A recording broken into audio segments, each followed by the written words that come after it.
guys, hello. I saw I saw Boo, Dragon, Avery, History, Star, also Lyriel. Hi guys. How are you? I'll be quite honest, I'm actually really surprised I can stream this early. I'm a little surprised. How are you guys doing? Honestly, we I think I told you guys I had like a game night, so it ended a lot sooner. Luckily. I'm actually a little tired, so I'm like, thank God. Hi Nico. Hi. How are you? How were your outings?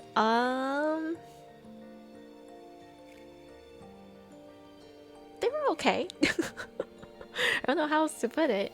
Like, I would like to talk about yesterday's more, but I feel like if I talk about it, it would be what do you call it? Like too much information kind of situation, like not good information. I'll be doxing myself, so that's why I'm like, yeah, I probably should not talk about it. But it was fine. I stayed up until like 5 in the morning. 5 in the morning, so I was like, oh, one of those things. It's just like, in general, it was an activity that needed to be done at night, only at night. And it's like one of those things. So it's like, okay. So we stayed up until like 2 in the morning to do the activity. And then afterwards, it was like me and my family and like a bunch of like other like family friends. We went out to eat at like a tofu house. That's what we did. So, and by the time we got back, it was like 4 in the morning. Then, like everyone getting ready to go to sleep. It took until like 5 to 6 in the morning. And then at the same time, I was just playing a few games. Hi, hello, too much yap? I just started. What do you mean, too much yap? I didn't do anything. What do you mean? I'm actually very selective with what I tell people. If I say certain things, there's only like two reasons I would say certain things. One, I genuinely really trust the person. Like I've known them for a while. I know or at least okay, I feel like I know the person enough to be like, okay, I don't think you would do anything harmful towards me. And then the second is I genuinely did not think that information was bad. Unless you tell me otherwise, and then that's a whole different thing. Also, thank you for the resub. No, no, hello. Also, I saw Cosmic as well. Hello. Yeah. How dare you yap too much during just chatting? Fine.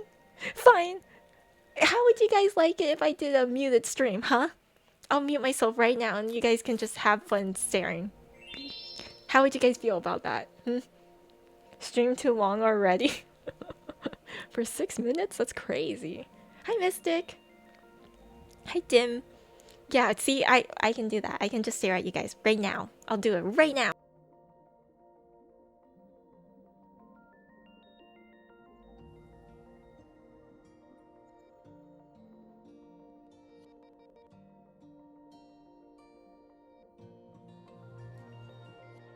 Not very fun anymore, huh? Not very fun anymore, is it? Anyways, but yeah, so I can now that's quality content. That's crazy. Why is this stream so noisy? Oh god, you guys. Then she spoke, yes. Then I spoke. But yeah, so that's kind of my night yesterday. So I can't go into more details of the activity itself because I think that's too much. Just a little bit too much. And then today in general, I think I told you guys I had a mahjong party. So we were gambling and playing mahjong. My family likes it a little bit too much. So it's one of those things. We don't have mahjong parties that often anymore. Did you win? So my family, we only know how to play one type of mahjong, which is if you whoever just gets mahjong. We all know how to count because if you guys don't know mahjong, usually when you call mahjong, it actually just ends the round. It doesn't mean you win. Usually you would have to count like I guess what kind of like combinations you got, and then it counts up like points, and then whoever has the most points win. So mahjong just ends the round and stops people from like possibly getting better combinations kind of situation. But my family only knows how to just get mahjong. That's it.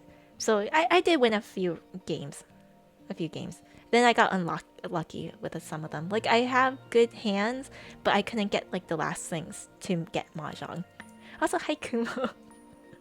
Gambling in real life, yeah. I don't know about you guys. I actually like playing a lot of, despite not actually gambling often. Surprising, right? I do play like a lot of gambling games. They're fun. I like the strategy of it. Like I do enjoy blackjack. I don't think I'm very good at poker though.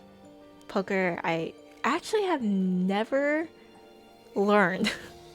I've actually never learned how to play like normal poker. I think I played like a Vietnamese version of poker, which is a little different, but I played like little games like that. I also play like just a bunch of other I like strategy games. I do. That's why you guys literally see me play a lot of different like strategy games.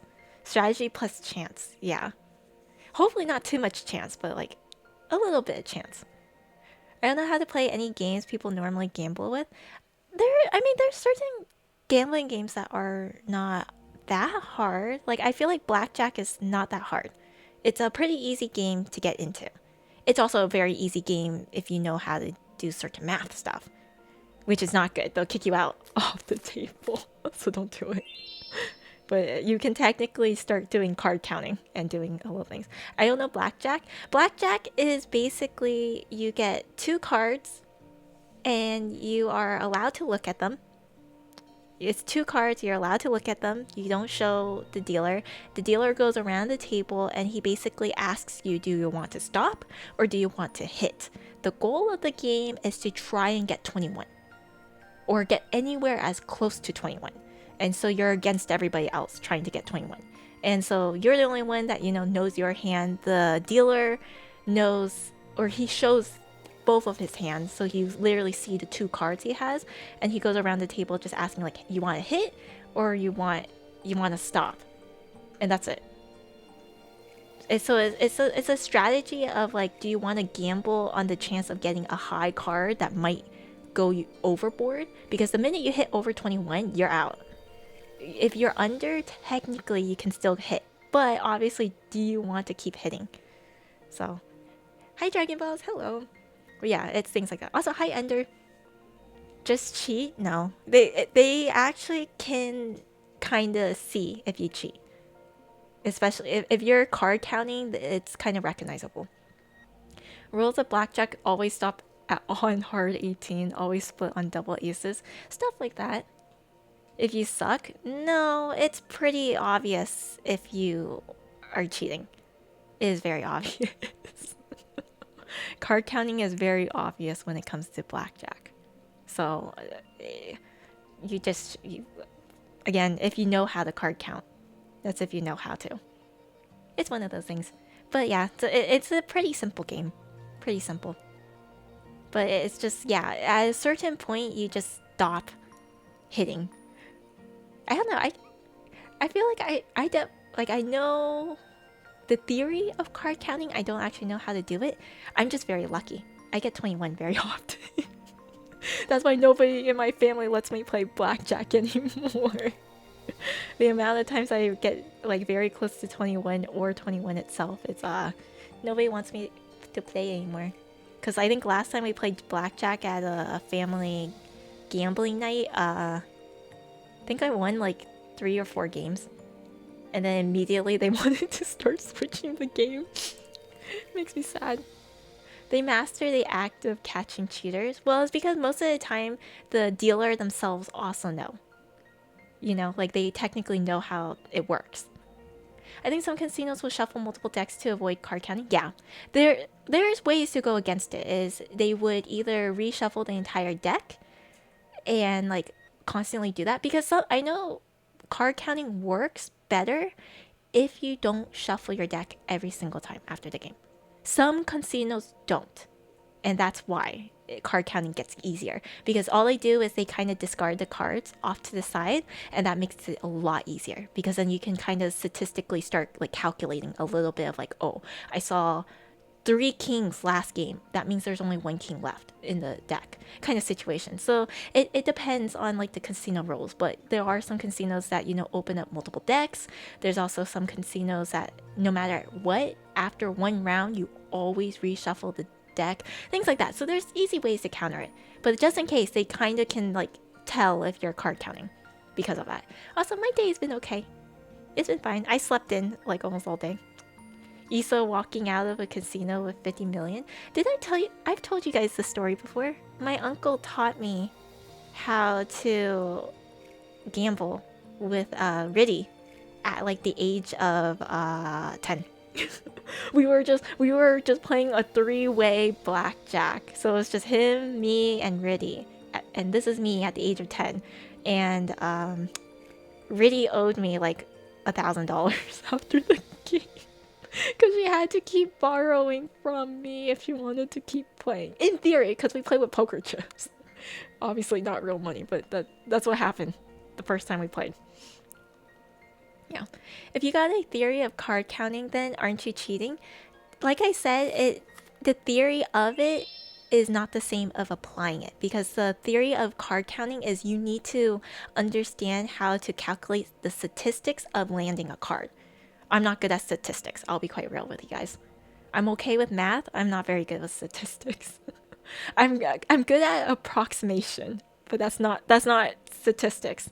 And with card counting, what makes it hard, which is why the average person cannot do it, is you usually have to memorize which cards were taken. Like, oh, I saw 3 kings. There shouldn't be any more kings. Oh, I also remember there was like 2 8s. That means there's 2 8s still existing. It's basically memorizing how many cards there are, aka the naming card counting. But then you have to remember it and then figure out the statistics of getting the next card. That's why, like, I know the theory, I don't know actually how to apply it. That makes sense. Issa teaching us how to properly gamble. She's a truly wonderful person. I only know some gamblings. Gambling at the end of the day is still, it's a strategy. It is statistics. If you know how to do statistics, you have an easier time of it. I'm not very good with statistics, so I just take my best bet. I actually do gamble. I do take some thought process, okay? I do think about like, oh man, this has happened, like what are my odds of winning? I think it's a little higher. I should be fine. But I don't have like a straight up like statistical answer for you. It's more of like I didn't win those last 2, like I should be fine though, right?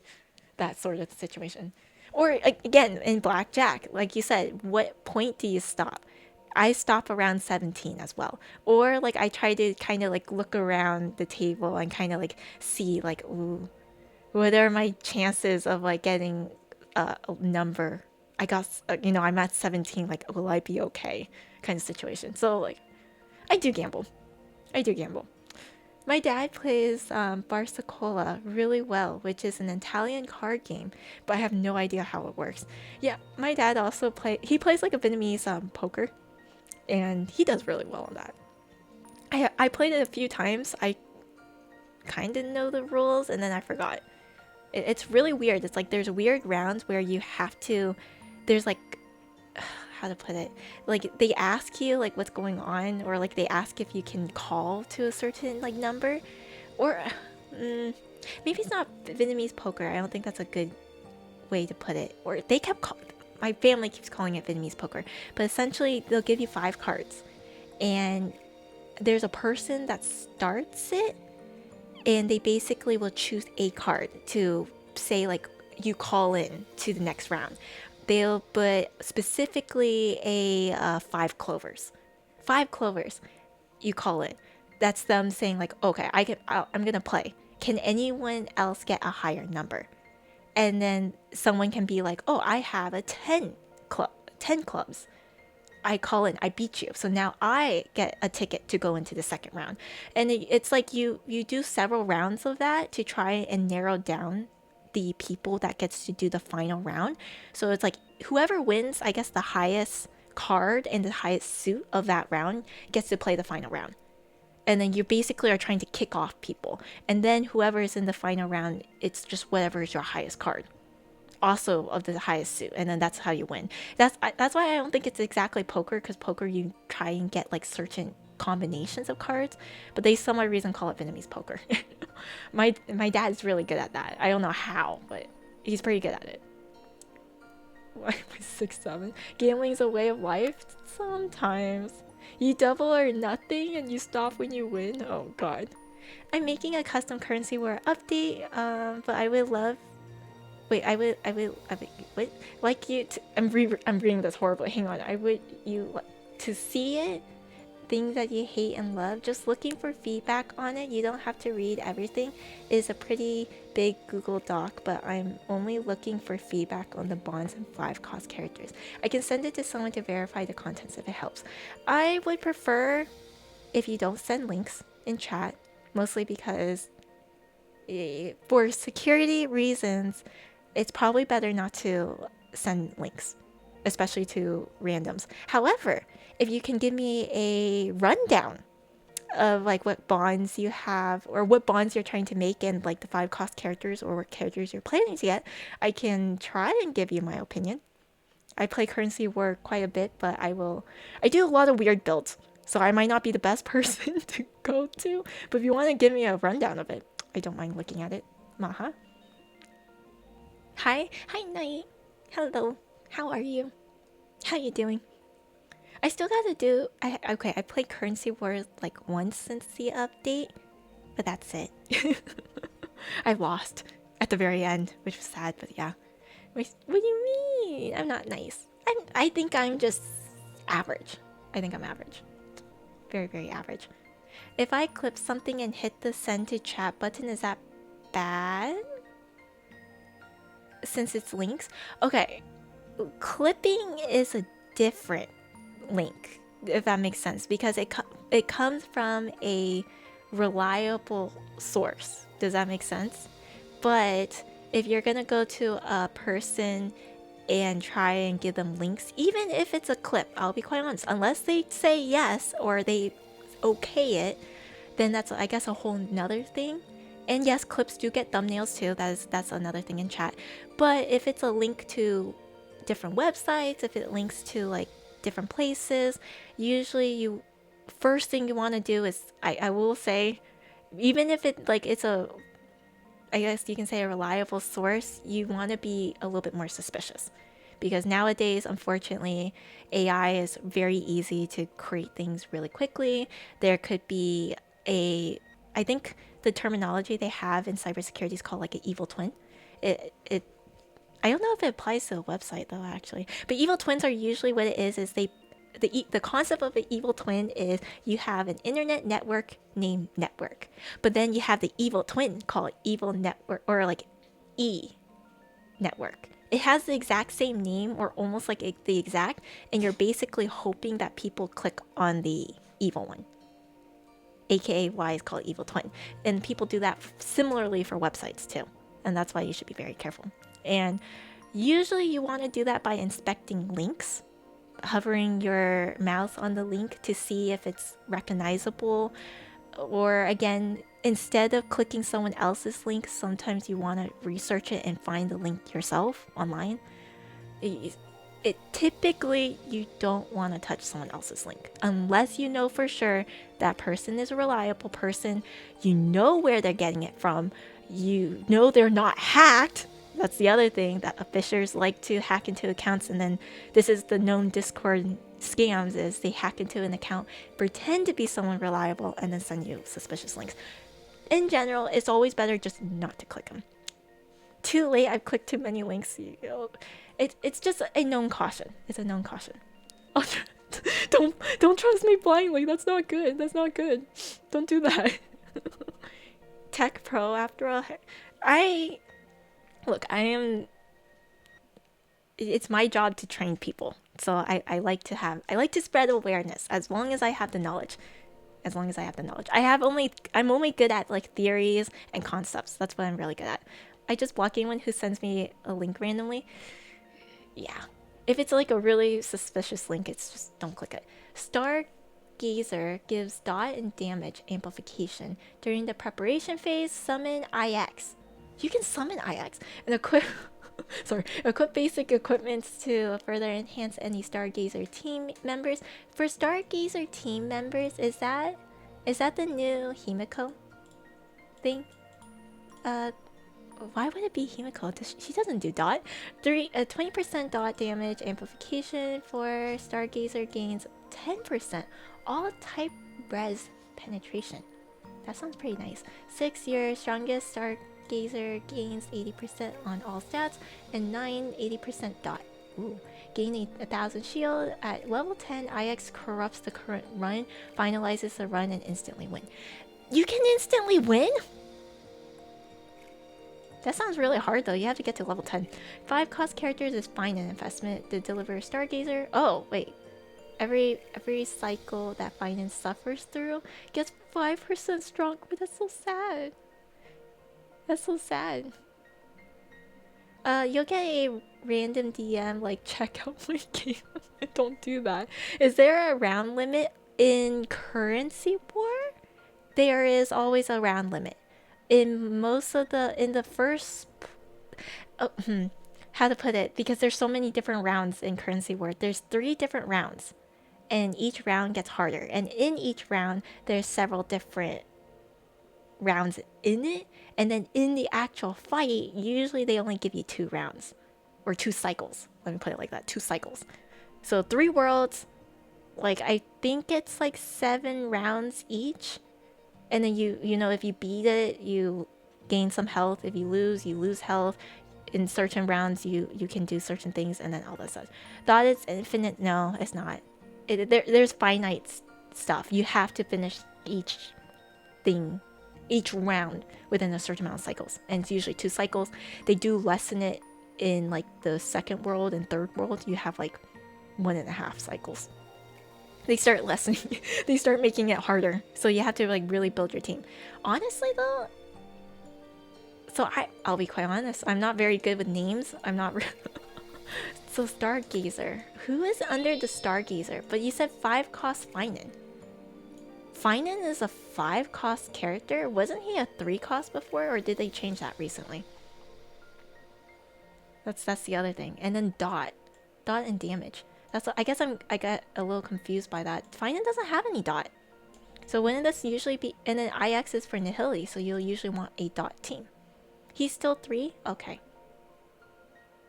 But 5 cost character, Finan investment. Is there like a... What are they called? The investments, the giant cards that they give you. It's there's so many new stuff. Is fan made, wanting to make it official, just gathering feedback. Oh, you're making a fan made thing for like updates or possible like changes. I see. The Nihility one sounds interesting. The only thing I think in regards to at level 10, as cool as that one would be, I like the concept, especially because it's Nihility. I do like that concept. However, I do think that gets a little overpowered. Because I personally feel like it's really hard to get to level 10 personally, or get like 10 cost stuff. And you know, in the end, it's very, the thing with Currency War, it's very RNG to some degree. But, I mean, I'm able to force certain teams all the time. It is harder, but it's possible. And of course, you're gonna have to do a lot of like money management. But realistically, if you know how to manage your money and you know how to do things, I think the problem with your Nihility one, the Stargazer one, it might be too broken.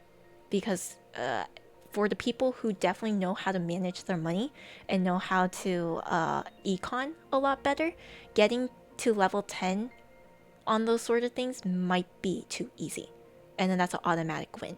And I think what they typically do in a lot of these Currency War runs is they really want to force certain things, and they want to force you to use certain teams. So every, you know, like I think last Currency War update, Elation team was really broken, but then they do try to readjust it, make it harder, and then change it up and everything. So there's a lot of games rounds where they try really hard not to make it like automatic wins.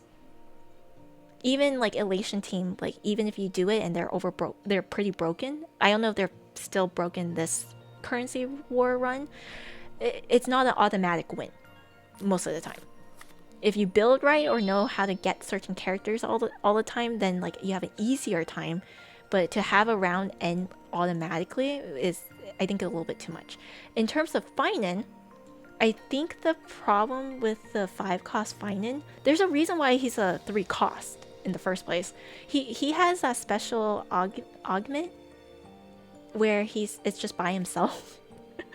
And I think with Finan too, I think you have to figure out like a different synergy for him, because he only has like one synergy, which is the deliverer, and technically nobody else fits in that. And then what you're doing with Finan as a strategy is you have to build another bond with him no matter what. He's always going to have a secondary bond that doesn't include him per se, but you got to build like a second bond with him, and it's usually some kind of energy, because he forces everybody off the field, you know? So making him a 5-cost is kind of scary,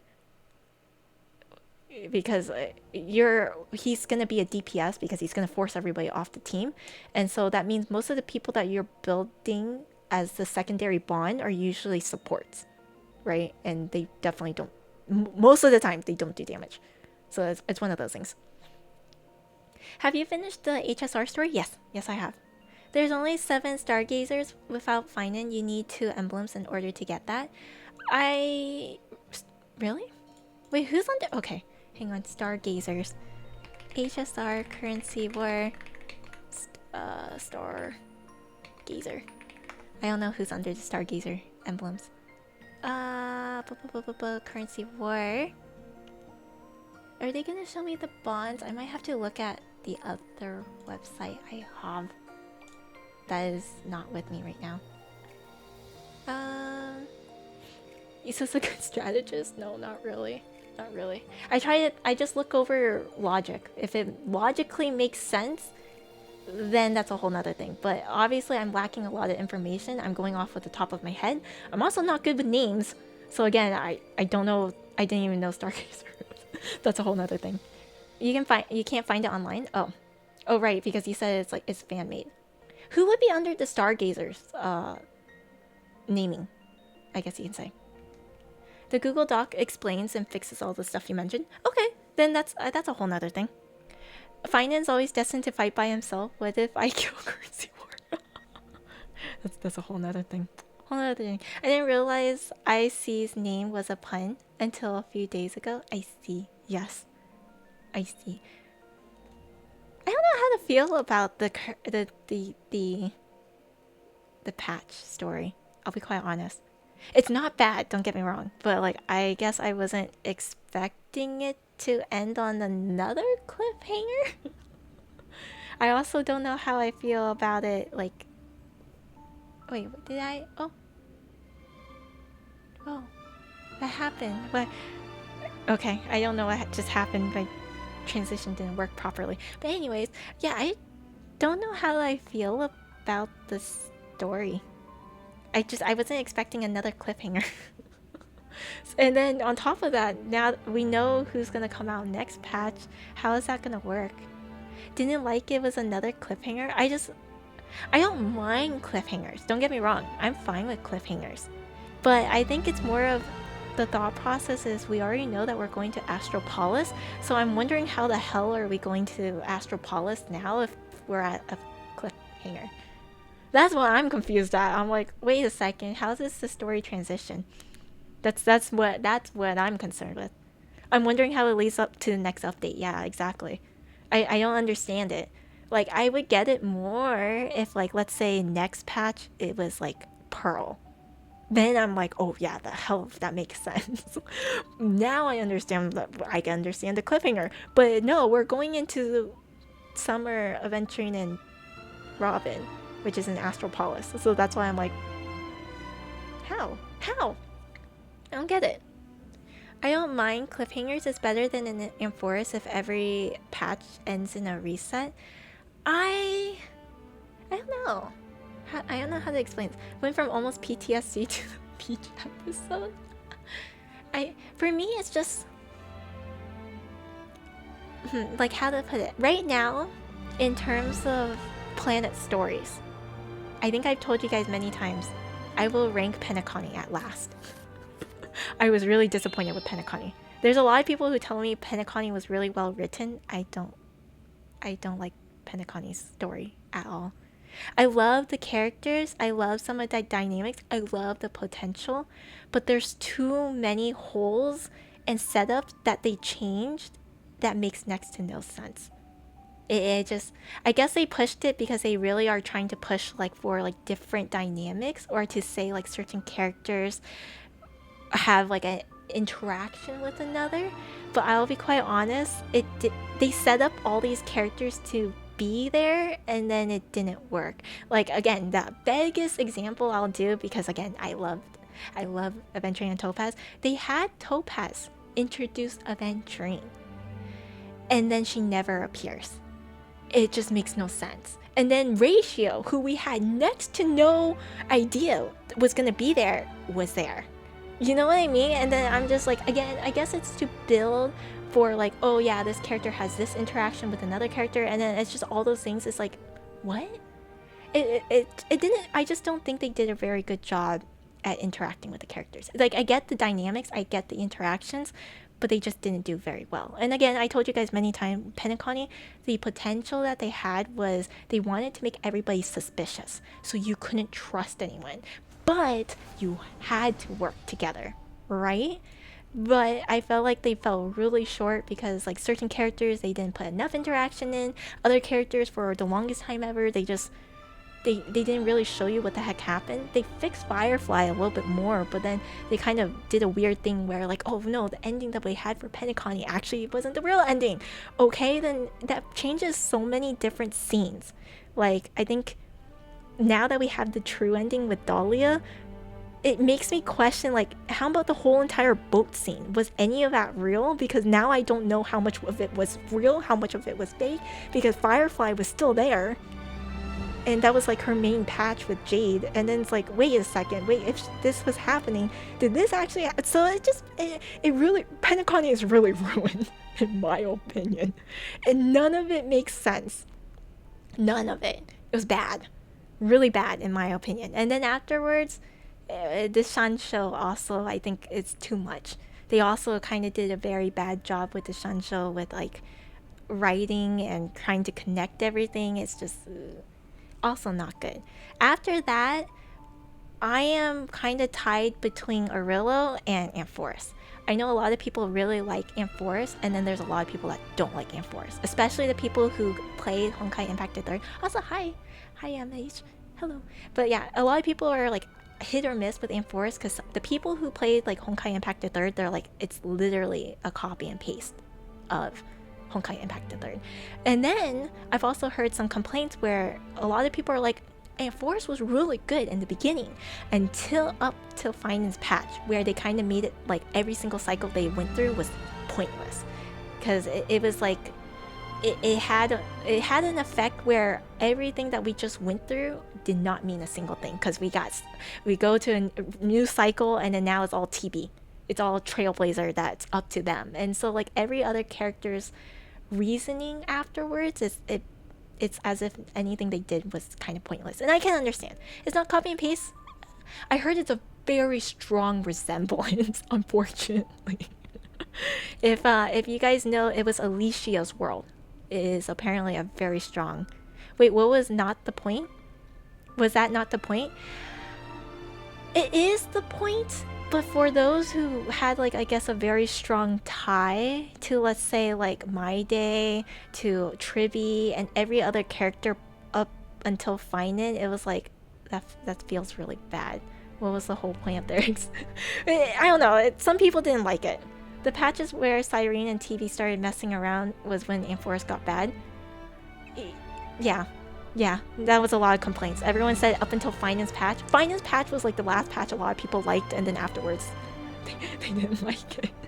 And then Arillo 6, I think it was a good beginning, and I liked the writing, but also it didn't have as much flair as some other patches, and that's why some people are like, it's a good start, don't get me wrong, but it's not as much flair.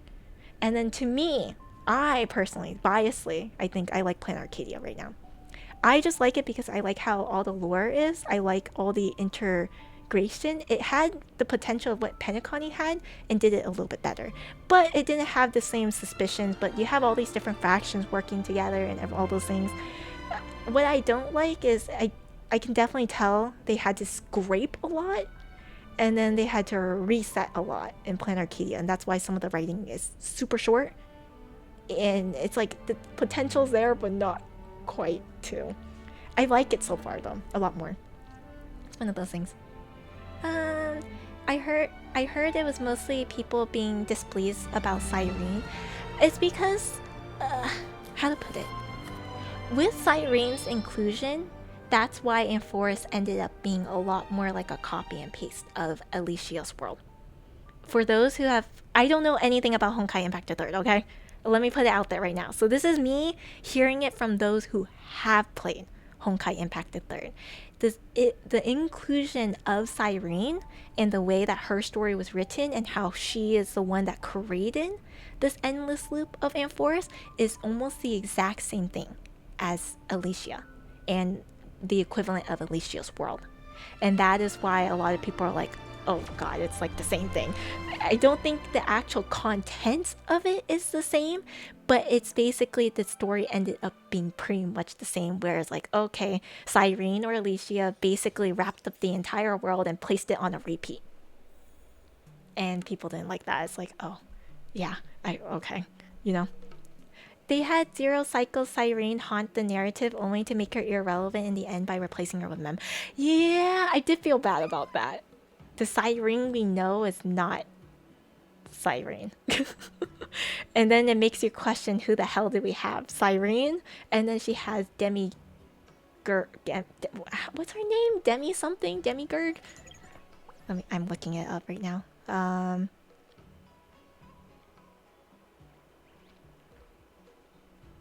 Data bank. Sorry, I was like, what am I looking up? Where's Remembrance? Remembrance? Is it Traces? No, this is, okay, that's the wrong thing. That's the wrong thing. Is it Demigird? Demiurg? How do you pronounce that? Demi. I'm just gonna call it Demi, okay? Cyrene and Demi. But then we already know Cyrene's dead. And then there's only Demi. But then Demi becomes Cyrene. And then somehow Cyrene, the new Cyrene, has Demi still as a memo sprite. Do you see how confusing that gets? I would have liked it if they still had the original Cyrene and then they kept Mem or Demi and still did that. I don't know. It's confusing. It's confusing. Wow, there's the only remembrance I don't have? Oh, crazy. I don't know how to use her. That's the other thing. Anyways. Philia and Peach, yeah. I learned so much when Issa goes on a rant. It's like, those are just my opinions. I'm sure there's plenty of other people. I'm also, again, I look at certain inconsistencies. That's it. That's it. I'm not, maybe some of the other patches they did really well for other things, but personally, I don't think they did well in certain others. I enjoy the story nonetheless, but there are certain stories I'm like, I would like them to go back and fix it. I actually really enjoyed Enforced. I like all the cuts. I enjoyed the boss fights. Those were fun. What are the odds we go back to Enforced again? According to leaks, if you guys don't like leaks, cover your ears. In 3, 2, 1, we should be going back in like 2 patches or so. We're supposed to go back in like 2, 3 patches. I like the story and ideas HSR presents, but they kind of full send way too hard sometimes and make everything overly convoluted for a shock value and playtime extension. Yeah. I also, one of the things I don't like is I get it, it's a gacha game, so in the end, they do gotta do marketing. Sometimes they dilute the story for fandom stuff. I don't like that. I will admit, I'm one of those players who, like, if you're gonna make a character have dynamics with them, please keep it. Stop again, I get it. You want to try and get certain characters to interact with others for fandom reasons, but then you start diluting other dynamics, or you start like really pushing only certain dynamics just because fandom likes it, and realistically, canon story-wise, it makes no sense to me. I personally don't like that. That's just a me thing though. I like lore stuff. I do like lore stuff. Also, hang on, I've missed a few messages. One caused Kafka, Hycilian, Sushing, Black Swan, Evernight, and Finan. I don't understand how some of those characters would fit into a dot situation, personally. Anyways, so similar thing from Penacony last year. I mean, they're not doing it as badly this year, except for... I think in the events they did. I was very displeased with that. They kind of pushed it more in the events. I assume because it's just events. But like, I think they've been doing better about it in the main story, where they're actually making more sense with the dynamics that they've already built. But yeah. I'll take characters randomly interacting over TVs. I don't mind the interactions with Trailblazer if they already kind of set it in stone that they were going to interact like that. You know what I mean? It's certain characters, I think they already kind of made it where like they make sense with Trailblazer, but then there's other characters where they push certain dynamics, and I'm like, what, at this point in the story, why would they interact with each other anymore? That's kind of where it goes to me. And then yet they're still interacting somehow, or they find some way to have the character mention this other character, and I'm like, you literally have not talked to each other in over a year. In like 2 years, they have not interacted with each other in the story. I don't get it. It's one of those things. So it's like, I get it. It's fandom, it's marketing. They want to push certain dynamics still. And that's like, I'm like hit or miss. But then, I don't mind that if they actually paid attention to other character dynamics, which they don't. They set up certain character dynamics to never come back to it. And I'm just like, what was the point of making them have this connection or interaction if you're never going to see it again? Especially when they were... I have quorums with this. I have major quorums with this. They're literally in the same like factions and they never interact with each other. I don't understand. It's one of those things.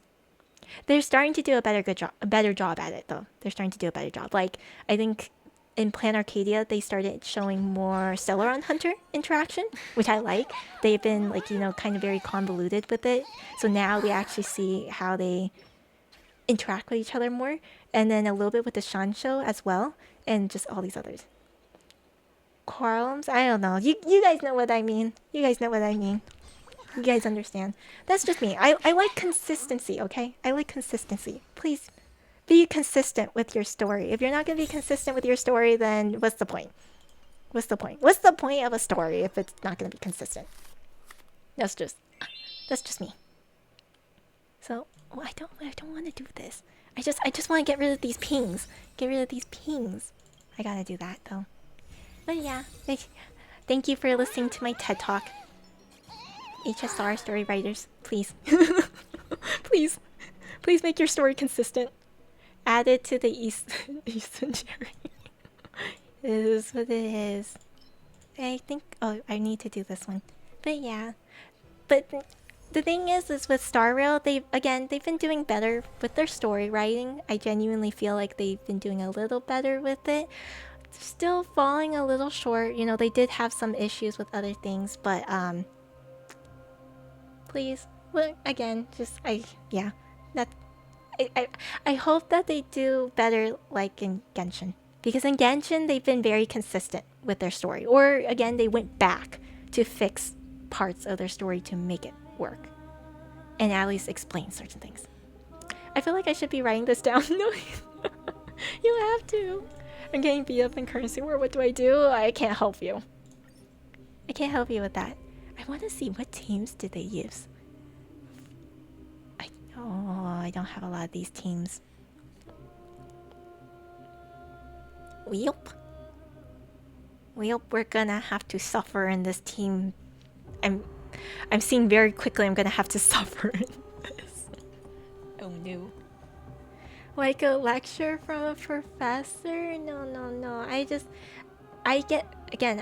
I'm a type of person to analyze like my like character dynamics. I like listening. Again, I like consistency. So if the story doesn't feel consistent, or I feel like they do certain things that made no sense, it's one of those things. Also, hang on a second.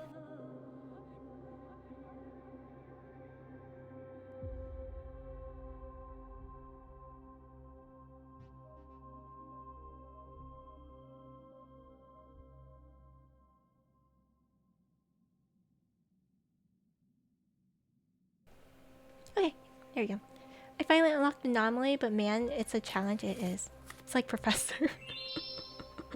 Professor, so no. HSR is prone to change up the story to make MC feel more important than they are, and that's just my opinion. I don't mind that personally. The way they do it is what's hit or miss. Personally, we have known from the beginning that MC is supposed to be an important person. From the very beginning, the fact that we have a Stellaron in us is already gonna signal that we're important, okay? So in my head, I'm already expecting this. It's like Genshin. You're already expecting that the Traveler, the Trailblazer is important. I don't mind that. Now, what I do mind if they start changing the dynamics of other characters that they already set in stone, if that makes sense. Like, what's a good way to explain this? I feel like I'm gonna have people hating on me on this, so bear with me. I'm going to argue with you that there are definitely certain characters, and don't get me wrong, okay? Every single character has some Yume fan service, okay? Yume, if you guys don't know, Yume shipping, it's you self-shipping. So it's like a character shipping with Trailblazer. That's normal, okay? It's a gacha game. Every character has it to some degree. However, there are certain characters that are definitely more than others. I'm going to argue that Ventrine actually does not have as much as people claim. He definitely has fan service, and that is not wrong to say. He has fan service. However, based on actual character stories, based on the way that the character interacts in the current main quest lines, his dynamic with Trailblazer is actually far weaker, in my opinion, than with someone like Dan. I think, okay, Dan, let's be real here, has a lot of stuff with Trailblazer. Personally, okay? It's not as much, but it's he has fan service, but it's not the same as Yume shipping, if that makes sense. Does that make sense? So if they change it up, I can understand if it develops, because just like in normal relationships, the longer you've known someone, the longer you interact with a person, it changes. However, it feels weird if they push it too much, or suddenly have like a 180 switch up of like suddenly we're best friends. That's the kind of situation. It's like that. I like them, but they kind of thick. What? I mean, like they lay it on thick with their inclusion, not. Oh, I don't know. If you start off already like it, I'm just like, there's no other expectation. I think human shipping can also be separate from TB shipping.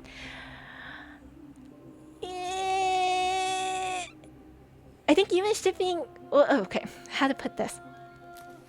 I guess okay. That's why I think it's wrong. Yume shipping is a very encompassing, generalized word, because some people, when you say Yume shipping, the automatic default would be Trailblazer. And then there's also the Yume shipping where it's like you create your own OC. And then there's the Yume shipping where it's just you self-inserting. And then there's also the Yume shipping where you self-insert into another character. There's so many different Yume shipping. So I'm talking about specifically if you use Trailblazer. If you specifically use Trailblazer, you know what I mean? So I'm talking exclusively Trailblazer themselves. I think TV has too less of a personality and not to be considered as a self-insert. Too less of a personality to not be considered. I think they started having more of a personality, but it is still very open-ended where you allow it. For example, a lot of Chulumi shippers aren't Yume shipping. Yeah, it's a hit or miss. It's a hit or miss. It's a hit or miss.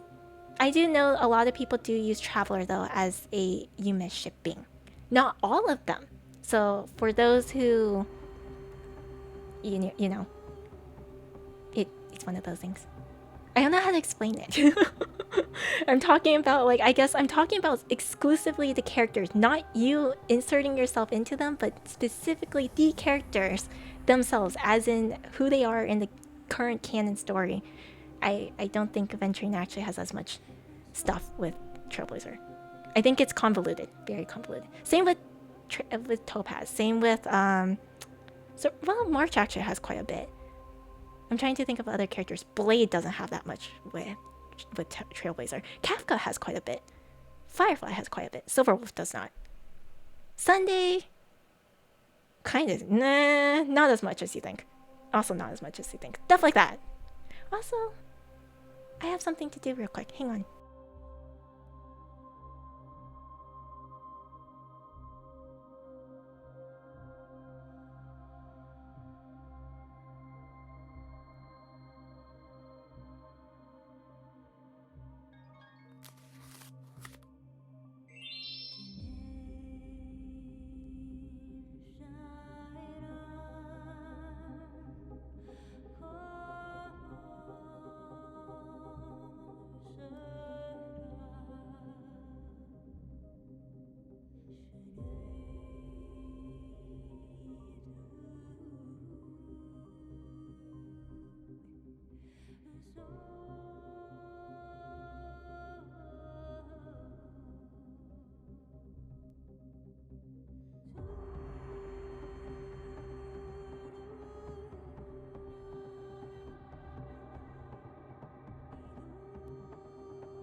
No, the dog was not screaming for water. My younger sister was asking for medicine, so she should have taken it earlier, but she didn't, so I had to go get it. Anyways, I digress. That's just my opinion on some stuff, but my point is like I feel like certain character dynamics get really switched up to try and force like certain other dynamics together, and it didn't make sense in the story anymore. That's my point. But if they already set it up from the very start, I'm like, I had no other expectation. No other expectations. So it's like, what do you expect after that? Also, ooh, lightning and fire. Wait, who did I put? I see why Riddy now used the memo. But yeah. Yeah, maybe I'm using the terminologies wrong, but things like that.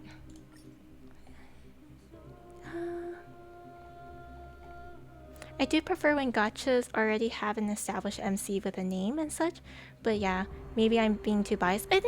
I mean, at that point, I think it depends on just the content that you enjoy absorbing. It could also be like what kind of games you've already played.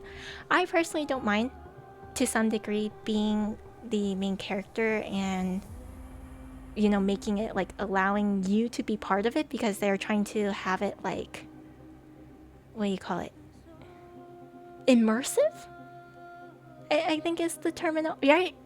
They try to make it immersive for you to be, and then you have like a character to insert yourself in, because again, I think some people, they want to feel included into the game, but they don't have an idea of like who they would be in the story. Things like that. So I think it varies amongst people. Hence why I think having some of these ships are like, it's confusing. But there's so many terminologies. Like, I don't know, as long as it makes, I guess you can say, story-wise sense with character interactions, that's just a me thing. But I'm so used to, again, I'm very used to like games that are very well established in like This is the lore, this is what happens, done kind of thing.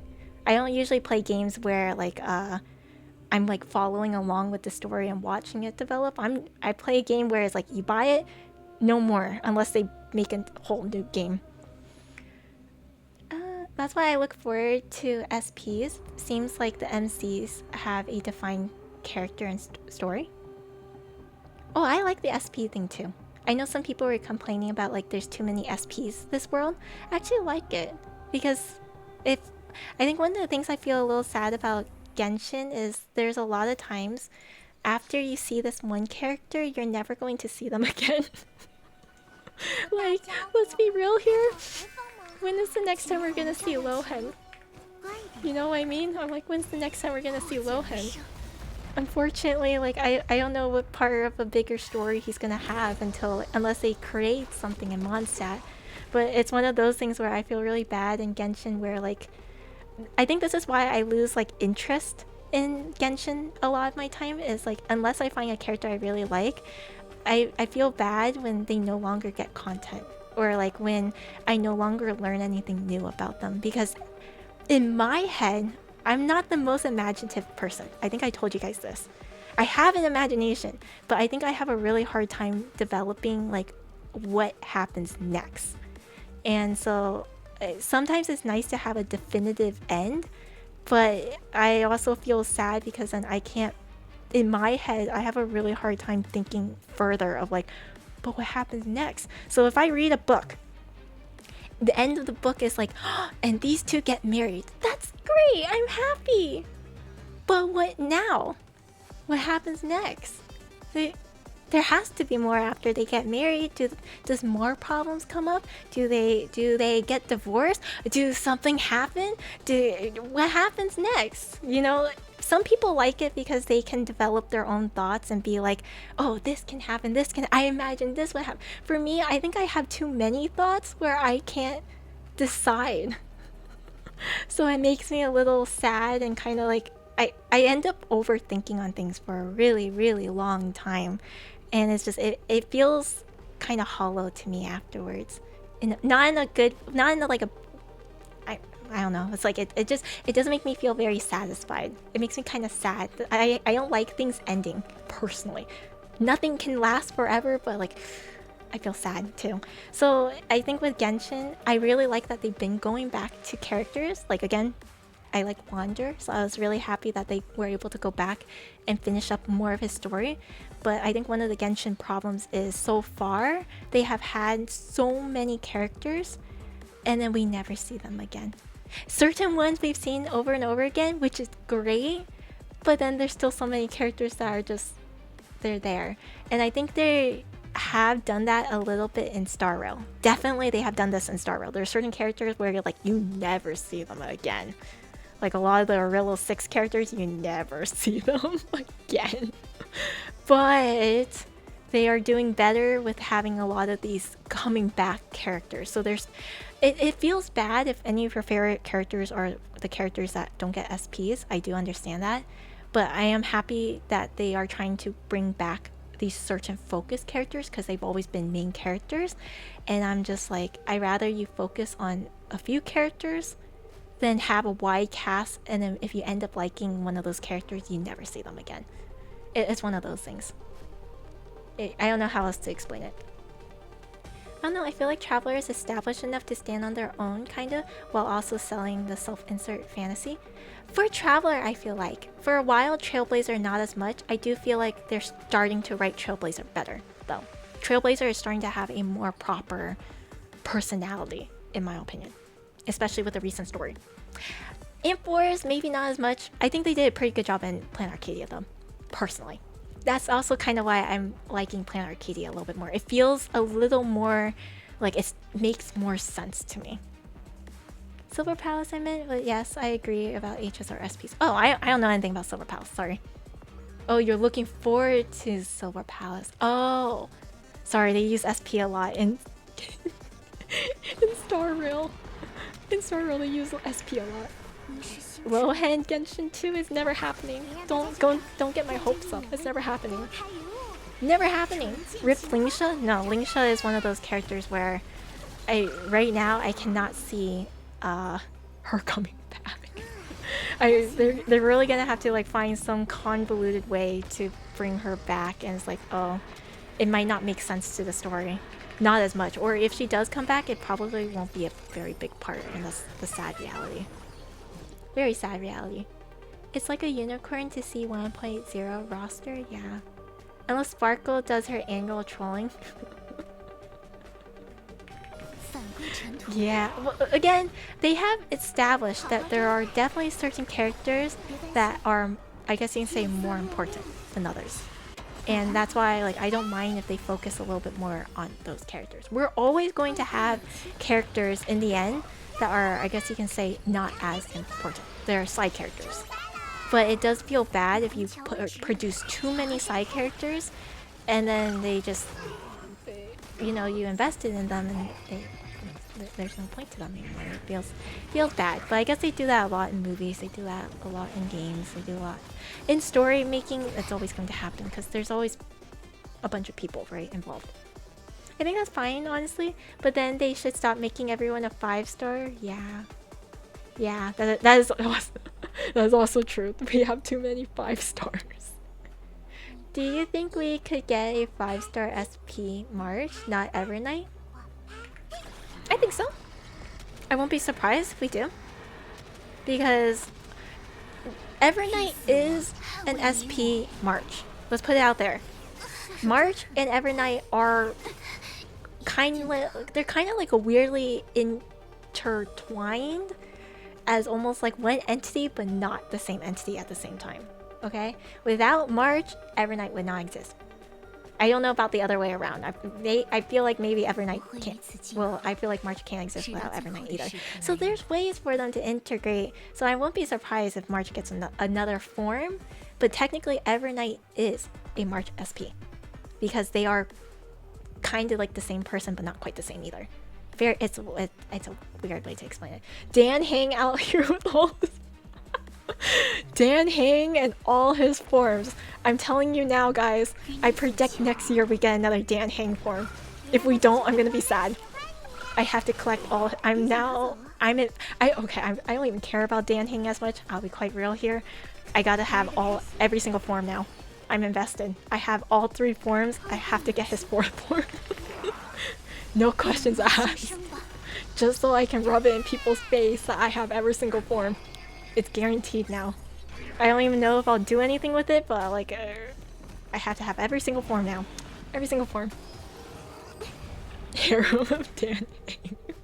Whoever's a fan of Dan Hang, they are very happy and pleased because they get a lot of merch, a lot of, you know, like, content. It's great. Firebender Dan? When? I have no clue. I agree about Evernight. She definitely counts as March SP. I just want a 5-star Ditzy March. I won't be surprised if we'll have something later. That's the whole point of the story. I bet you, if anything comes out for Enigma as a path, first person to be there would be Evernight. I promise you. Because she already has some ties to Enigma. I can see that already. You can see it. But yeah, need to complete the mono Dan team. It's possible right now. It's possible. I think the only team that makes it a little, or the only person that's a little odd out is you have Dan Hang IL and then you have regular 4-star Dan, and technically both of them are DPS. And they don't benefit with each other at all. But you can definitely have one Dan Hang with PT. It works because he wants to.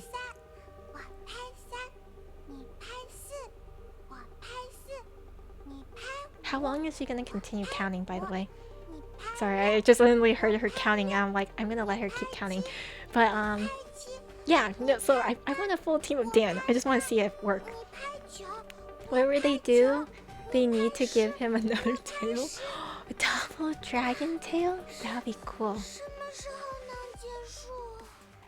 Dude, that was a really long voice line. That was a really long voice line. Yeah, but I need to collect all the Dans now. And then, like I said, no matter what, if they have a bunch of topazes, if they have a bunch of venturines, I will collect all of them. Soon enough, you know the character profile they have where you show off your character builds, or you have like a character that people can borrow. I am definitely going to put all my aventurines and topazes on there. If I ever get a chance to fill it up with only aventurine and topaz, that would be amazing. I would be so happy. I will do it. But yeah, the Dan hangs are just quite literally so I can rub it in people's faces because I thought that was funny.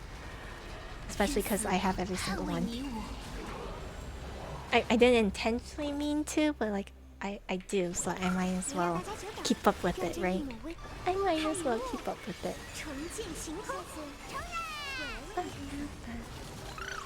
I forgot, who's the main boss I'm gonna fight after this? Also, hi Nefer. Hello, how are you? Who's the main boss I fight after this? Like the king. Sag, I missed your last stream. My last stream was a little early and it didn't last very long. So that's... it was because I had a sudden invite of going somewhere with family. Savar? Is it Savar? He's the king? Is he a knight or is he a king? I'm thinking of the king. Because I didn't think about who is the main team I was gonna use. So, I don't save my friend. Imagine Sealy relevant in 2026. That would be kind of crazy. I think the only character in Aurelio 6 right now that has a chance of getting an SP form is Sample. I think he's the only one. He's the only one that has a chance to get an SP form. She is relevant though. The new buff is pretty nice. Yeah, she's relevant in Pure Fiction.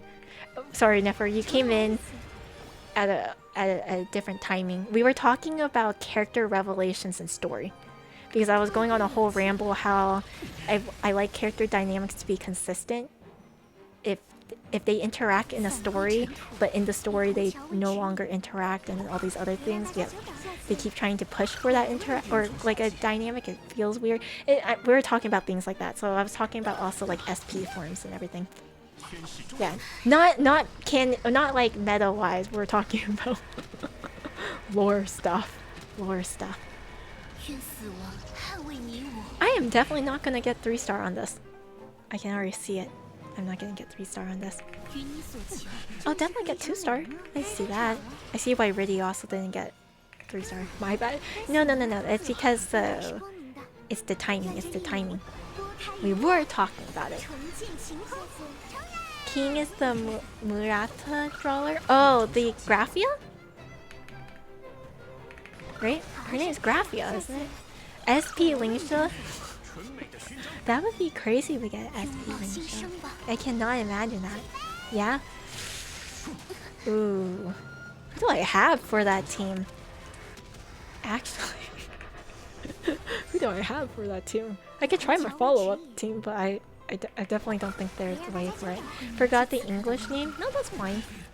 Is her name Murata? Her name is Murata, actually, in the story. Because I play in CN. I play it in CN too, but I read in English. I can't read in Chinese. I would if I could. I think it's a crime that the Vidaharas only have a tail if they are high elders. I feel bad. Well, I heard the more draconic, what do you call it? The more draconic traits you have, it means you're closer to an elder.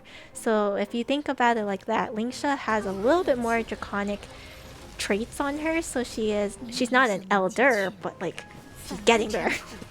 She's almost there kind of situation. I mean, CN text voices in Japanese. You know, that makes sense. That's fair. Do you think they'd SP all the Chryso heirs since now if Forest is real and we may be going back? Nope. No, I don't think they will. The treatment in Ant Forest, I think they did a pretty good job at selling the characters. However, I definitely don't think they'll SP everybody. I definitely don't think they'll SP everybody. I don't know what's their criteria though for SPing, but at least right now, I'll be quite real with you. The only two people I can think of that would probably get an SP form from Amphoris, because they probably would have some kind of lore relevancy, Cyrene, and maybe Finan. And it's purely because of how big their roles were in Amphoris. And that's it. It's kind of as sad as it is. The other Chrysal heirs, I feel like they really got side pushed at the end, and that's the sad part. Not like right now, but maybe in a year or two. I can't imagine it right now. The thing is it's hard to predict this because we don't know what's the story right now. If we go back to Amphoris right now, and then they made like the story other characters, then maybe. But right now, I really can't see it. If someone gets an SP, then small Cyrene is the closest. Yeah. If they should make a Cyrene SP and give us actual Cyrene. I agree. I agree with that. What about a full assembled Tribios? The thing is a lot of the SP forms, a lot of the SP forms are usually, the relevancy is they have some kind of like story to them. A way that they can continue the story. The problem with Amphoris, and this is kind of goes back to why some people were really upset about Amphoris and how it ended, is they basically scrapped their entire background. You have to understand that. The entire background of Amphoris is now pointless. You have to shake that off on your head. Tribios does not exist. There was no Tribio. Or I guess the Tribios was existing, but you have to understand like the characters no longer have a background because it never existed. So when they leave Amphoris, it is a fresh new start. And that's why I can't say any of them will have an SP form. The only two characters that has a background that is set in stone, there has to be some kind of more to it, is Finan and Cyrene. And that's because they really set up Finan and Cyrene to be like, oh my god, Finan has so much ties to destruction. Cyrene has all these ties to Fully. The rest of them does not have that. And that is the real sad reality about Amphoris. But now that leaves things to be very open-ended. So now it goes back to, how do they plan to handle Amphoris? They can have a possibility of giving them new stories. But right now, it's just so convoluted that we don't know. That's why I say it's more guaranteed that those two will get SP forms. Everyone else, it's really up in the air of how they decide to handle their characters after.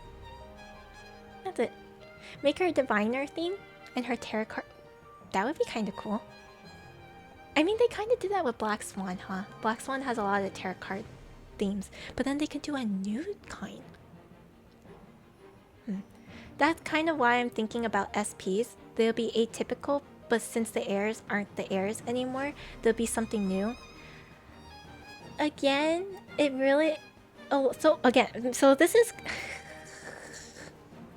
I think it all comes down to, again, it comes down to how they want to handle the SPs. To be fair, we have SP Robin and Aventurine. Out of the two of them, I'm going to be real here. I don't know Robin's story very well, so I could be wrong. I don't know Robin's story very well. But Aventurine was the only one that had like lore relevancy. I think Robin had a little, because now she's the one in charge of the family. Now that Sunday is gone, so she kind of taken over like the leadership.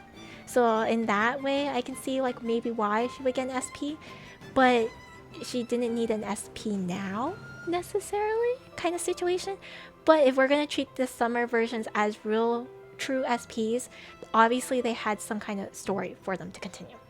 So technically any character can get an SP in theory.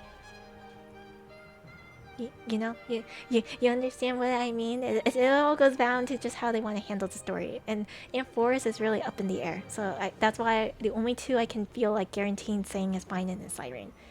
But I don't know about the others. I really don't. I wouldn't mind an SP 1 week better than the other. I think Sunday will get an SP eventually. I don't know when, but with how his inclusion is with the Astral Express now, I feel like he will get an SP form. I just don't know when. Yeah. Can't wait for Farmer Boy Finan to add more to his lore. That's one way to put it. Farmer Boy Finan. Is he the next Astral Express character? I don't know. He did say he wanted to join the Astral Express. He gets a country accent?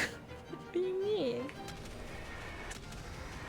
Yeah, but it's one of those things. It's just, it depends again how they plan to write it.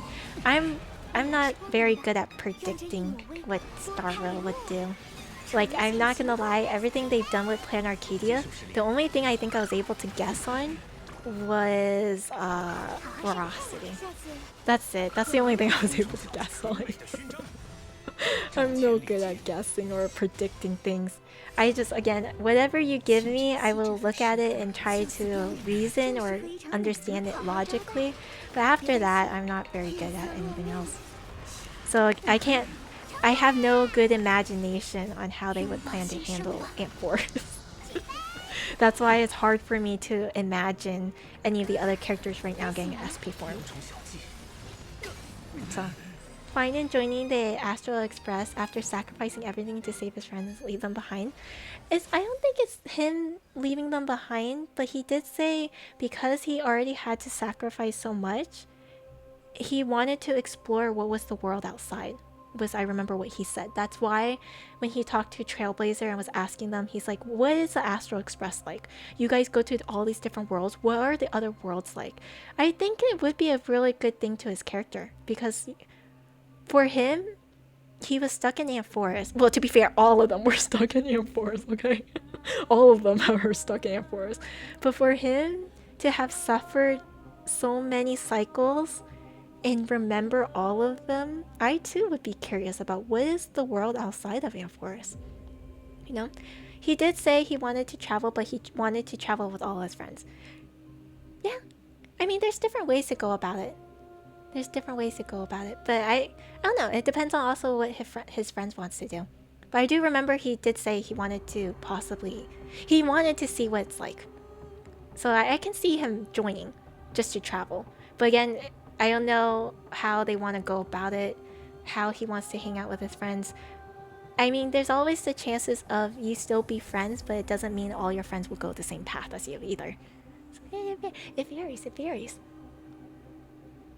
I'm fully understanding that most of my musings are a very unlikely route that will be taken, but I love pushing the thoughts in fun to speculate ways. I don't mind speculations, I don't mind theory crafting. I am just that type of person that, although I like the possibilities, don't get me wrong, I have a lot of ideas and thoughts of my own too. I have to kind of see a realistic evidence to say that, like, oh yeah, that's more. I don't know. For me, I'm just one of those people, I do like having some kind of like evidence to back up what I'm thinking. Does that make sense? I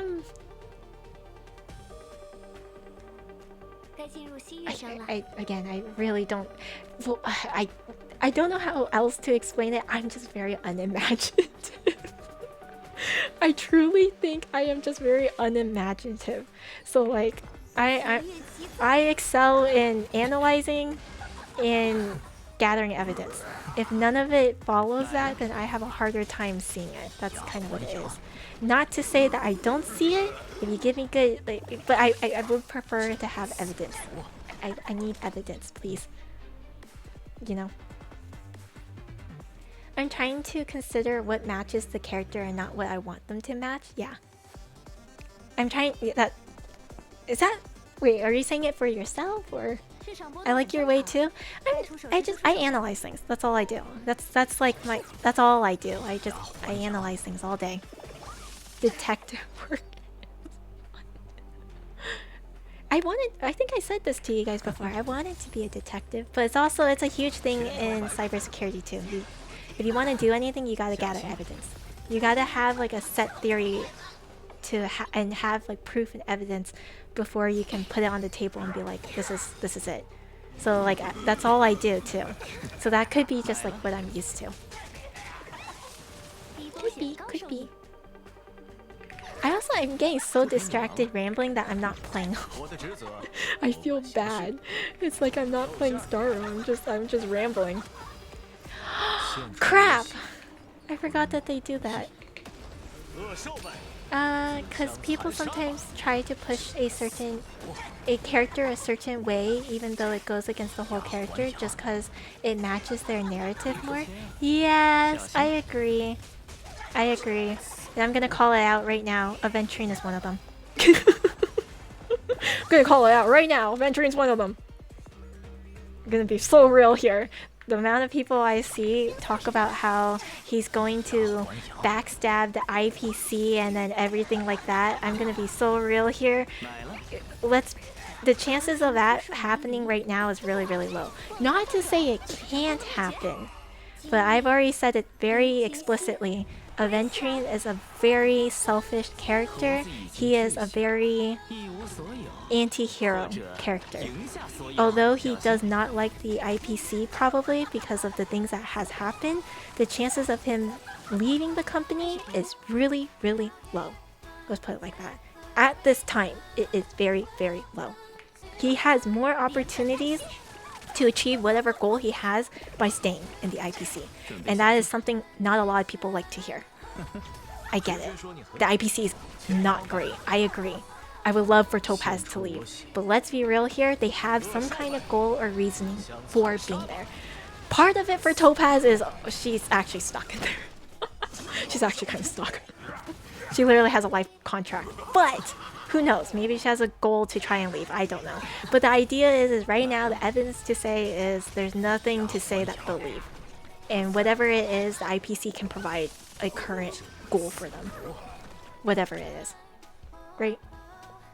I wanted to be a detective too, quite a lot. I decided I was too physically unfit to pursue that route. I would be also too physically unfit for that route. I think I've said it before, my whole family have told me, they're like, Issa, I don't think you should be in the detective force. What are you going to do? Throw your entire body at a person to stop them from running? And I'm like, yeah, that's probably not gonna happen. You're not gonna be able to take down a person? I'm like, yeah, that's true. I agree. I don't have the strength for that. Can't Numby eat the contract? No. Unfortunate. I don't dislike the idea to be part of something bad and use it to do something good. That's the thing. I don't think people understand that. That's why everybody doesn't understand. Like, don't get me wrong, okay? I'm gonna be straight right here. I hate the IPC. As the organization as it is, I do not agree with them. However, the concept of the IPC is not a bad concept, because it actually has some backing to do good. The problem with the IPC that nobody seems to want to talk about is, like, think about it like this. A lot of people hate corporations because unfortunately they do a lot of bad things. They have bad practices, but the potential of what they can provide is not bad. But it's the people controlling it can be bad, and the way that they set up the IPC is extremely greedy, and it invites greediness. That is why it's bad. But if there are good people, honest people actually using it for good, then it wouldn't be bad. It's just unfortunately, again, the way that they set it up, it invites greed, and therefore obviously the greedy people will do greedy things, you know? The thing is that there is the option you're part of the IPC equals your yeah. Yeah. A bad company can't change if there isn't good people inside. Yeah, exactly. Exactly. It's not necessarily it's bad, but unfortunately, if they have bad people in the group, of course it's gonna be bad, right? It doesn't matter how good your role is. If you have bad people in it, you're gonna do bad things, right? But the IPC itself, it's I guess you can call it a neutral entity. It's a neutral entity. It can be swayed to do good, it can be swayed to do bad. At this current time, let's be real here, probably 90% of the IPC is bad. They're greedy. All they want is for their own goals. That's it. And that's what makes it bad. That is why they do bad things. They don't care what happens because they have a mindset of I want this end goal. But there are some characters, and I do truly believe Topaz is one of them, to have that mindset of you can utilize the resources for good. However, she does have to play what do you call it? She does have to play pick and choose. That is the sad reality. You took my Robin? Well, there goes all my buffs, but okay. No. Playing ball? Well, okay. That's the thing that some people don't understand though. It's like everyone Topaz? Oh, I think a lot of people has that argument where a lot of them will say like, oh, she chose to rise up the ranks. So it's like if you wanted to not help the company, then you would not rise up the ranks. But then if you wanna I'll make a counter argument. If you don't rise up the ranks, what do you do? What do you do in the company? What power do you have to make any change in the company? You have nothing. I'm gonna be so blunt here about it. You have no power to make any change. If you want to make a change, you need to have some kind of power and some kind of influence.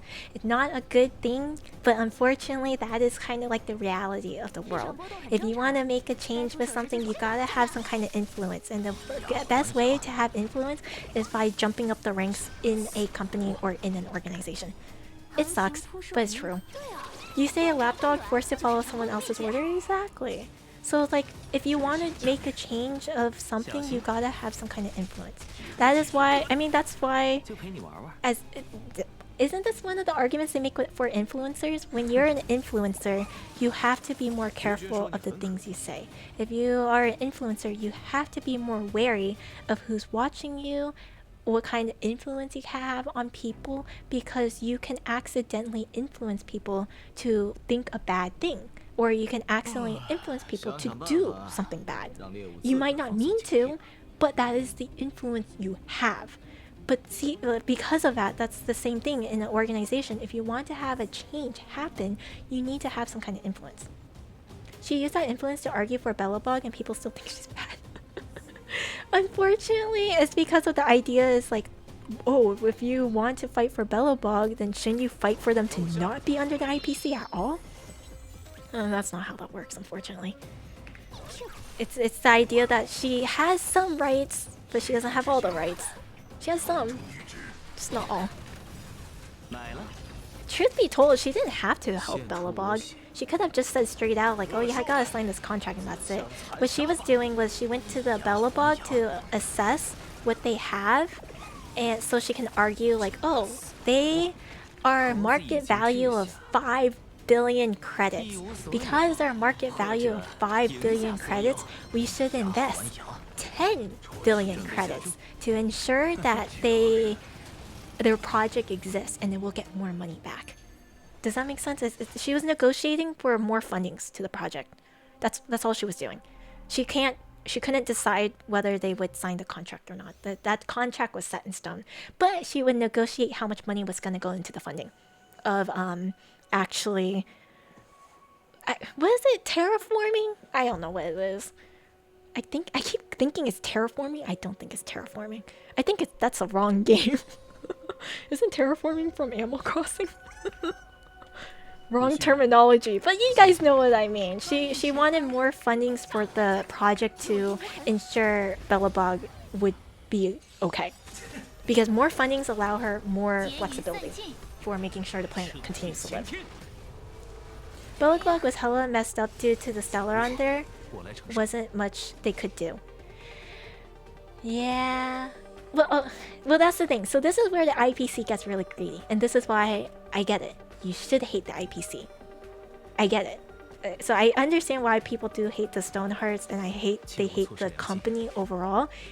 And you know, most of the company, I will agree, most of them are very morally gray.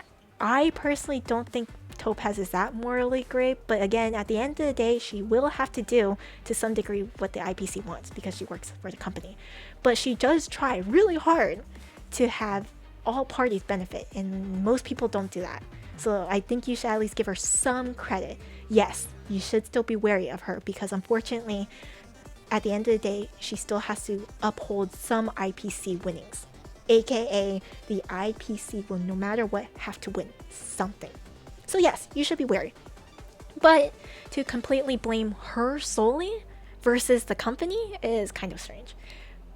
If you're gonna blame anyone, like other people, you should blame Aventurine more, because Aventurine does go all in. He doesn't need to, but he does. Jade also, a lot of the other IPC members also, that's some of them are not that bad, some of them are bad. Just, you know, that sort of thing. For Bellabog, the IPC purposely targeted Bellabog because of several reasons. One, Bellabog had a huge debt. Huge, because they thought they were dead. So that is a lot of winnings back to them. Even though, let's be real here, I don't think the IPC needed that. Two, Bellabog had no other solution. Bellabog literally is on the verge of death. They just got rid of a Stellaron. Even if the Stellaron just got rid of, there is a very, very, very, very low chance of them surviving. And that is bad. They have no other options. And that is why the IPC is very predatory. So don't get me wrong, the IPC is bad. There's double standards how people treat Topaz versus Aventurine, so that ain't gonna happen. Yeah. I love both of them, but let's be real here. Topaz does have faults. She is... Some of the faults that I will name, though, is not the faults that people would, I think of. Like, one of the faults I think of for Topaz is she is very pragmatic. That is not a bad thing. She is very realistic.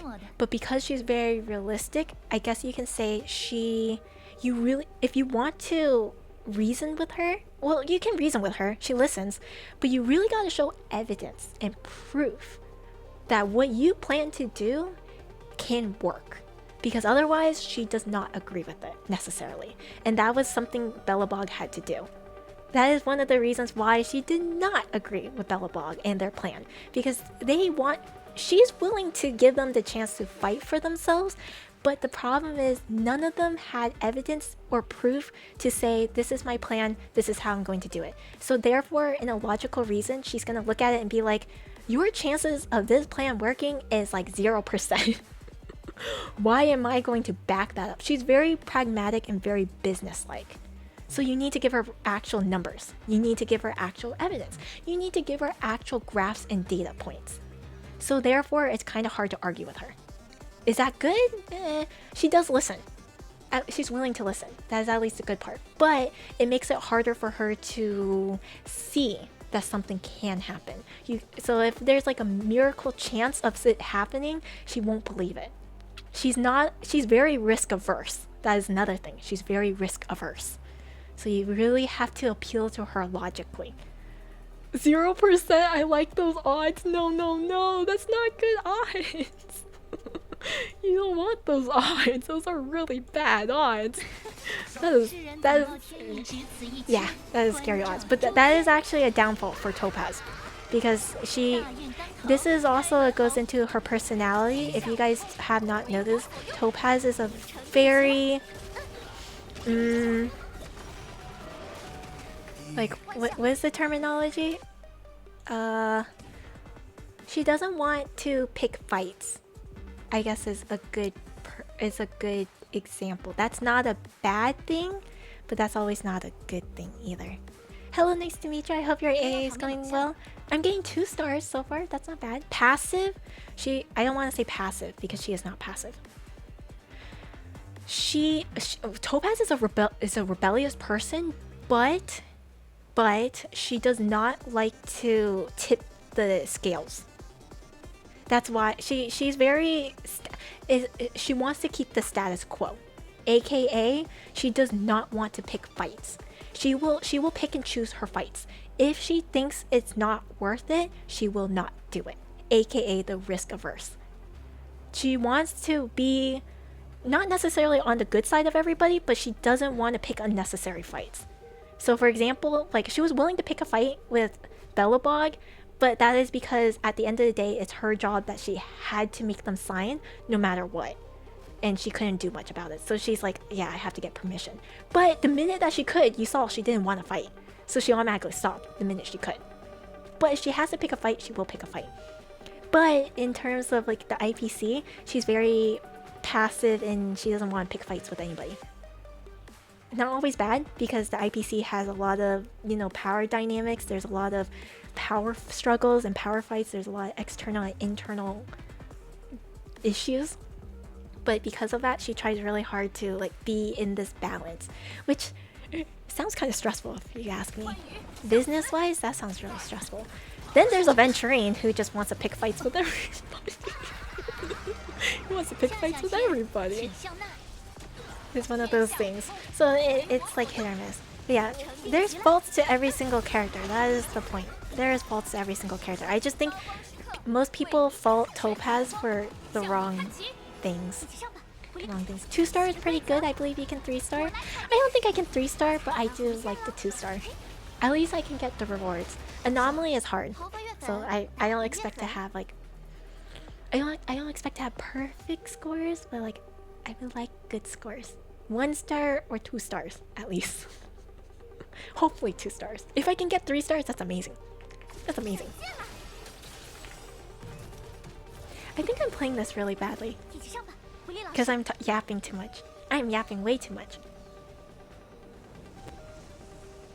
To be fair though, I think I don't have some of the teams that I probably should have. I have teams, but I don't think I have the right teams. So but yeah, every character has their flaws, but some of the flaws that people discuss about, I think it's just not as much. Is it possible for Yusa to yap too much? It is possible to yap too much if I'm starting to lose focus. The topic is Topaz. It's not just Topaz, Aventurine is also in the mix too. But yeah, I think, I don't know. I definitely do think not enough people will talk about Aventurine's flaws. Not enough. Not enough. I wish I wouldn't dislike HSR that much. I hate playing it. I just like the characters. Yeah, I actually really, like I said, I don't usually have a favorite game. It's hard for me to call HSR my favorite game, but it's definitely the game I'm most invested in. I see so much potential with the way that they write the characters or the way that they do they draw out the characters, but there is a lot of times where it falls short. It has so much potential, but sometimes they don't do enough. And it makes me sad. Is this night 3? This is night 3. This is night 3. Low-key me for Genshin. Love the characters, but it slogs sometimes, but it has its charm. Yeah. I think Genshin has really good lore. It has very good lore, but I'm picky. I'm picky. I want it all. I want good lore, and I want good character dynamics. I'm picky. Which is, it's not good to be picky sometimes. Sometimes it's not good to be picky. Sometimes it's not bad to just enjoy what you have. Sometimes.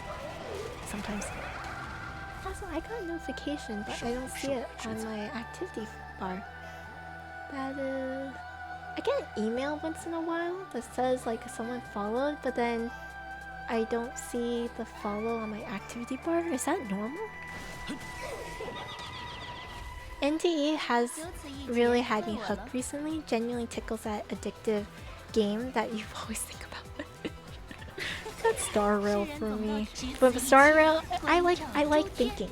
But I just like to have evidence. So I do a lot of analyzing. That's what I do. I like to have things to analyze. If I don't have anything to analyze, I get a little sad. This is why I can't sleep at night, guys. I spend too much hours sitting there thinking. Too much. Too much. That's Wua and Final Fantasy 14 for me. Yep. Enjoying ZZZ again. I love how easy it is to pick up. Really? ZZZ is easy to pick up? I find that hard to believe. I'm not going to lie. I find that really hard to believe. But then again, that's because I've only played ZZZ like 2 times. Just give me Geshulin. I will never play any other gacha. I'm a yearner. Yeah, that's me too. Again, that's why I'm really happy. I'm happy with the SP forms probably because also again, I'm lucky that the characters I do really love is Venturing and Topaz, who are really important characters to the lore. Imagine if I liked someone that just does not appear much in the story. That does make me sad. So I do understand some people's complaints with the SPs, but I'm very lucky that the characters I like are important enough. But that's also why this game probably is gonna keep me on a hold for a while. I get bored on certain patches. That is the thing. I get kind of bored and I'm like, I don't know what to do now. I don't know what to do. I wait to see if there's any IPC lore. Stuff like that. I really want to know more about the Stonehearts. I have a working theory right now in the Stonehearts. The basics of ZZZ are easy enough, I think. And if you're not super hardcore, I think you'll have a good time just kind of going around. I felt like there's so much to do in ZZZ. I got overwhelmed. I got overwhelmed personally. It just felt like there's so much things to do and everything felt like it took so long to do. I do love my HSR though, so nice to be able to slot in a game with some hands-off qualities. Yeah, that is true. I do like the hands-off quality. That just makes it easier, so I can focus on other stuff sometimes. Recently I started getting into Enfield. Really? I feel really overwhelmed with the factory stuff. You got into Enfield, Zeph? Is it because of the hot vampire guy? Is it the hot vampire guy? Because not gonna lie, that got me tempted too, but I gotta ask. I'm asking for research purposes, guys. Should I go back for the hot vampire guy? I don't even know his name, guys. How did you know? Had to ask. I know the Enfield also overwhelms me. Camille, he's... Okay, guys. The fan arts are really tasteful, okay? The fan arts are really tasteful. The headcanons are really tasteful too. Don't get me wrong. The typecasting has a lot of good content, okay? Don't get me wrong, okay? I like those sort of things as long as they execute it well and have good evidence. Don't laugh at me. You guys understand. Tell me about the Stonehearts. Oh man, where do I start? Where do I start with that? Honestly, the characters are really hot though. I really like the art style in Enfield and Arknights overall. Very, very gorgeous. I really love the art style. Riddy talks about it all the time with me too. Enfield is one of her favorite art styles. Or Arknights in general. The art styles, she really loves the art styles. And I can't blame her. They're so freaking pretty. So freaking pretty. I would invest a lot of money in that too. Unfortunately, I don't have any like character designs that I particularly like, and that's what makes it hard. I so badly want to be into Arknights or Enfield. I just can't get into the game, but I love the characters so much. Right? Combat is so interesting. Your characters are on the field fighting with you, but I like that too. I thought that was really cool. I also like that. That was also one of the things I was like really interested. Oh shoot. Okay, there you go. I keep forgetting that this team is also actually really heavy on timing. So me yapping too much, actually I lose focus. More than 2 gachas is overwhelming for me in general. So many good games, so many good characters, not enough time. Yeah, I've been taking a break in my Cookie Run Kingdom actually. Because it's overwhelming with all the dailies I have to do. And then with all the gacha games I have to also do, I took a break. I just been skipping days. I still log on and do things, but I've been like doing every other day kind of situation to do stuff. One of those things. I need to hire a secondary gamer to get more games per game. That's why I had to deinstall Hoyo games. That's fair. That's fair. I can understand. I don't think I will ever uninstall HSR. At least at this time, HSR is the game I'm choke holding. Choke holding. It's also easier for me to get things done. If I'm busy on a certain day, it's easy for me to do. You know? It's one of those things. Anyways, what were... Yeah. My current working theory is with the stone hearts. Where do I go with that? I don't know. I think it depends on where do I go, because I think some of my theories, it also, I have to go into certain dynamics with certain characters, which I also don't think that one can get controversial very, very quickly. And I've already been sprouting off a lot of controversial stuff. Oh god. Do it? Oh man. I think a lot of people are gonna disagree with me on it. But I'm getting my snackies? Oh no. Oh no. I'm like trying to think where to start. That's the whole other thing. At least in FFF I can... Sorry, I said so many apps. FF, I can just AFK craft. That's true. That's true. Knock knock, the cancellation police? No, no, no. I have evidence behind it, but it's hard to explain. And even with evidence, let's be real here. If you don't agree with me, you're just not gonna agree with me. No matter how much evidence the game can provide, you're just not gonna agree with me. If that's not what you see, that's not what you see, right? It's one of those things. Oh, why not? Oh god. Well, okay, I'm not gonna... There's gonna be people that will agree, and then there's people that are not gonna agree. I think I don't know with the majority or even the minority gets scary. That's the other thing. But you know what? I'm gonna start with this. There is evidence, right? Can I be the pink? Are you guys just choosing colors now? Can I be blue? Can I white knight myself? Does that work? Can I white knight myself? I can guard. Yeah, I can go east. I can blue guard myself. There we go. Wait, did I do... What star level did I get? Oh, 2-star. Actually, that's not as bad. That was not as bad. If I actually paid attention, maybe I'll redo this off stream when I'm not yapping. When I'm not yapping about all of this. Defending yourself on an ult? Yes. I should do that. But anyways. Can I go dibs on teal? You guys are calling dibs on colors now? Oh, okay, okay. Anyway, you know what? Okay, I'll skip over the controversial parts. I'll skip over. I think I can explain this without the controversial parts. But so a little background for those who might not know much about so I'm not very good with IPC lore. I know some of it, but there is a lot of lore when it comes to factions. So the IPC lores, I'm kind of hit or miss on because there's just so much. But in terms of Stoneheart lore, I think I'm a little bit more in tune with that. So there is currently a power struggle in the IPC. And there is currently internal struggles with the Stonehearts. So I think that's a good place to start. You guys are aware of that, right?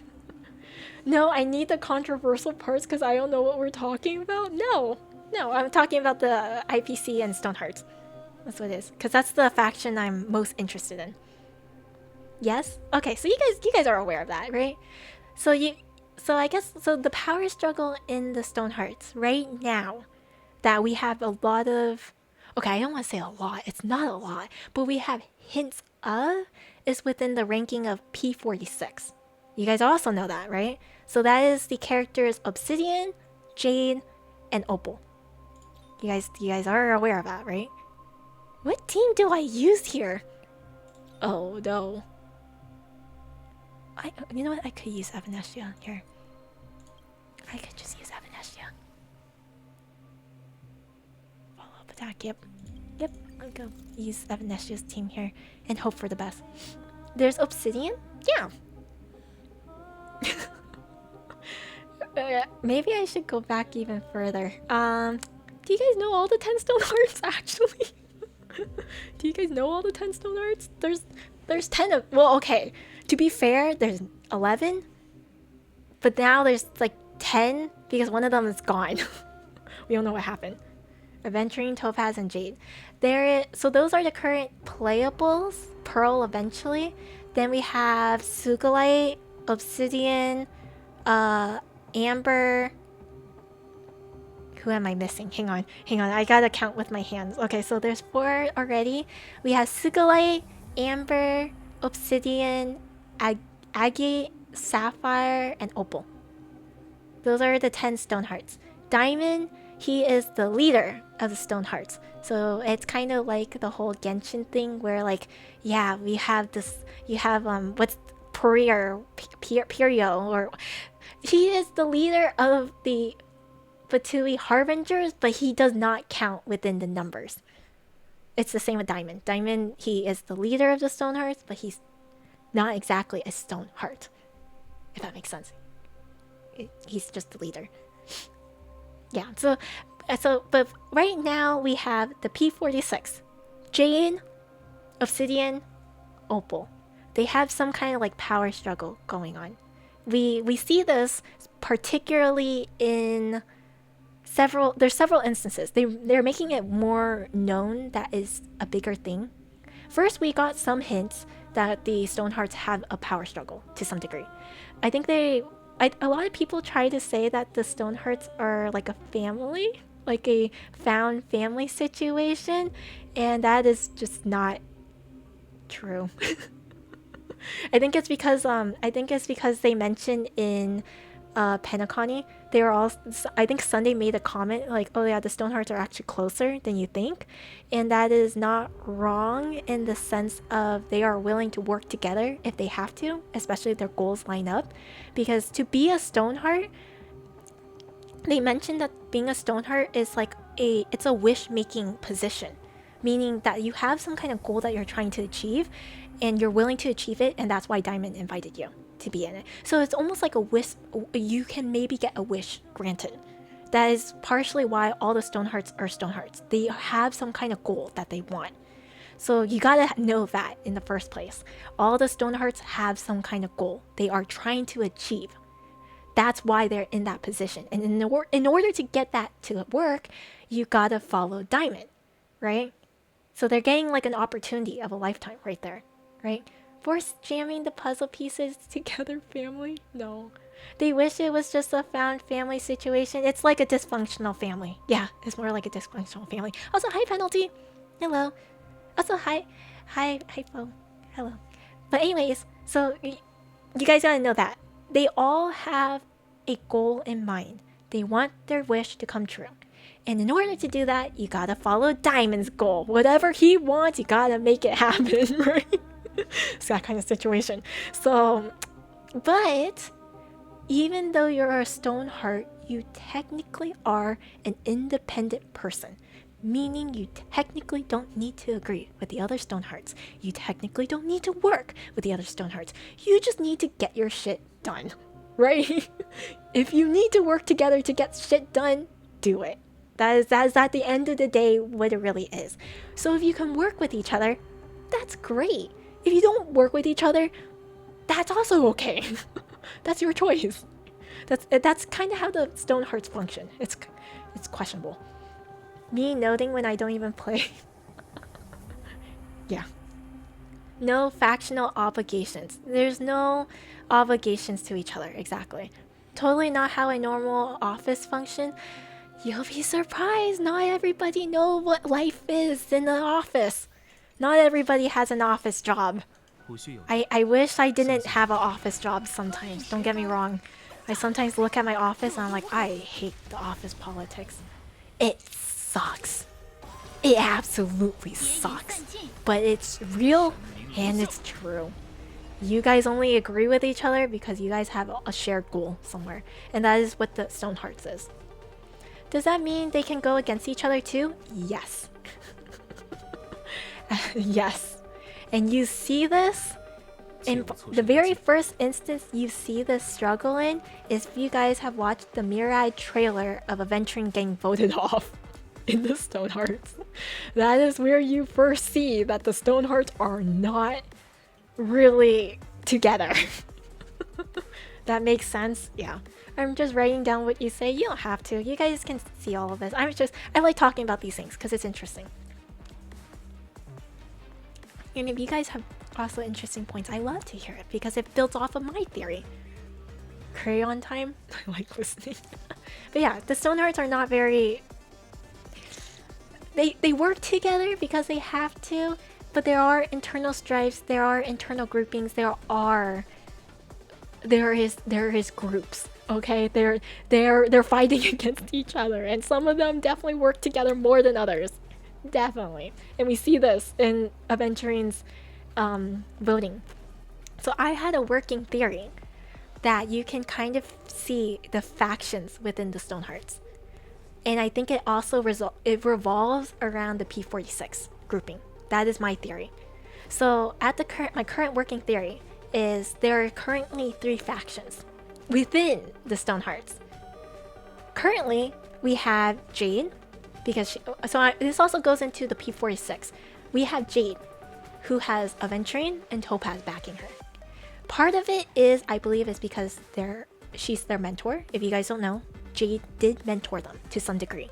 How much mentoring, we don't know. We don't know how long she's taken them under her wing, but she has to some degree, I guess you can say, kind of signed her name to say like they should join the Stonehearts. So she has kind of backed them up. And we do know from Aventuring's character story and a little bit of Topaz's dialogue, she has taught them certain things. Now what they do with her teachings is different. Topaz does not listen to Jade's teachings. Let me put it out there too, because some people think that Topaz follows Jade like a dog. She does not. Awesome. Thank you for the follow, Latte. Thank you. She does not. Topaz follows Jade because she agrees with it a little bit more. And you will start to understand if you know Opal and Obsidian. But she follows Jade because she agrees with Jade's a little bit more. At least her way of doing things. Jade is very what's a good way to put it? I'm trying to put it in a very neutral way, but if you guys don't know, I really dislike Jade. I like her. I like what she represents. I just, personally, I don't like pragmatic. She's peaceful. I think that's a better way to put it. She's a very peaceful person. It sounds weird when you know Jade's motifs and you know Jade herself. She's very diplomatic, as in she is willing to manipulate things, she is willing to be deceptive, but the way that she decides to handle things is more peaceful, and it usually has a more peaceful result. As in, you guys talk about it, you guys negotiate about it. It might not end well in a good negotiation, as in it's really one-sided, the IPC gets everything kind of situation, but it is peaceful. And if you guys didn't hear me this entire time, Topaz is a very peaceful person. She prefers a peaceful route. If she has to, she will obviously be more aggressive. But if she doesn't have to, she won't. Aventuring, he's just all in. He's just kind of all in. If he can win it all easily, he's gonna do it too. It's kind of that situation. So but again, he also has learned from like Jade the negotiating tactics. If he can win it all, he'll do it. He's also, if you guys don't know as well, Aventuring is actually, for a very strange terminology, he is a very fair person. Which you guys might not think that works for Aventuring. Aventuring is a very fair person. He does not mind being deceptive. He does not mind you being deceptive. He does not mind using people. He does not mind you using people. But he will never force a win. If he can force a win for him, he will not do it. He'd rather have it fair game, as in, okay, we can both deceive each other, and whoever wins, it's fair kind of situation. He has a very strange moral of it has to be fair. He hates winning, and it's not fair. He does not like forcing a win. So in that sense, he is a little bit more peaceful. You can at least negotiate with him. He wants a high winning, but like, you can negotiate with him, okay? Let's put it like that. So that's Jade's faction. They're a little bit more peaceful. They're willing to negotiate. They're willing to discuss, okay? That's their faction. Then you have Opal's faction. We don't know much about Opal, but we do know that he is a little bit more brutal. He sounds like a very neutral entity, and you do know this because of the way that he voted. In the Mirai trailer, he actually did not vote. If you guys know this, he chose his voting based on Diamond's recommendation. He himself did not choose a voting. He did not really have an opinion. He just said, based on Diamond's recommendation, I'm going to vote to keep you in Aventurine. I agree with him. We can still utilize you. So I'm going to vote for you to stay. And that's the only reason why I chose you. So he's a very neutral person, but his neutrality, don't get me wrong, it is not peaceful. If you guys don't know, the reason why Opal did not take the Penacony project, he was supposed to, but then he was told to give it to Aventurine, to give Penacony a chance to negotiate. Because his plan was just to raid Penacony and just take it by force. That was the most efficient way in his head to take it. He's very neutral in the sense of it doesn't matter, he just wants the end result kind of situation. So it's neutral but brutal.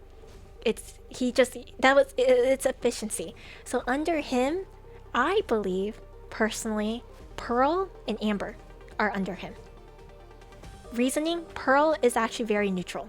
If you guys haven't played the Planet Arcadia story, she's very neutral. Also, thank you for the follow. Thank you. Also, I have not been reading some of your stuff, but let me finish this point. Pearl is a very neutral person. She's a robot. She's an Intellitron, so she works off of logic, efficiency, numbers. So she's very neutral, but she's like a true neutral. She does try to get more peaceful resolutions. She tries not to make arguments with people. She tries to get things more peacefully, but she is actually very, very neutral. She will not try to pick sides. She will try to give you what you want, but also make it where she wins too. She is very manipulative, but she's a very logical. She's like a robot. Okay, lack of better words, she's a robot. And then my theory on Amber, why she falls under Opal's faction too, is because Amber also was one of the only people in the voting system of the Mirad trailer to also be neutral. Pearl mentioned it. She's like, Amber also chooses to be neutral, and to be neutral, that's to choose for Aventurine. So there, you can say that Opal's division is like they're all quote unquote neutral kind of characters, where they don't want to pick sides. It's just whatever kind of works, whatever is more efficient, whatever follows the end goal that they want. So they don't really care about anything else about that. It's just neutrality. Sometimes it's more brutal than others. Sometimes it's more peaceful than others. So that's like the second faction. Anyways, let me go back and read certain things. I'm trying my best not to become a target for being new and rely on my superiors to keep myself from getting into office politics. My supervisor assistant is so nice. She has saved me twice. Yeah. I try to stay out of politics. I just don't say anything. I listen to things and I'm aware of it, but I try not to follow it, if that makes sense. I have a clue what we're talking about by listening. And then, interesting, I didn't know Pearl was like that. Yeah. You get a better view of her when you play Planet Arcadia. You have to play Planet Arcadia to see it. But she'll talk a lot about it. And then you can see the voice lines of her. She's very neutral. Very neutral. She tries... don't get me wrong. She's still manipulative. Still deceptive to some degree. In her eyes, it's just she's trying to be efficient. But she does try to be very neutral about things. That's her version of neutrality. Notes organized continuous point. Anyway, so those are the current two factions, right? We have Jade, who is very diplomatic.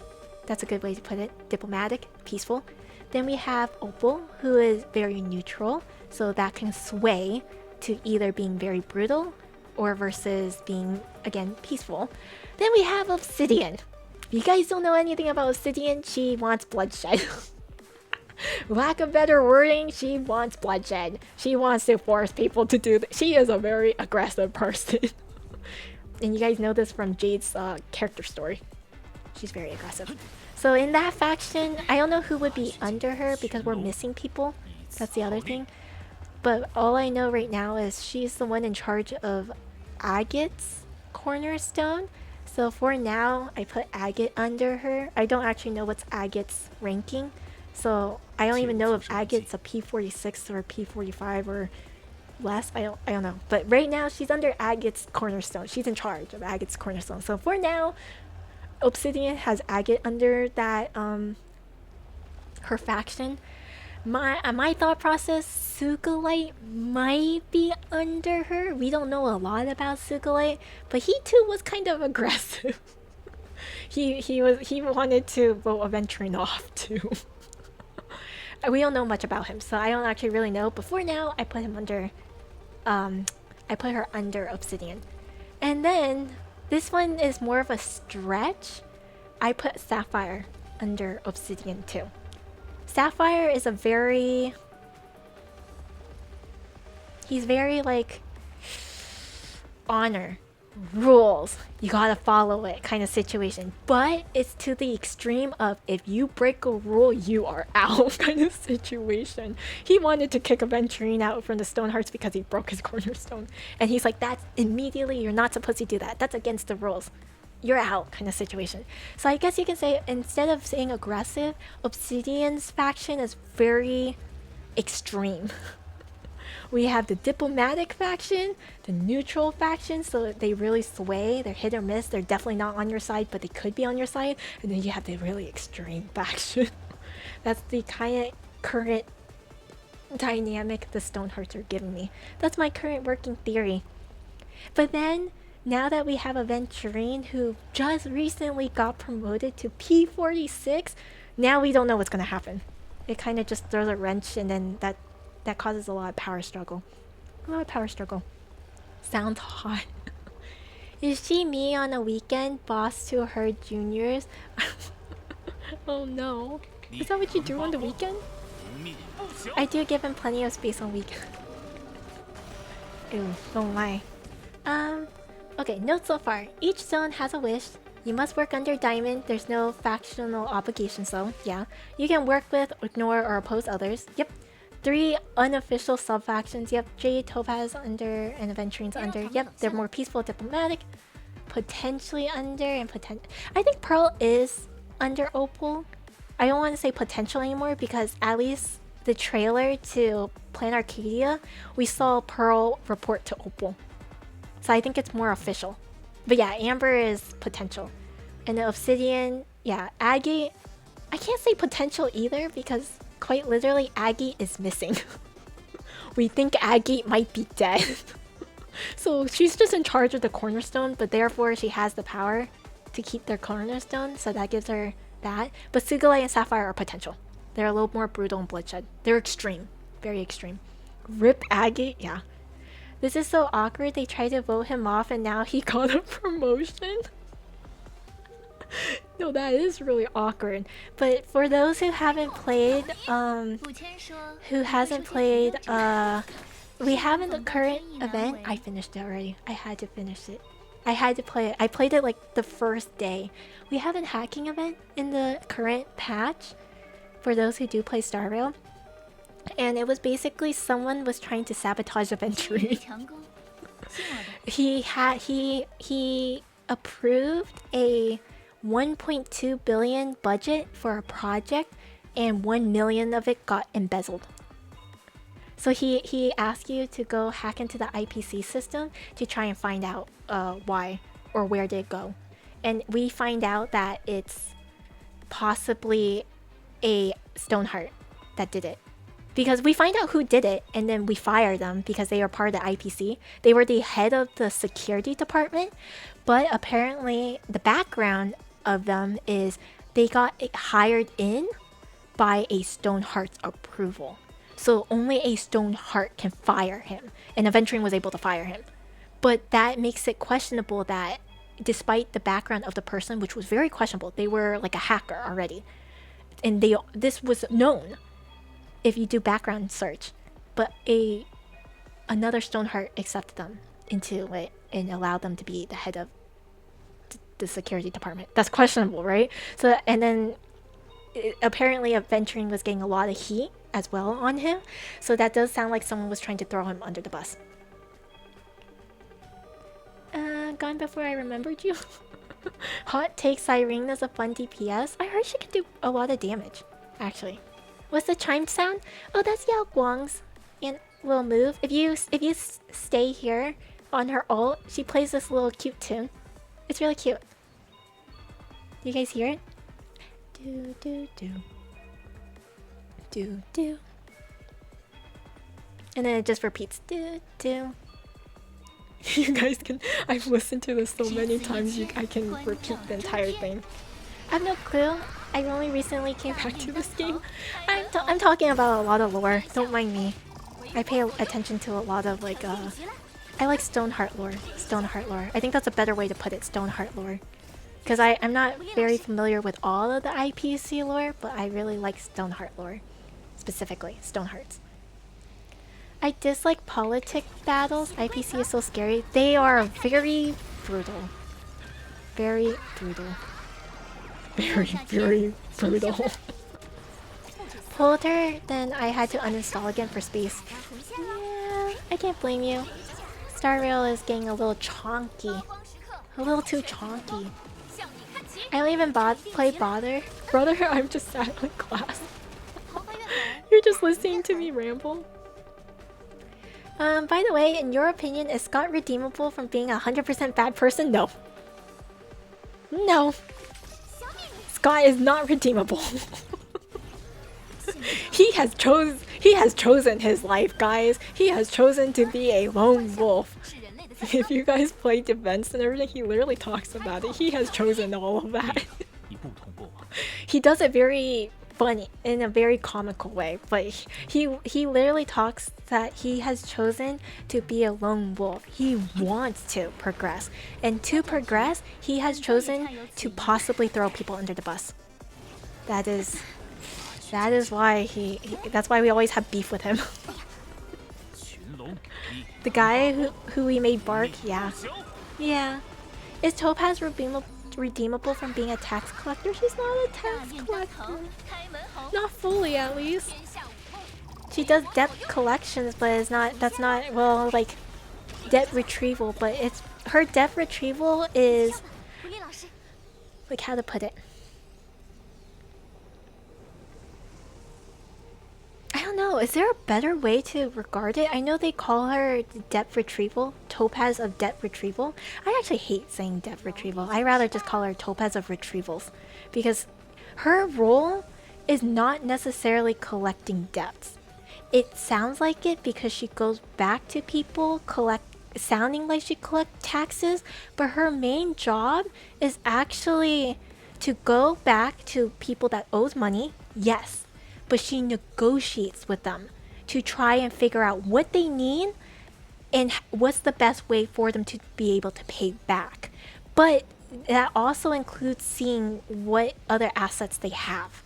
Because if they have a lot to offer, she can still offer them more money. She does a lot of negotiations, and she does a lot of, like, she does do a lot of debt. Like, do you need money or do you not need money? Do you have the money to return or do you not? How do we work this out? So I guess it is kind of debt retrieval. I don't know. It's weird. I don't know how to explain it. It's funny how majority of the community thinks Topaz was collecting tax from Belobog. It's a yes and no, because technically she was. But they already knew that she was not going to be able to. So it was more of she was in charge of negotiating their contract. Part of the contract. Let me put it like that. Part of the contract. Because one of the part of the contract she could not change was she had to sign them in with the IPC. Wasn't tax though? Debt, sure. Yeah, that's true. It's not tax. Topaz is like a kind person who gives you a chance to try and settle any financial troubles before it explodes in your face. Yes. Topaz, one of the things that people does not understand with Topaz, and I hate this, the community doesn't understand. War Dance was such a well-written event for her. So well written, guys. You don't understand. But so many people misunderstood it and be like, oh my god, she's the worst person in the world.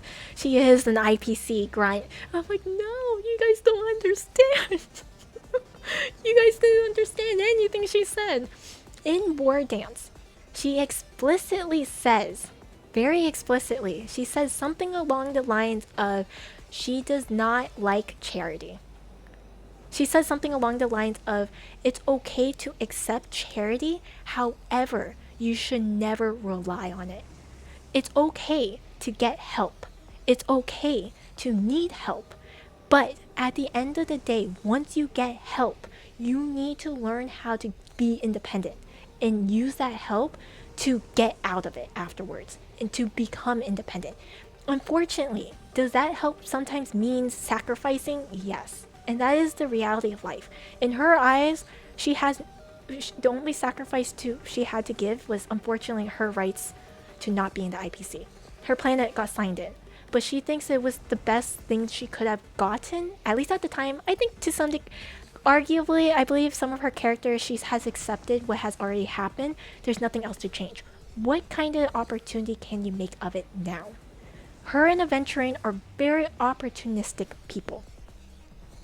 They're very pros and cons. Ways of pros and cons, figure it out from there. But you also have to understand they both come from backgrounds that did not have many options, did not have many chances. So now both of them have worked up to be able to have influence and power to now have chances, to now have options, to now have different choices in life. And Topaz tries to do a good choice all the time, or she tries to give a better choice, and she wants to give that back to other people. Unfortunately, like I said, sometimes in certain situations you don't have very good choices. Let's be real here. And she understands that, and that's why she's like, sometimes you do have to make a big sacrifice, but it is so you can have a future opportunity, hopefully. But you gotta work for it, and that's what she wants. So she is willing to give people a chance to work for it. But if you're going to sit around and just hope that someone else is going to help you, the IPC is not for you.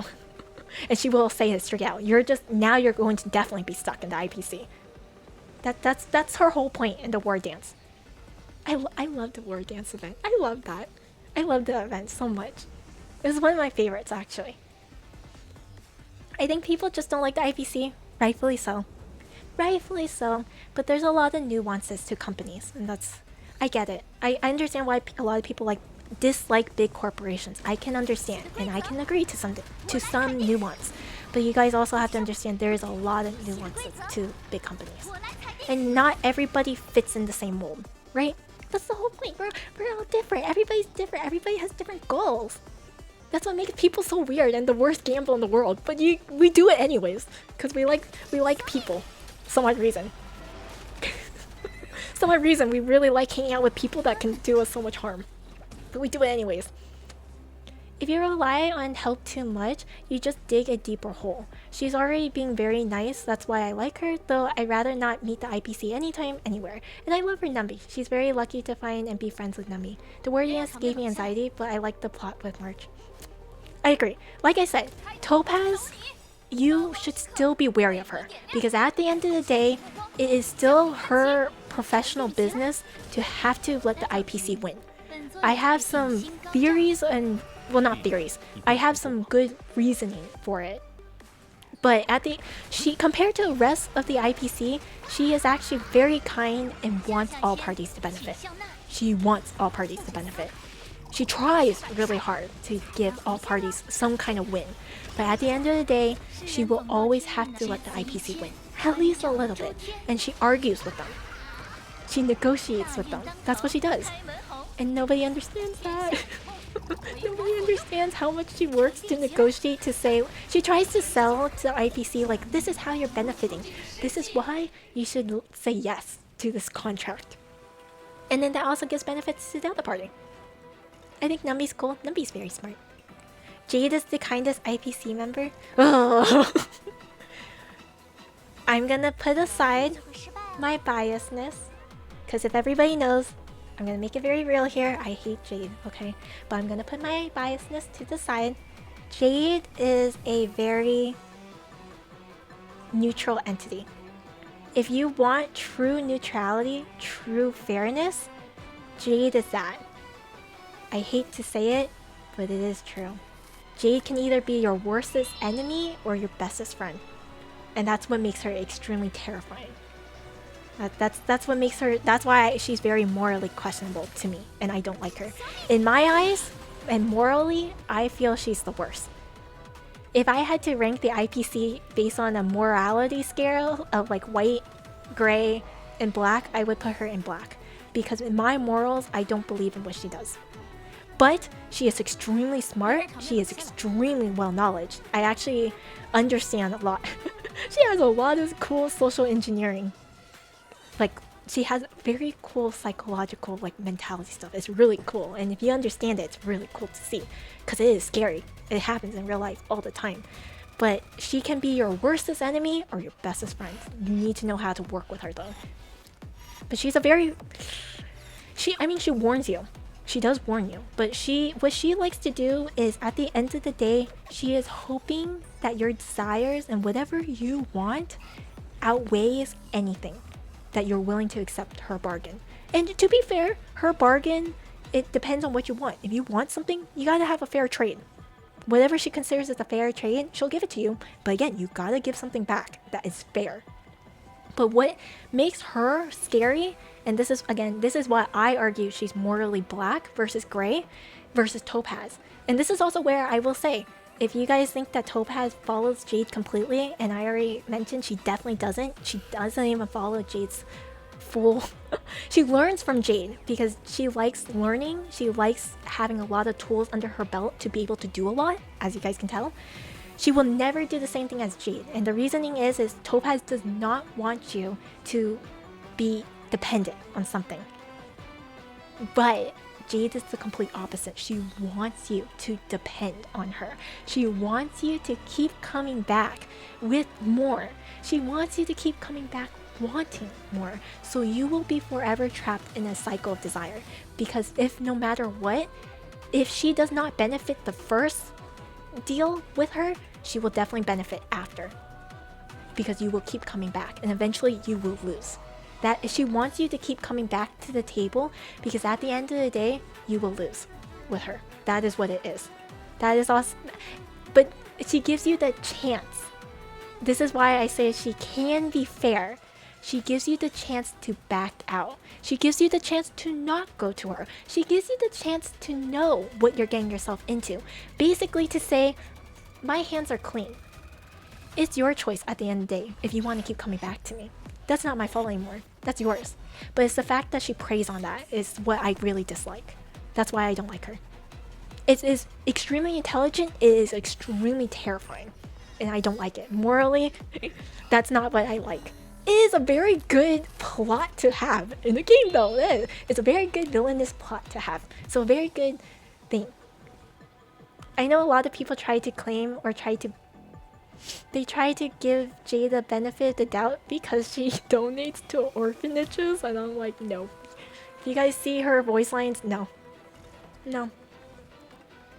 If you think about it, there is no such thing a true neutrality. I agree. I agree. But I'm trying to be unbiased here, I guess you could say. In an unbiased statement, she can be considered true neutral. Because again, she tells you everything. She tells you what you're going to lose. She tells you you don't have to agree with her. She tells you you don't have to work with her. But it's your choice at the end of the day. And that's why it's considered true neutrality. Because it's your choice. It's your fault if something happens.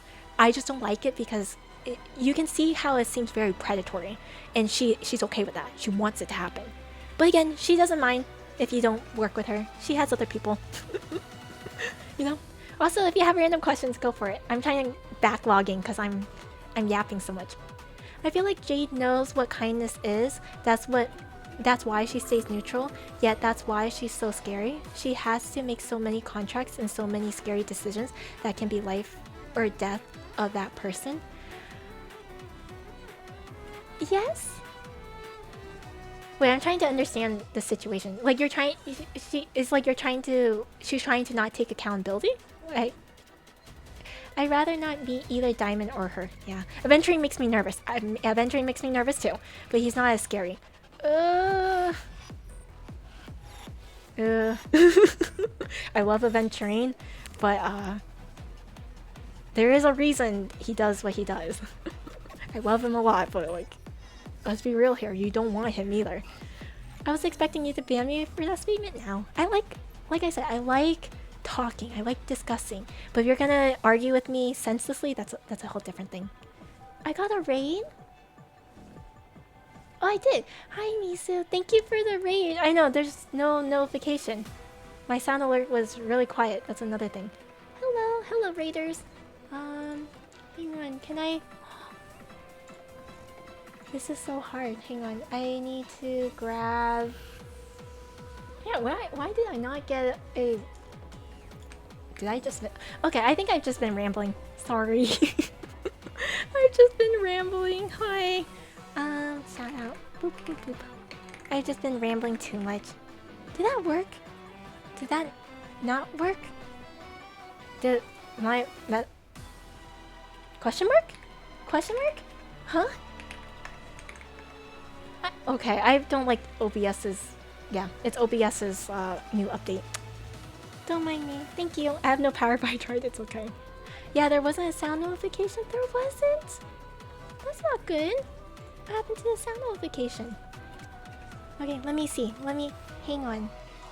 There was no sound notification. But why? Why was there no sound notification? Oh, it's really quiet. No, that's my... Okay, that's just my sound alert. It's because my game is too loud. Like, if I turn that off, right? If you guys don't hear the game, and then I replay it, I think you guys can hear it, right? There you go, yeah. See, it plays. It's just very quiet. Yeah, I might... Ooh, I wonder if I need to... It's super quiet, yeah.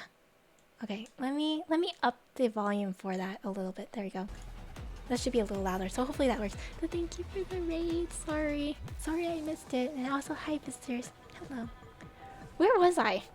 So quiet I didn't even hear it. Yeah, for me, everything is really loud on my end, and sadly my notifications are very quiet. So I definitely will miss it. But if you guys miss it, then that's a problem. That's a major problem.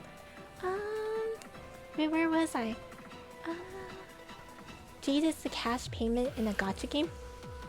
Kind of. I think that's why I like Jade. Not the desire thing, but to be so utterly in control of the pieces in play. It's exciting. Extremely cunning. She likes control. She definitely likes control. It's been hinted that she... What I like what they're doing with Jade right now is they are definitely trying to write her a little bit more villainous. I don't know if they'll keep it, but they are trying to write her a little bit more villainous. And you can see it in the beginning of Planet Arcadia. I do like that. I hope they keep her evil. Because they usually don't. They usually don't. I love rambles, especially since all I'm doing is fanfic writing. Ooh, fanfic writing. It's always good to research for fanfics. Makes me feel less lonely. I'm glad you feel less lonely.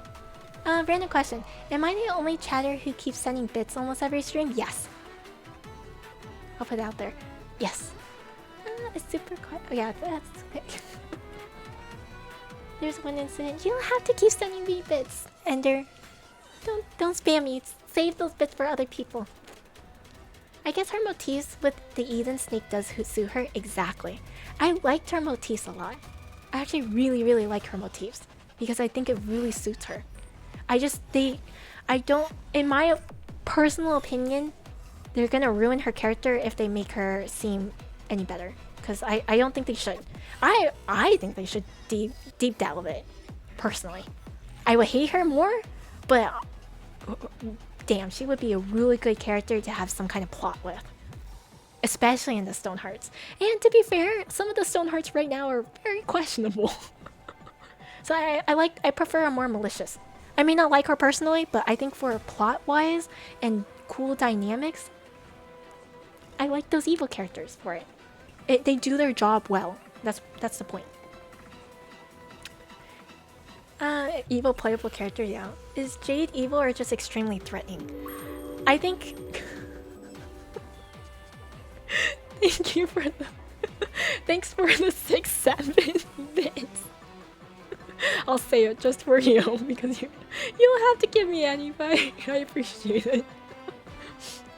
Like Jade, way Jade is, I think, is plausible. Some people treat her more morally gray.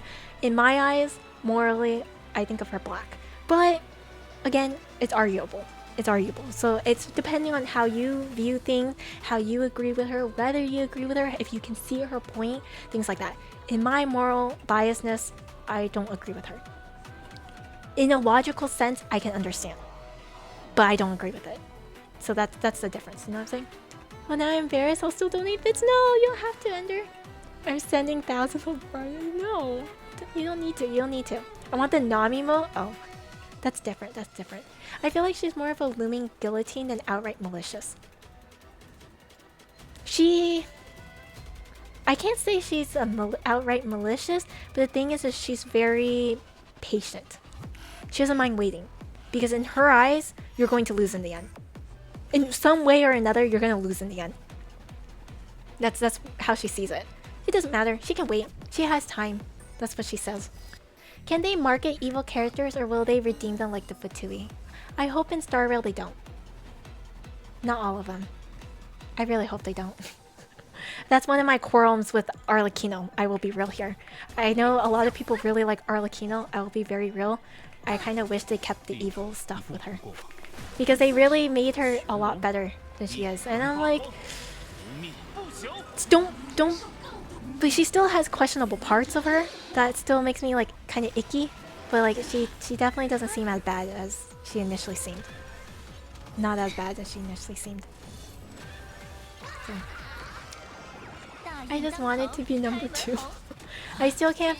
Google will do the thing if you Google 16. Really? Wait, does it? I didn't know it does that. She's just so peaked to me. Cunning, patient, 3 steps ahead of your 2 steps ahead. That's why I don't like her. I can appreciate her. I can appreciate the thought process. I can appreciate what she brings to the table, and I actually, her methods are intelligent. I can understand why Topaz actually admires her, because those are, in business and in negotiations, those are hella intelligent. But I don't agree with it. And I definitely wouldn't use it the same way she uses it. So I personally believe Topaz admires Jade, but does not necessarily agree. And does not follow it. She definitely does not follow what Jade does. There's a difference between looking up to someone's abilities versus agreeing with them. And I don't think most people understand that. Most people definitely don't understand that. When the minute they believe you admire a person, everything goes wrong. Everything goes wrong afterwards. But I don't deny your feelings and opinion. Like I said, everybody's have a different thought process. They definitely retconned a lot if you compare Child's voice lines about the Futui with the actual characters. To be fair, I kind of am okay with that to some degree. Like I'm okay with what Child says to be slightly wrong, because it kind of puts the impression of like, wow, you really aren't this close to this character, therefore your thought process or how you see this person is wrong. And I don't mind that, because it kind of shows a little bit of personality, or it also shows a little bit of a dynamic. AKA, for example, Child does not he doesn't agree with Arlecchino, her methods or the way she does things, and also therefore it also means that he's not close to her. You know what I'm saying? So I'm like, I don't mind that. It's kind of the same with Columbina and her voice lines with Nouvellette. She automatically was like iffy with him. Not in a bad way, but she automatically was iffy just because solely she knows he's a dragon. And she has bad experience with dragons. So it kind of gives you a little bit of a glimpse on who they are. And that's the same in real life. I can know a person by name, and some odd reason I'll hate them. For no reason. For no apparent reason. And it's just I have accumulated my own opinion on them. So I don't mind those sort of things. But it sometimes does make, it depends on how they do it. Sometimes they don't do it very well. Sometimes they do it too much. Sometimes they do it just right, and it's like not as bad, but there's other things to it. For character opinions, it's different. But I think it's everything else around Arlecchino where they hinted at all these other things that made her sound really bad. and then she ended up not being, or they tried to push her into a better light, listen, she's not that bad, but you have all these other things where she's bad, and that's why I'm like, I don't know. You hate someone just because of their name? No, I'm making an example. There are certain people that just dislike you without a good reason though. Like, you know, like you know, on social media, you'll just block someone just because it's like, oh, I don't like you, or there's something about you I don't like. I'll just block you. Block. I don't want to deal with you. It's like that. You know, you don't have a very good reason, but you don't agree with something, so you'll block them. That kind of thing. You know? I don't know how to explain it. It's just you get a bad vibe and you don't want to deal with it anymore. No thoughts. No thoughts other than that. It doesn't have to be any deeper thoughts. Did you know that I like purple women? Yes, I know you do. You've mentioned this before. I do remember that. For real, I block people for the pettiest reasons, but that's because I'm never wrong and I'm always right. It depends for me. I have two social medias. I have one for VTubing and I have one more private. My private one, I am willing to just block people. It's my private. I don't want to deal with certain things. If you're gonna say certain things or you repost things that I don't want to see, I'm just gonna block you. Mostly just to curate my space, right? Because I want to see certain things. I don't want to have to see certain things either, and that's fair. On my VTuber account, I try not to block. I will only block actual people I truly believe are problematic, either by personal experience or like I am seeing very concerning things, you know, like that they're saying. But I do know I've been blocked on my VTuber account. I'm actually very well aware. Forbidden knowledge, I have ran into a few people that has blocked me and I have no clue who they are, and I'm like, oh, I hope I haven't done anything bad to you, but you know what, if you block me, you block me. What can I do? I hope I haven't done anything bad to you. But if you just don't like seeing my content, okay. I hope you feel better. That kind of situation. I get what you mean. I don't have social media, so I can't relate. I like looking at pretty art. There's not really a reason not to block on social media. There's so much media to partake in and so much you do not want to see. Yep, exactly. Here for pretty art, not drama. Exactly. Exactly. Honestly, I do block people who I notice always ends up in some drama or starting drama. Yeah.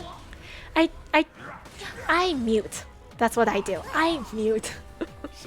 If I notice that someone causes a lot of issues, I rather just mute with you. Because look, I don't know who you are, so for all I know, maybe you're not a bad person. And so I want to give a person a chance.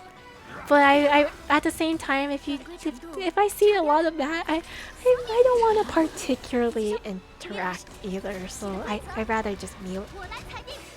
But everybody's different. Yeah. How could you block East? No, I don't care. Like I said, if people don't like my content, maybe I said something they don't like, they have every right to block me. Sometimes I think it's more of the, what do you call it? I call it the forbidden knowledge of knowing you're blocked. Do you guys ever get that? You don't need to know that you're blocked. I think as long as it's like ignorance is a bliss. You shouldn't need to know this. Ignorance is a bliss. It's forbidden knowledge to have known someone blocked you. Because don't get me wrong, people deserve to block people for whatever reason. If you just don't want to see their content, if there's something about them that you don't like, you deserve to, because you're allowed to as well. So other people are allowed to block you as too. But it's that knowledge of knowing someone blocked you and you can't help but think, what the hell did I do? What did I do to have you block me? And it goes into that cycling thought process of like, did something happen? Did I do something? Did I say something? And that's as an overthinker, that's not a good situation to be in. You know what I mean? It's not really that you're upset that you got blocked, but suddenly it's that insecurity of like, what did I do? What did I do? I'm a big fan of forbidden knowledge. No. That's not. Maybe you glaze topaz too much. Maybe I do. I have a lot of hot takes, I guess. I do agree. I probably do have a lot of hot takes. To be honest, I need to block because I really don't want to accidentally work with someone. I think it varies. I think definitely in a working situation, it might be better to block. Especially if you really genuinely don't want to do business with them. Makes sense to block. But for me, again, I try to give chances unless, again, I really, really do see problematic behavior. Then I don't want to. At the same time, I might be too... What's the word? I might be too, really use the word, I don't remember anymore. I'm okay, I allow too much to happen to me. I think that's... What's the word for that? I aim to be blocked by people. I don't like by just rage baiting them. You want to be blocked? I can block you right now, Neuro, if that's what you want. If you want to be blocked, I can make it happen. Didn't think about that? Yeah. Have you seen the Black Mirror episode where you can block people in real life? That is scary. That is very scary. Been there. It's better to just move on. It's just better to move on. But sometimes it's just a thought process. Suddenly you can't help but think about it. And suddenly you sit there and like, what did I do that to this poor person? I don't even know this poor person. Why did I get blocked? It's just, I have an overthinker brain. I don't care at the end of the day. Again, that's their choice. But I can't help but think. It's bad. I over-apologized once and it hangs to the day. It haunts me. I agree. Love gaining new info or none are privy too. I do absolutely nothing with it ever, but just knowing feels powerful to accepting. Yeah, I guess. Too tolerant. There you go. Too tolerant. I may not agree with you and I may heavily disagree with you, but I try very hard to be very tolerant. Because at the end of the day, everybody has different thoughts. Everybody has different experience in life. Everybody will see things differently. They might be missing information. They might have all the information. Maybe they know more than you. Therefore, you're the one that's lacking information. There's too much. There's too much. And that's why I try really hard to be tolerant, because you will never know the full story. You will never understand the full story. You will never understand how another person thinks, feels, or sees things. So I try very hard to be tolerant because I truly believe that people deserve to have chances. But being tolerant does not mean allowing bad things to happen to you. If they are truly harming you, if they are truly harming others, that is not tolerable. But I guess everybody has a different version of what is considered harmful. And that is why it's up to people, right? I have a certain set version of what I consider harmful versus others, and that's okay. I want to be peaceful, guys, okay? I may not agree with you, but I want to be peaceful. Please know that. That's why I like discussions. I just get scared depending on how you word it. I try, as you guys can tell, I try very hard to word things where it opens up the floor for others to feel safe to talk about things. I try, okay? I use Saber E6 here, really? I would love to use my E6 Topaz here, but I don't trust that. I get that, but honestly, I see people bring art drama into public, even if they are technically in the right. I always think about, what if that ends up being me? They tweet about next. I agree. No, again, it all varies. At the end of the day, it also depends on how much you can tolerate. Again, if that brings you anxiety, if that brings you like mental distress, you don't deserve to deal with that. Take care of yourself first and foremost, guys. Right? Take care of yourself first and foremost. Even if they don't mean necessary harm, if it causes you harm, please take care of yourself, because you need to also think about, if you're not in a good place, how are you going to act with other people? Are you going to start treating people poorly because you're not in a good place? And that's not a good thing to be in, right? You want to treat people fairly. You also want to be nice. You want to treat people politely. You also need to make sure you're in a good place to do that, right? Because let's be real here. If you're stressed, all of us does this. We might unintentionally be kind of mean to other people. Everybody's bound to do that. I said bye people. I don't like when I was just teasing. You overthink, just block. I overthink. I know, I agree. Thank you for tolerating. Oh jeez. But you also like violence in games. I like violence. I do agree with that. in games. I will always choose violence. Sometimes, okay? I'm empathetic in games. Don't say that, Nefer. I am empathetic in games. I can be pretty empathetic in games. Like, Detroit Becomes Human. If you saw me in Detroit Becomes Human, I was so empathetic. I tried so hard not to kill my people. I tried. I will take every word of Issa out of context and start arguing with you. As long as I know that you mean no harm to me, I will gladly debate with you, Zeph. I will gladly. I like debates. As long as I don't feel a pressure of there's a winning stance, I will gladly debate with you. And unless there's suddenly a minute where I feel like one of us is trying to win, that's when I get nervous. Because I'm not here to try and win. I'm truly trying to understand your side. I'm truly trying to get you to understand my side, and then we can go from there. But if there's suddenly a side where like one of us has to win, that's where I get nervous. I get nervous. There'll come a day when Issa blocks each of us slowly one by one. If you guys argue with me on Aventry and Topaz, I will block all of you right now. I'll do it. I'm threatening you guys right now. I'm putting Numby to your face. You guys better not disagree with me on this. Anyways, yeah, we go for violence. Let's go. Lyrial. No. Oh god. We all seen the punish emo. That's true. In game, violence is not the answer, is the question, and the answer is yes. Oh no. You guys. Violence tubers together stronger. Oh god. Waiting for someone to drop a Google Doc in Issa so I can go all in and I will cry if I have a Google Doc. I'll be quite honest, I will cry. But if I ever have a Google Doc drop on me, I want all of you guys as my dream jobs to not say anything. That is the best thing you guys can do for me, is to not get involved. At the end of the day, it is my responsibility to deal with the Google Doc. And even if me and Riddy have sat down, and this is so sad that we had to think about this, but me and Riddy have sat down and we told each other, if for whatever reason a Google Doc ever comes out, we will stop, sit back, and not reply to it. Not right away. We were forced to wait for a few days before we ever respond to it. That is the promise and deal that me and Riddy has made with each other.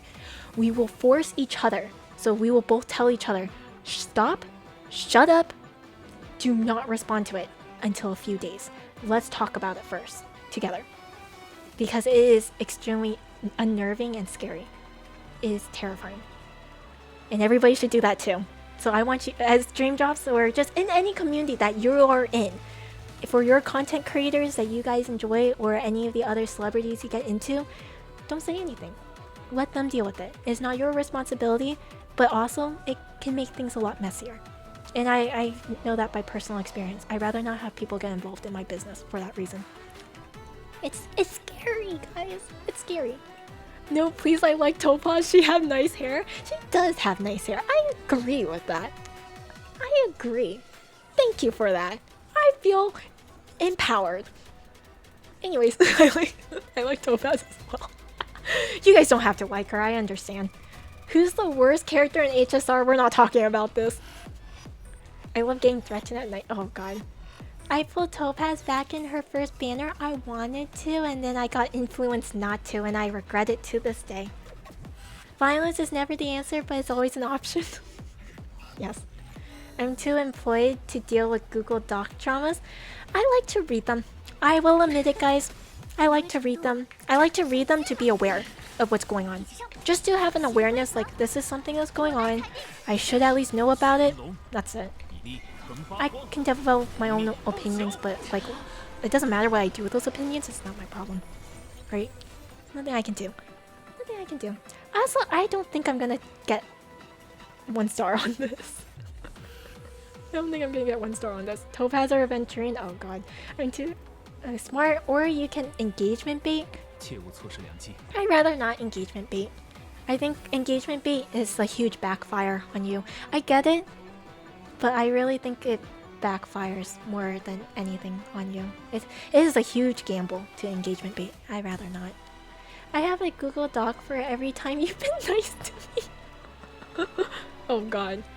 What if it's a Google Doc praising you as the best streamer ever and you ignore it and then a new Google Doc comes out about how you ignored it? That would be so sad.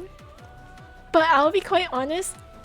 If you guys if they're okay, in the, I don't even think that's ever gonna happen. If there is a Google Doc that praises me, I think I would answer right away. But it's gonna be for the wrong reason.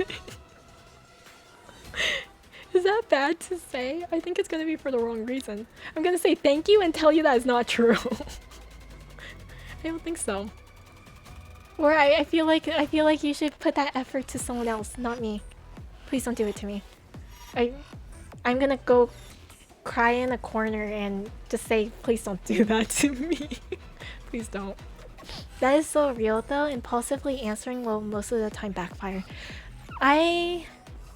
It's not just because it's going to backfire, but I think most people will reasonably get nervous. And when you're nervous, you don't think well. And it's just, even if you can deal with it logically, for your own mental sake, take time to take care of yourself and let yourself calm down.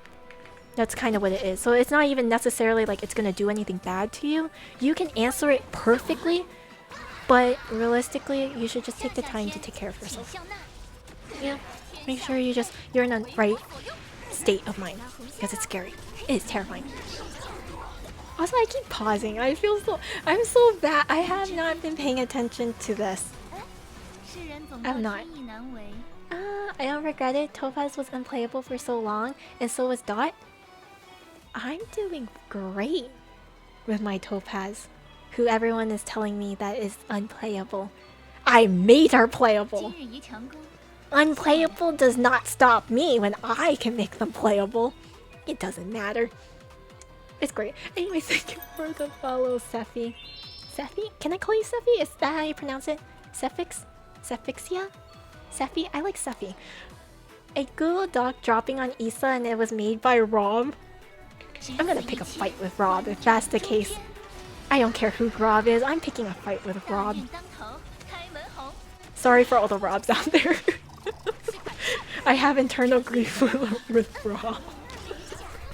Don't mind me. No personal offense to Robs, but yeah. Dear Google Doc, you're wrong respectfully. Respectfully. She's trying to use reverse psychology. No, please don't. I actually do get very nervous with Google Docs, so if anything, I would probably have like a mini heart attack. It's a little too scary. A little too scary. VOD viewers skip ahead 2 hours to see the final score? Yeah. Don't watch me if you guys want to see actual results. You're never gonna see the end result. And I still have to play a round of Currency Wars. I want to play a round of Currency Wars still. It's never gonna happen, guys. It's never going to happen. I have a cousin called Rob? Oh no. Thought we got rid of that guy. What's good about HSR? There is no unplayable team.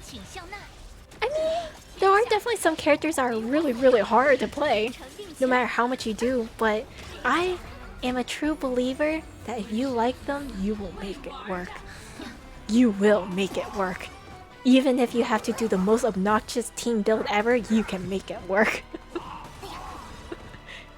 I've done it. My poor Topaz.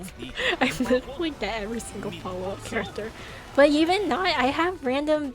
If you guys don't know, I have some random DPS Topaz teams that are not follow-up. And then I've done just weird things to build her. You guys know this. I use Fire, MC, Acheron, Jingliu, and Natasha, and I make it work. You can make it work. I just upcost? Upcost as in like you purchase? My Arlen hyper carry team was pretty unplayable. Okay, We're not talking. I'm not gonna say anything about the 4 stars. I can't say anything. I like 5 stars for a reason. But 4 stars, yeah, they can feel pretty unplayable. I can agree with that. Also, I don't like this boss. I feel like I am starting to believe I should actually go with my Asheville team on this. I might actually need to do my Asheville team. I think I actually need to do my Asheville team. The fact that she died, that's not good. And I don't feel like I was doing enough damage. My follow-up team should do this, right? My most invested team. Surely they'll be able to do it. Small sidetrack, but did Riddy go to game night with you? No, she didn't. She didn't go to game night. It was like a mom's family friend kind of situation. So she invited some of the family, but not all of the family. Does that make sense? Some of the family, but not all of the family. Just some of the family she knew. And Riddy does her own thing. She has her own life, guys. She has her own life to deal with. I don't have a combo. Like pull it for E. Oh, for pull for Eidolons. Yeah, I agree. My Topaz is E6, S5. I agree. I do upscale as well then. I just try until the boss gives up and dies. I mean, if you guys don't know, I do end contents for like over 70 times. So, yeah, I definitely do that too. I definitely do that too. Now they just HP inflate and makes it impossible, or you have to gamble for it. If you like a character, not only will you upscale them, you'll get every single character that I believe works with them. Or has a potential to work with them. That is what I have done for my Topaz and Aventurine. And that is why I have Asheville. I should have done it for Blade, but I logically explained myself out of getting Blade. And now I do plan to get him during his rerun. I do plan to get Blade in his rerun now. But logically at the time I was like, I want to save for my Aventurines. My priority for Aventurine pools and everything and for his wave flare was higher than getting Blade. And right now, honestly, I think Asheville has been doing fine by himself for my Topaz and Aventurine. So far. So far. Now, I think she forgot about me. What do you mean? 10% crit rate with high stats. Oh, 10% crit rate though. 10% crit rate. If you believe in waifus and only pull for them, then you will always have a weird team like I do. Thank God Topaz and Aventurine share archetypes. Thank God. Imagine if they both played different archetypes. I would be pulling double on everybody. I'll be wasting more pulls than I already am. Because so far I'm very lucky that Aventurine and Topaz are both under the follow-up archetype. So I'm very fortunate that they share teams. I don't know what I'm going to do once the wave flare is out. I am hoping that they make... Well, okay, he likes follow-up characters too, so technically he shares some of the teams that Topaz and Aventurine should have. My current Topaz and Aventurine share.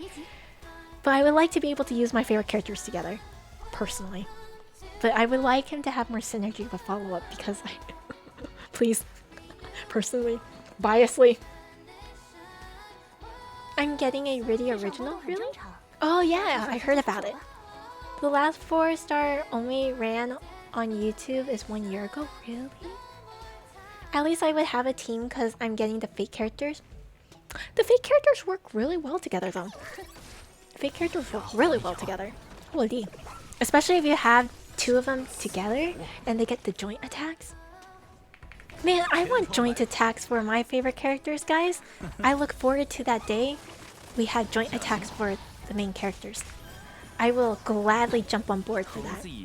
Especially if it was like right now we have like the joint attacks are like they make sense in lore with the fake characters. Imagine if they do that for the current characters too. I would love that. I love that.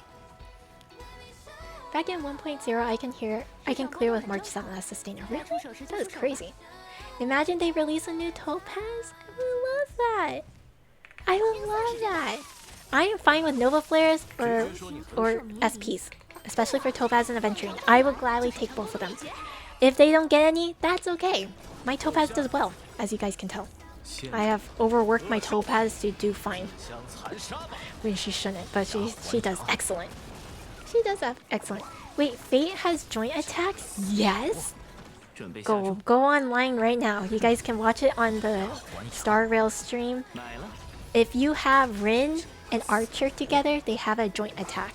If you have Gilgamesh and Saber together, they have a joint attack. It is amazing. And they only do it with each other. So you have to have them on the same team. But I think it's so cool because in lore it makes sense. So can you imagine my favorite characters having like some kind of what do you call it, like joint attack with a character that they have a lot of dynamic with? I'm like, that would be amazing. I like that a lot. Just because it makes sense. That's also part of the reason why I like some character gameplays. For example, I'm very biased with this. Aventurine and Topaz are both in the IPC and they both work together very well. But Jade, despite being in the IPC, she does have follow-up abilities, which works with Aventurine and Topaz to some degree, but she actually contradicts them and don't want to work with them either. And that kind of makes sense lore-wise. I'm like, that's crazy to think about. I like the thought process. It means you thought a lot about the kit and lore and character. Well made, well designed. That's just me. Gil with Saber is so weird. I think it's just funny. I heard they're dynamic together, but I think it's funny because it makes sense. One of my favorite things, they feel so cool. Yep. I just pull for pretty characters, male or female. I don't care, you're mine. I do too. I do too. I don't watch Fate, but I thought everyone hated Gilgamesh. Yeah. My final gift. Good night, Ender. Sweet dreams. I hope you rest well. Don't mind me while I ramble. Also, thank you. Thank you for these. You think, wait, you think which is gonna be next year? Apple Store Exchange? Question mark? What? Huh? What do you mean next year's? Do you mean like who's gonna be the next Fate character? Who's gonna be the next? You're gonna have to elaborate a little bit more for me. I'm a little confused. Just a little. Just a little. Also, okay, I'm gonna just let them beat up my characters real quick so I can get more energies and other things like that. Joint attack SP Aventurine rapidly spins SP Numby from SP Topaz rapidly in the roulette wheel? That... what? What? The one they let you exchange for a golden apple? Oh, you're talking about the golden Orbeez! Oh, the one that Topaz comes from, the golden companion spirit thingy. Yeah, the it's from the iOS store? What? I was so confused because when you say Apple Store, I was like, what does that have anything to do with the Apple Store? What do you mean? Is there a special iPhone iOS store situation? I was so confused. Okay, okay. I understand better. God, I don't know. I don't know, actually, because now we know that they're okay with putting any character in there and still Nova flaring them, because we have Ho-Ho as living proof. So I don't know. But it's usually characters that works in a team, and they are a good character to have if you want to do a certain team dynamic, but they have other options that are more limited, if that makes sense. Because Topaz is really good in follow-up, don't get me wrong, but obviously she has other competitors that can take her place that you can pull for. But Topaz is definitely a good character to start for follow-up. You know what I mean? Rocha is a really good healer in the beginning, especially when you're new. Ruame is really strong if you're very new. So they try to make it like very friendly in that sense. Ho-Ho is also very good when you need energy and a healer. And Robin's also still a pretty good support in general. She's not as viable now, but like what I'm saying is she's very handy if you're new and start. So it's like it's a good free option to have. So they seem to have a running trend with that. So I don't know who would be next. I'll be quite real with you. Not gonna lie, I can see they put Tribby. Oh, I don't know. Tribby.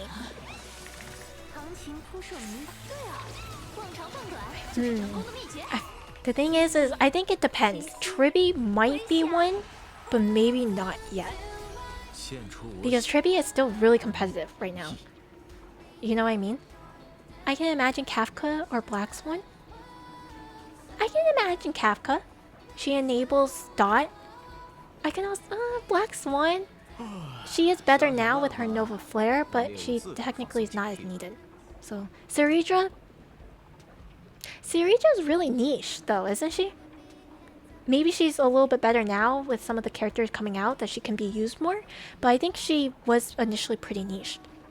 So maybe, especially if you want to play those kind of archetypes. A lot of the characters they do release is like, it helps in an archetype and it helps when you first start out. Especially if you're first starting out trying to build a certain archetype. So maybe. Those are all good options. But Tribby I think right now is just too competitive. That she's not a good consideration. Especially because at the end of the day, Hoyo wants to do business, okay? I don't agree with it, but you know they're gonna do business. They want this. They want you to spend, okay? Let's be real here. They want you to spend. So it's one of those things.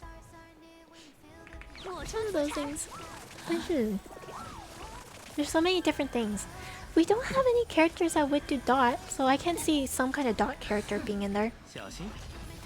I would say a Kafka because she's the enabler of Dot, but if you want to start, like you really need Kafka if you want to do Dot. So like I can see that. I think Hycilians is too much because she's pretty premium. I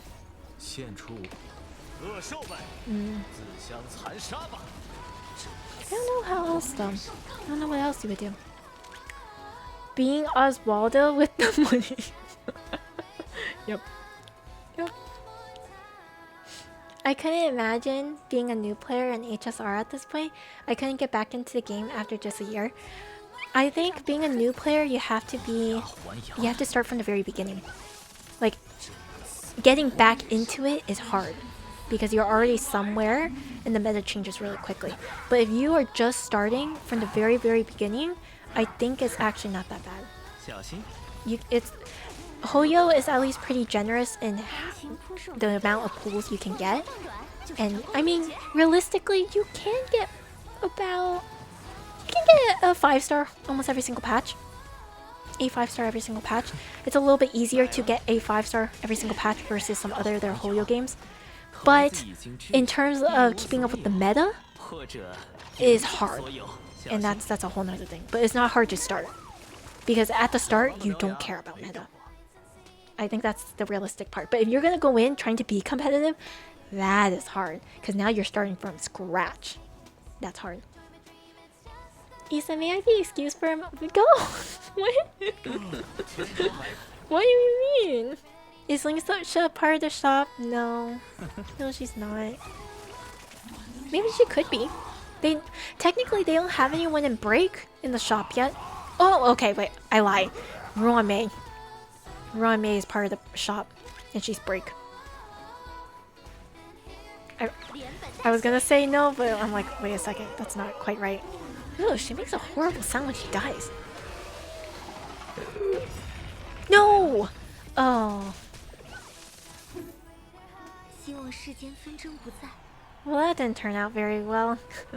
The meta rotates too fast, yeah. The meta rotates too fast, so a new player wanting to get into meta will not do. But a new player overall in the game, don't care, take it casually, they're fine with going slow about it, I think they'll be okay. But definitely not to keep up with the meta. That's brutal. That is way too brutal. I just like clearing all end games. That's why I only play one gacha at a time now. I like clearing end games. I think you guys can see I like clearing end games, but if I can do good, I would like to, but it does not necessarily mean I will. I just like clearing and trying to get as best of a score I possibly can. That's it. But I'm fine if I don't get as good of a score. I try, but then you also see me do weird builds. So that's the other thing. Oh no, my Ash Veil. Please hit Aventurine, please hit Aventurine. He really needs to put shields on everybody. Please hit Aventurine. Or you hit my Topaz. Oh, they're hitting everyone but Aventurine. What is this bullshit? What is this monstrosity? Why are you hitting everybody but Aventurine? Who's in the middle with the probability that he should... Okay. Okay, I see how it is. I see how it is. Honestly, I thought they just put whoever in the shop that most likely won't get pulled for. I guess if you... Yes and no. But I think realistically, some of the characters they do put in the shop actually do have pretty good values. It just depends on how you plan to use them. Oh man. I might have to restart this. Yeah, I restart. That's not good if Topaz is dead. It's reset? Oh my god, it's late. I've yapped too much. I really yapped too much. It's already been 3 hours? Okay, well... I'm still not done. And I still want to do a currency war. What do you mean? What do you mean it's been 3 hours and it's already reset? Uh-oh. Uh-oh. Yeah. Issa likes clearing endgames very slowly. Yes. Very slowly. That is true. Very, very slow about it.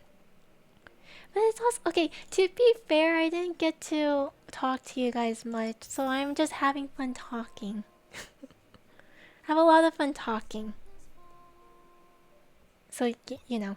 But yeah, the shop, I feel like there is some logical reasoning. Some of it is, yeah, probably characters that are not going to make money off of. But if you think about it, if you are a person wanting to go into that route of like, this is a team I want to start building, these are really good characters to start building with. They're not very competitive anymore, like you can replace them for better, but they're pretty good characters to start with. But at the same time, realistically, no one's going to also pull for them fully. Stuff like that. Ho-Ho's a weird situation. Yeah. Yeah. I missed stream yesterday. By the time I woke up, you had vanished. Yesterday was an odd situation. That's another thing. Robin also need Ho-Ho to enable her to be a generic support. Yeah. Either that or you're wasting a lot of SP with Robin. It's one or the other. You're gonna waste a lot of SP if you wanna use Robin outside of follow-up. A little too much. Boop, boop, boop.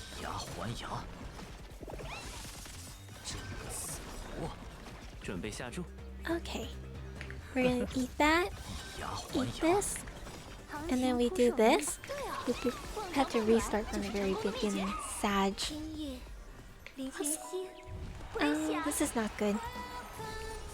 My left hand right now feels very tingly, which is not good. So I'm like trying to like, what do you call it? Like, not really massage, but I'm trying to like move my wrists around more. Honestly, I always miss Robin on her runs, but when she came to the shop, I immediately got her. I'm very happy to have gotten my Robin. Very, very happy to have gotten her. Has Robin finally been power crept? In the current meta, the things that she provides is not as needed.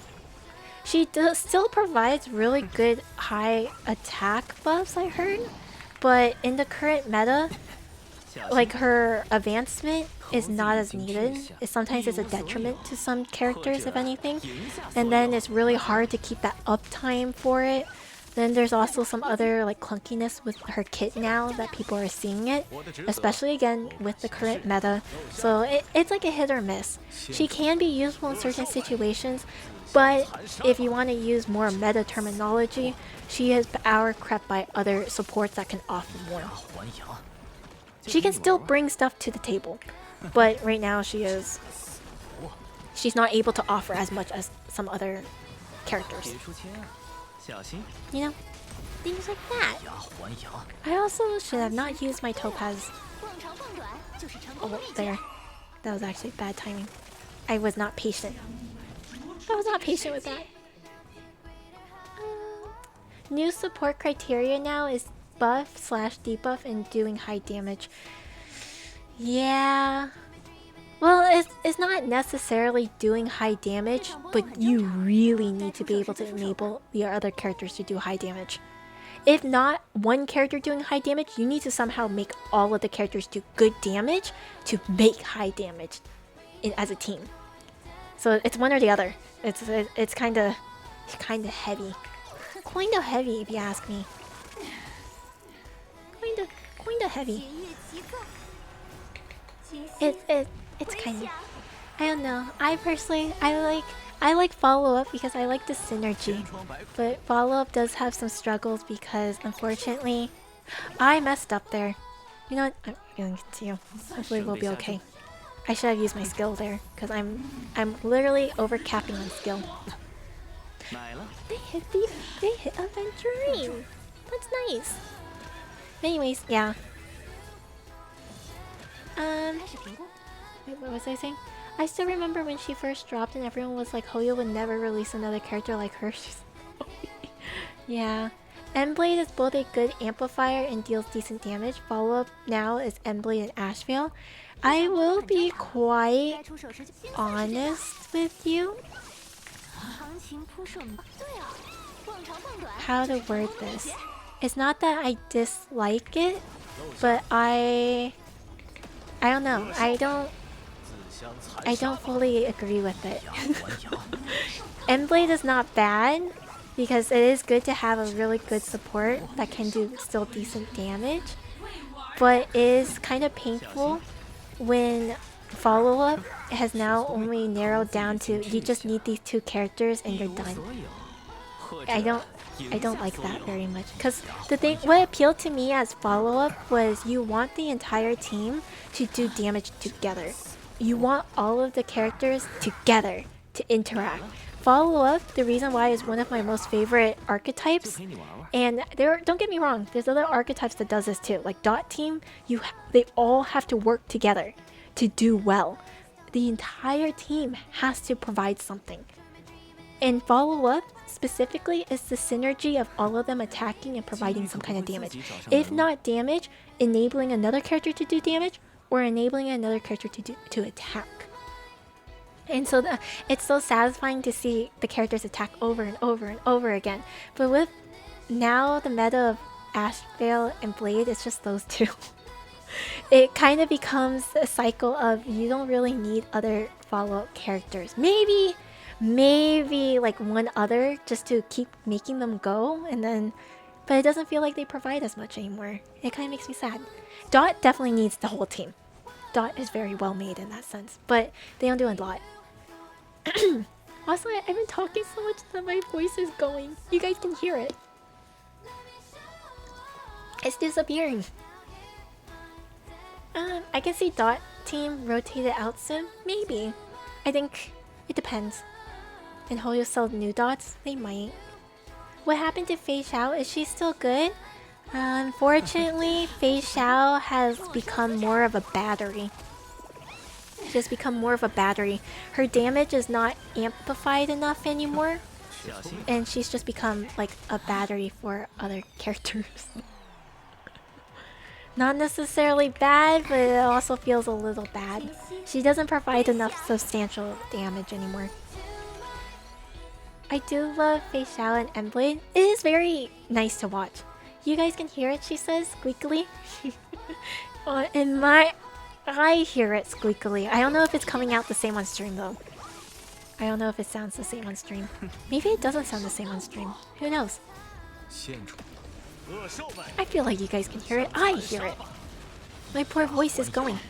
My poor voice is dying.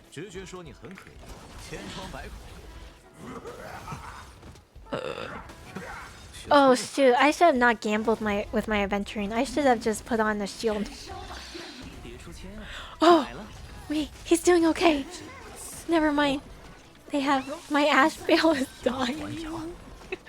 My Ash Veil is dying. I might have to restart this again for him. Or I can hope for the best and they just keep smacking aventurine. Yes, we're good, we're good. Saved? Yeah. That was a noise? Yeah. My poor Ash Veil. I like Fei Xiao. Kind of wish they made her more muscular though. I think she looked fine as she was, personally. But everybody has different tastes. Ooh, perfect. That was perfect.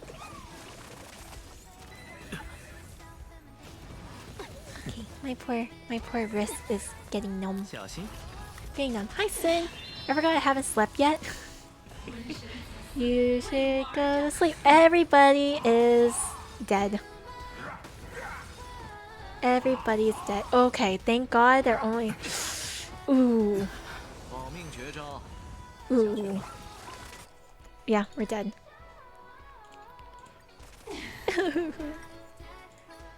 They all died. I wanted to use a different team. I'm probably gonna end up doing this like a bunch more times. This is why I end up yapping a lot. Honestly, Fei Xiao needs to have less muscles for flexibility. Is that how that works? I just woke up. Good morning. Don't mind me, I have a lot of stuff. Skip to the next stream. No. I'll finish. It's just my poor wrist needs to have a break. My wrist is like a little numb right now. Even though I've been yapping a lot, I don't know what I've been doing. My wrist is a little tingly. That means I'm not having good wrist support, guys. Make sure to stretch and do a lot of stuff for your wrists, okay? It's one of those things. Blood circulation. I don't think I like you chaining those sentences together. What do you mean? What do you mean? It is athletes don't build their muscles like bodybuilders? You know, that's fair. That is fair. That is true. I can understand that. That is true. That does make sense. When I said more muscular, I didn't mean bodybuilder level. Just in general have more muscles. Like just a little bit more. I guess a little more tone. Maybe that's a better wording. Like, have you guys seen wave flares? What do you call it? Have you guys seen wave flares model revamp? Robin and Aventurine's remodels look so nice. I like their new models. But if you look at wave flare, you do see muscles now on him. He's always had muscles, but it's just funny that you really see it now. It's like, oh, muscles. Tell me to go to sleep and then immediately say everyone's dead. Yeah, I meant she needs to have actual tone muscles, since, you know, she's trains. I can see, but, I mean, depends. Maybe if she ever gets an SP form, she would. Also taught me to take care of my hands and wrists. Yeah, I need to take care of my wrist a little bit more. I have a little pad for my wrist, but I guess I'm not using it very well. Maybe I'm not supporting myself on it enough. Have you seen my Mighty Moses the Undying? That is true. That is true. I recommended. Yeah, he recommended it. I am using it, but I don't think I'm resting my wrist on it well enough. So it's like I'm having some issues. That's just a me. That's a me problem. Me problem. The last king of Chrome. You do see them up. Have you seen Finan? Also very muscular. I think Jingy 1 also has some quite a bit of muscles. Or, well, the model is slightly outdated, but it's there.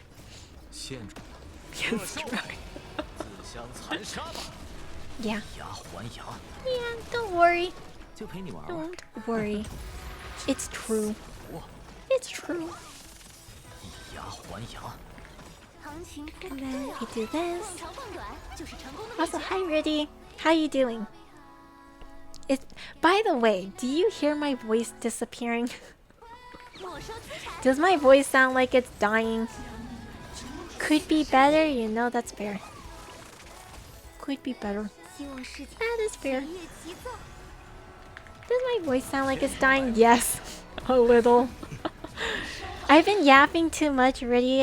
I spent 3 hours and I'm still not done. I'm still not done. 3 hours and I'm still here. It's bad. Everything is bad. I've been yapping too much about lore stuff, about theory, about some controversial takes. I've been talking too much. I've been talking too much. True Finan has that sleeper build though. They only tease his chiseled abs in the Ample trailer. That is true. I think you need vocal warm-ups. Oh. No, I'm good. I just haven't drank enough water. I've been yapping too much without water breaks. That's what happened. That's my fault. That's my fault. Yeah. It is what it is. I've calmed down, don't worry. Also yapping about what to do in a Google Doc scenario. That is true, I was yapping about a Google Doc scenario. That is also true. You know what's great about Finan?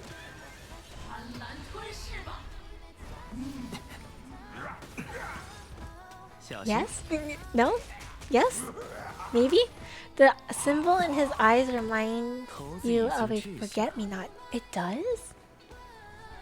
I was going to say his eyes, but that was not the reasoning for it. Let me go look up HSR Finan. Let me take a look at some of the pictures. Where's your eyeballs? Let me see the eyeballs. Where's a good picture of your eyeballs? This is not a very good picture of your eyeball. Does anyone have a good picture of his eyeball? Because I don't. And I'm getting like TV pictures, and I don't think that's enough. It's not enough. Where his... Oh, you know what? His Eidolon. His Eidolon should give me a very good image of his eyeball. There we go. Is that what a forget-me-not looks like? I always looked at it as a clock. Is that just me? Because in my eyes, his eyes reminds me of... Well, one, I see it all the time in his ult, so like, that's what it reminds me of. But it reminds me of like... the... Okay, it's not a full-out clock, but it reminds me of like,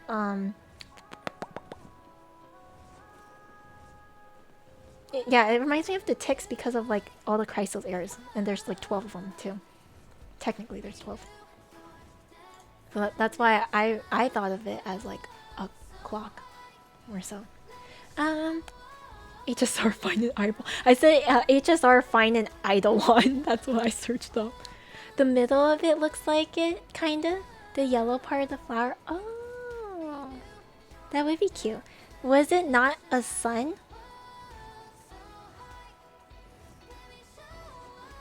You can argue that it's the sun. You can argue that it's a sun. I think the reasoning that I tend to look at it as like it's a clock is because, again, you know, like if you have Finan, in order to use his ult in the first place, you have to charge him. You have to charge him, and it's 12 charges or 6 charges. No, it's 12. It's 12 charges, which represents all of the Amphoris characters. So that's why I was like, oh yeah, it's a clock. But yeah, no, a sun would actually make a lot of sense too. They never really explain what the symbol is. You can make your assumptions, you know? You can make assumptions.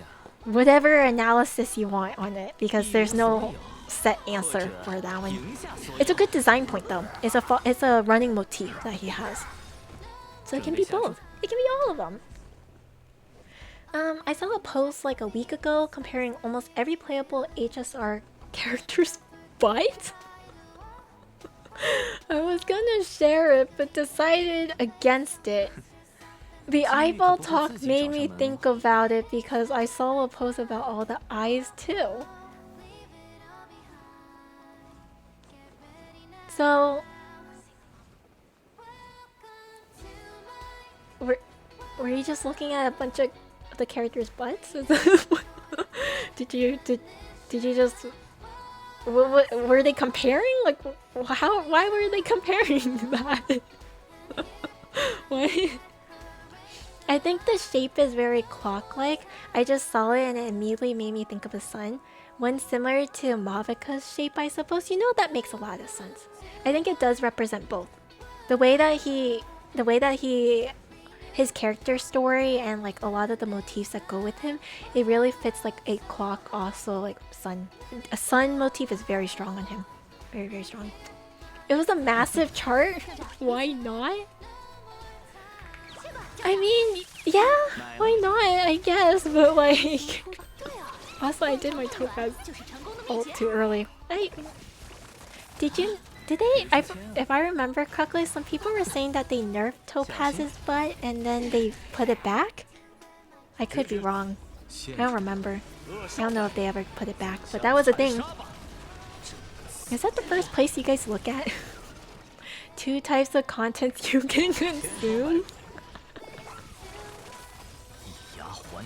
I definitely look at the character design first before I look at any of that.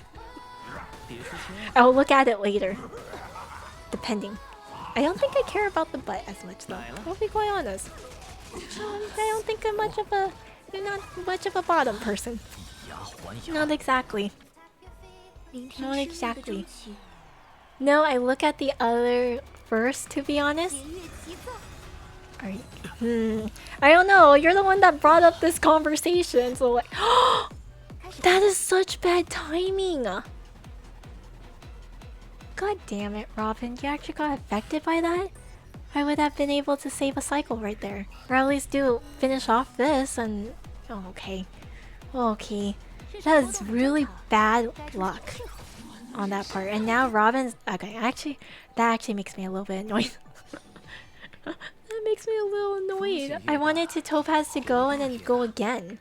That's why we're doing this again. We're doing this again. That makes me sad. To be fair, Topaz's butt really stands out. It's the outfit.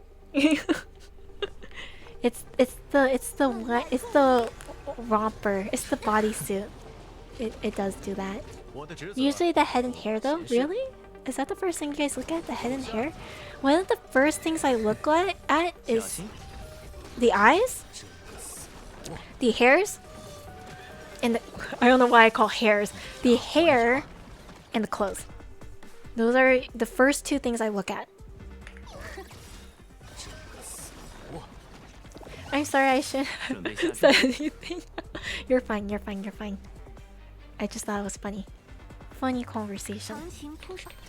But yeah, those are like the 3 things I look at. Hair, eyes, clothes. I look at like how the clothes seems to fit all of them. The eyes is usually the first thing I look at. I like eyes. I really like eyes. It's one of my favorite things about a design. The eyes. I love such pretty eyes. I do that for Vtuber models too. One of the first things I look at for a Vtuber model is actually their eyes. If they don't have pretty eyes, sorry, I'm not gonna look. It makes me sad. It makes me very sad. But like, I don't know. The eyes have so much personality when it's designed so well. So like, I love looking at the eyes. But and then the hair. I do like hairstyles, so I do like looking at hairstyles. But then I'll look at everything else afterwards. Unless you're liking the topaz glaze. Depends. Depends. I mean, there's so much about Topaz's character design that I love. And then but then again, everybody knows her about the topaz. So it has become more of a meme. So it's like, eh, eh. If you appreciate it, you appreciate it, I guess. I can guarantee you there are a large part of the gacha community, possibly a majority, that look at characters' assets first. That's normal. That's normal. I get it. It's the fan service. I think the first thing that makes me notice a character is their color palette. Color palette? Yeah, I can see that. Color palette, very important. Head, hair, eyes first, then outfit. Then, you know, then thighs. Thighs are very important, I agree. I agree. Thighs are very important. For real though, especially with the way they uniquely design them for each character. Yeah, I love the eyes. Then weapon and attack. Ooh, I love looking at weapons. I'm not very creative with weapons, so I feel like, oh, it is so nice to see like a really nice weapon. So creative. I love looking at weapons. I love looking at weapons. Thighs? Yeesh. The thighs. The thighs. They're nice. Thighs are always nice. It's one of those things. Robin, are you gonna be able to go? Can I ult? Perfect. Oh, I like thighs. I don't know why. They're just very pleasing to look at. Very pleasing. But I'm trying to think, like... I don't know, I know some of my friends really like abs, but I don't know, I like toned abs, but it doesn't have to be that defined. I'm fine with like just toned abs. One of those things. Do you get, how about like, what is it called? Is it called biceps? Is that the arm muscles? Biceps? I know some people like biceps. I don't really care for them either. As long as your arms are not like twigs and looks proportionally wrong, then I think that's different too. Seely's scythe is pretty damn cool. That is true. Forearms? Is it the forearms? I thought it's biceps. What's the biceps? I don't know my anatomy. Someone help me. I have no anatomy in the brain, so please, someone correct me. I think my day's design has peaked in perfection, and he is bold and gorgeous to show everything he got. No, fair. You know, valid. Very valid. Okay, so what do you mean? Valid. I'm like trying to... Is it? It's eating me. Okay, it's eating me. Hang on, let me pause this game real quick. What's the biceps? It is the biceps. I was right. Yeah, some people really like biceps. I don't really care for it. As long as it's proportional, it makes sense. As long as it's proportional, I'm okay with this. No! I hate this boss. I hate this boss with a passion. Anatomy nerd really has to know this though. Really has to know this. It just makes sense for her. I actually really like looking at the thighs because a decent amount of Hoyo characters have some kind of deco there. That is true. They have like thigh bands and stockings and all those things. They really love their thigh bands. That's just... a lot of Hoyo characters have like thigh bands. That's just a thing. It's just there. It's always there. Oh, you know what? For a second I was like, I fucked up, and I'm like, you know, actually I kind of need his ult. Wait, why does he get to go again here? Did I not fuck up? Is this a bug?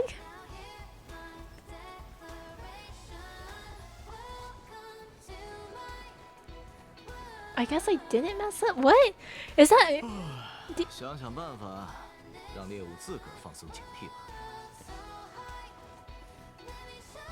Is it because it was already his turn? Is that why? Okay, I didn't realize I can do that. I never thought about it that way. Okay. Did not think about it like that. Anyways, sorry, I got I just had to learn. I'm playing a game with a lot of thighs right now. I also like clavicles. What is a clavicle? Really? Please. What is a clavicle? I need to know this. Hello. Hello. How are you? Oh, shit. Google? I don't want to Google it. Okay, I'll Google it. let me go grab. Where is it? Okay. My curiosity beats out everything. Clavicle. Am I even saying it right? I didn't. I wrote the wrong thing.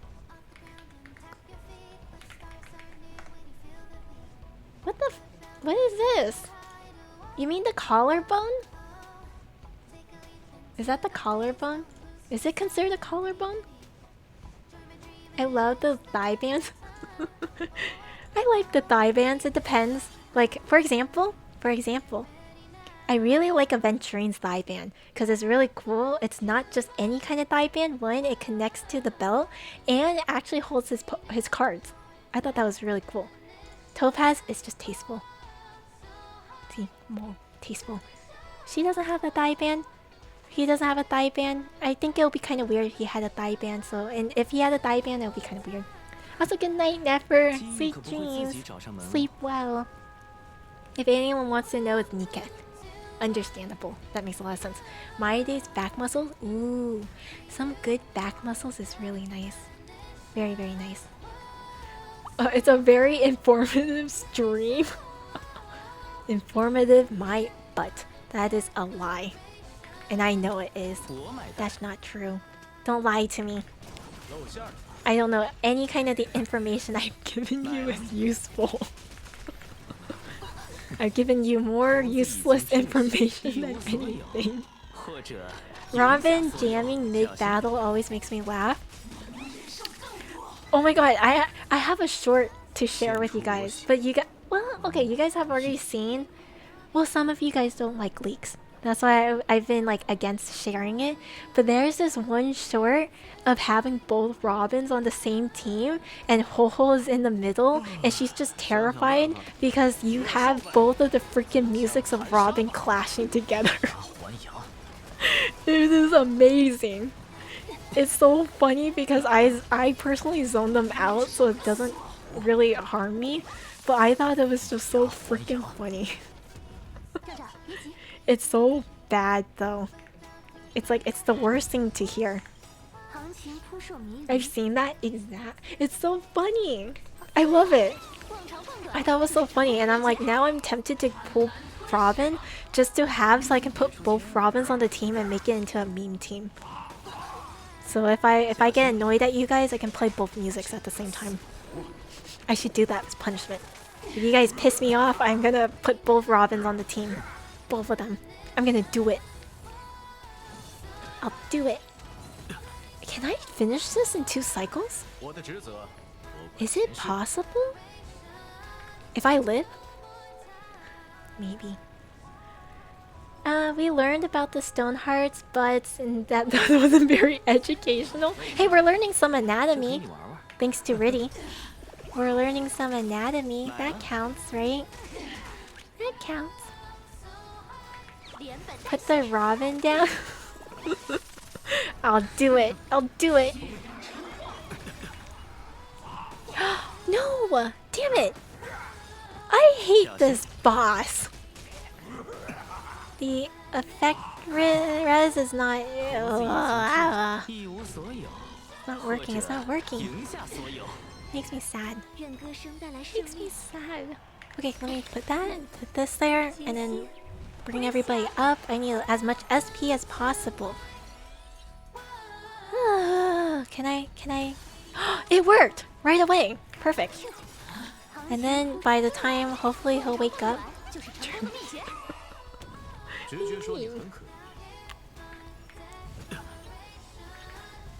Oh, thank God.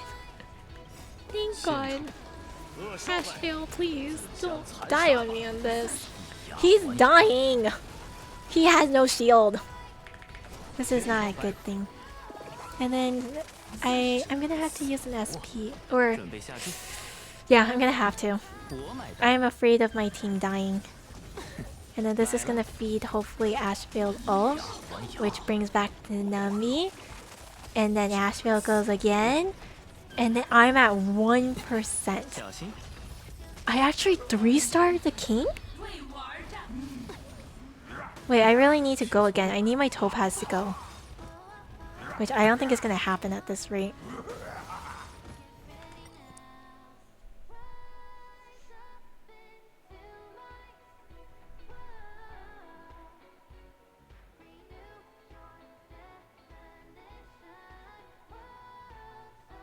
I'm doing it again. I'm redoing this. This makes me so sad. No! Not the 1%! No! Out of all the things I could have gotten a 3-star king? No. We're doing this again. Now this is me actually being competitive. If I... No, I'm doing this again. I'm not satisfied. I'm not satisfied with that run. We were so freaking close. So freaking... Not the 1% curse. What was that? No. That was so sad. Everything was... I don't like this boss. I don't like him. So sad.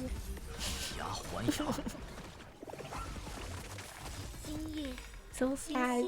Anyways, yeah. Follow-up is very satisfying. Yes, that's why I like them a lot. Until that happens.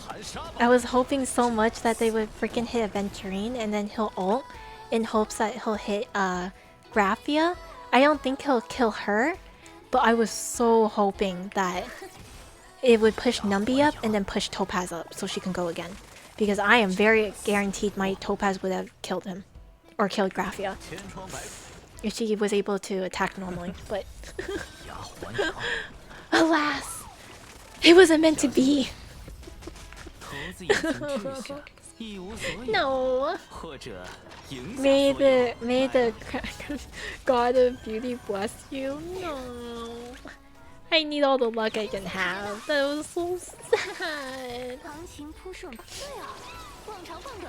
Look guys, if I can do really well, I would like to do it in one go. But if I am so close to doing such a good score, I'm going to keep going. Even if it makes me sad.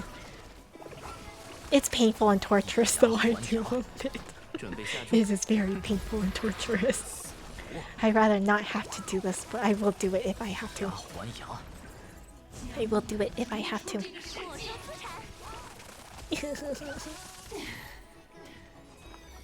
And then my Robin didn't get enough charges. Is it because she didn't get smacked? What happened there? Yeah, I think it's because she didn't get smacked enough. And then... It's still not enough? Can you smack Robin? Can you smack Robin? Please? Can you smack the character straight in the middle? What is this monstrosity? How can you guys not smack the characters in the middle? You know, statistically, the characters in the middle are supposed to have a higher chance of getting smacked. It's not real. They've lied. There's no good... apparently, it's not true. Apparently not, at least.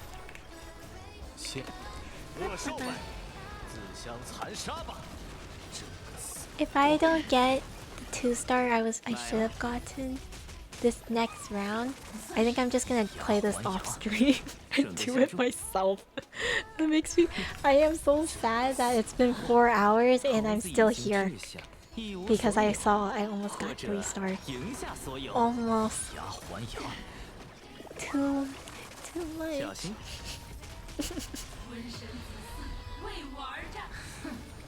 I'm trying so hard to find this chart. The butt chart? The butt chart or the eye chart? Which one?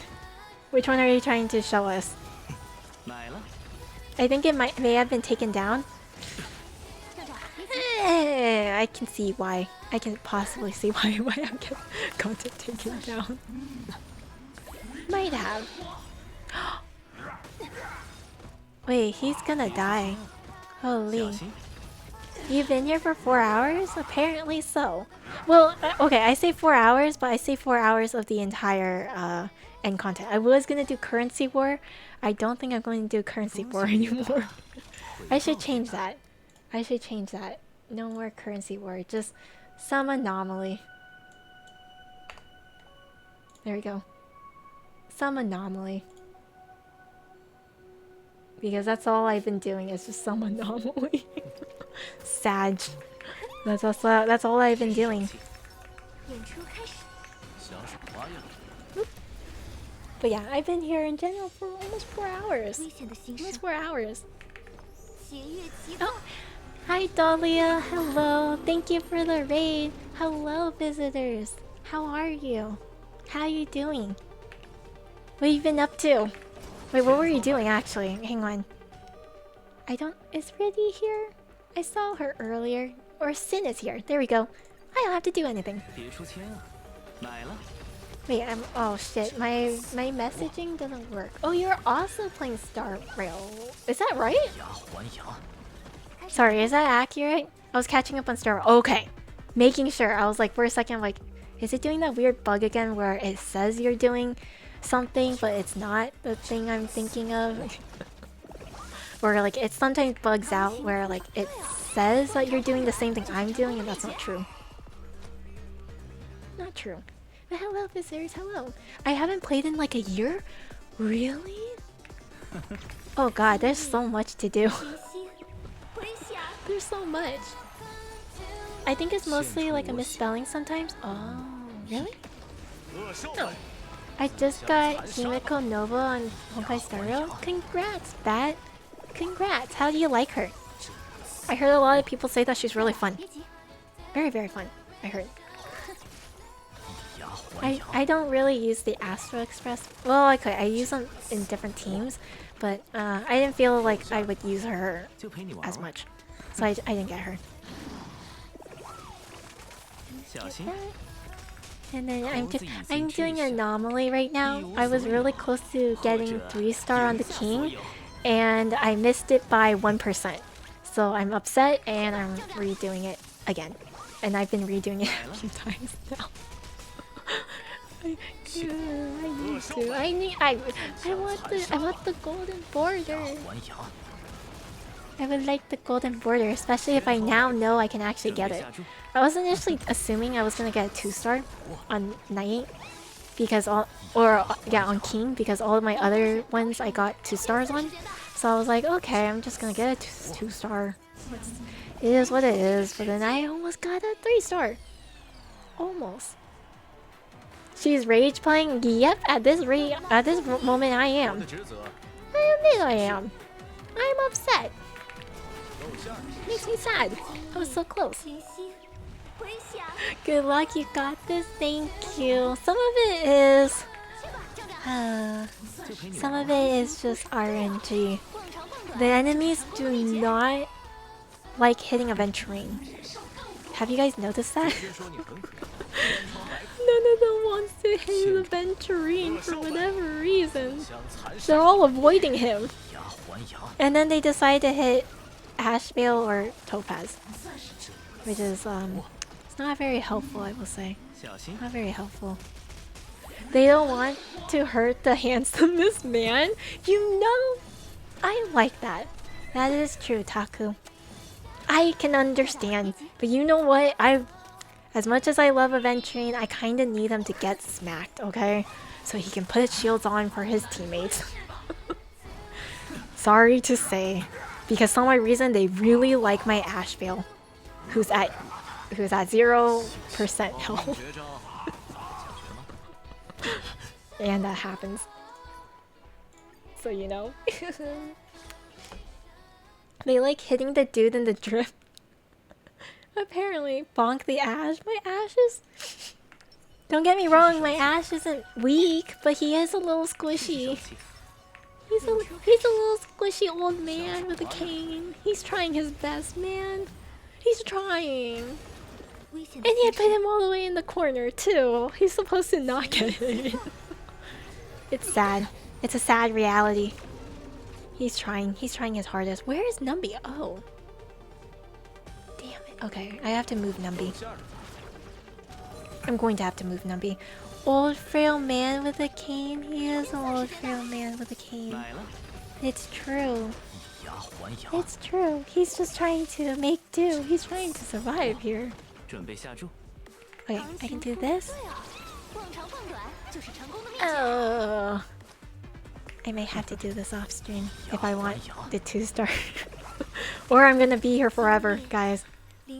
That voice crack? What do you mean? My voice is fine. Surprisingly, actually. At least it feels fine. Compared to earlier. Earlier was not that good. 12 hours off stream. More like... I wouldn't say 12 hours.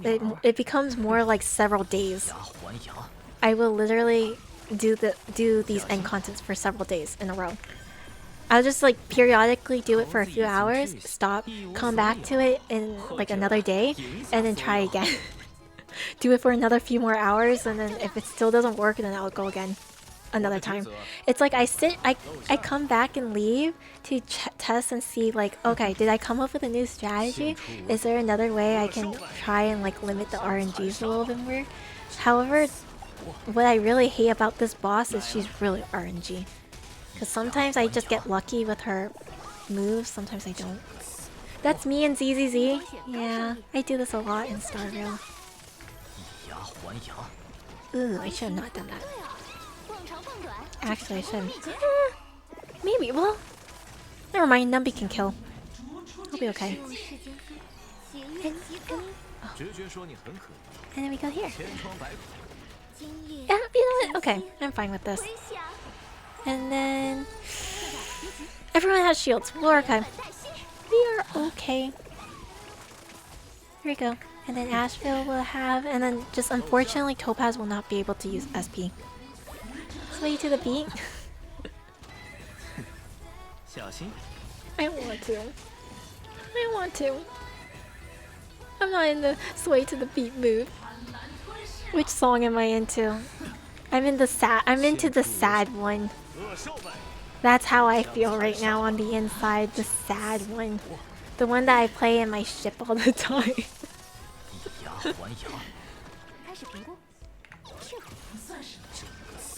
Oh, okay, Nambiko. Wait, that's not enough. At least I'm already halfway on the health. See you tomorrow? That's not by Robin. That's not Robin's other song, right? That's not the name of it. I'm very certain it's not the name of it. I found it, my research was successful. Oh god. They hit Venturine, I know, they finally hit him. Jeez. And then he's doing okay. Oh. Ooh. Some of this timing is also kind of bad, but it's my fault for not waiting for Numby. I get impatient sometimes. I get a little impatient sometimes. And this one, I'm just gonna do this. It doesn't matter. I can do more damage. And then Numby goes, and then Asheville goes. Ooh. Robin is so close to her ult again. So I will be able to get to the second round. Right now. Because the whole team is gonna go up, but do they get to go again in this cycle? Numby gets to. Oh, they're slightly too slow. Slightly too slow. That is so sad. So sad. Oh, maybe not. I lied. Oh. I lied. Well, okay. If they can get Numby to go, I might be able to do this. The bounce did not work. That makes me sad. That makes me terribly sad. And they decided to hit... Oh! Adventuring! Wait, we got this. So is it server shareable? There's nothing that isn't in-game. It just looks ridiculous is all? You know what? Send it over. Send it over to the Honkai Star Rail link. Now I'm curious. Just because I want to see how ridiculous this chart is. Scratch that, this version is slightly less. What do you mean slightly less? What does that mean? But I can send. I'm a little curious. Perfect. My poor Ashvale though. I have to know. Issa wants it for research purposes. More of, I just think it's funny. I'm probably just gonna stare at the first page and then that's it. I'm just curious because I'm like, I want to know how much hard work this person put into this. I think it'll be funny. Funny to see.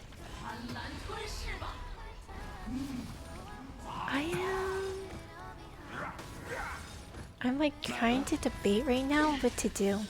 Because my thought process is I should wait until Asheville. But I'm afraid of her going and then she kills Robin or does something. Yeah. Never mind, I can't wait. She's going to kill Robin. Ooh. Okay, hang on. And then I can do this. I hate fun and whimsy. What do you mean?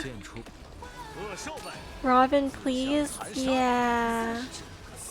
I have to really debate on this. I'm debating right now. Adventuring. I don't think I might have to use a venturing skill here. This is a little too scary. Because his ult will not come up. And then they might kill her too.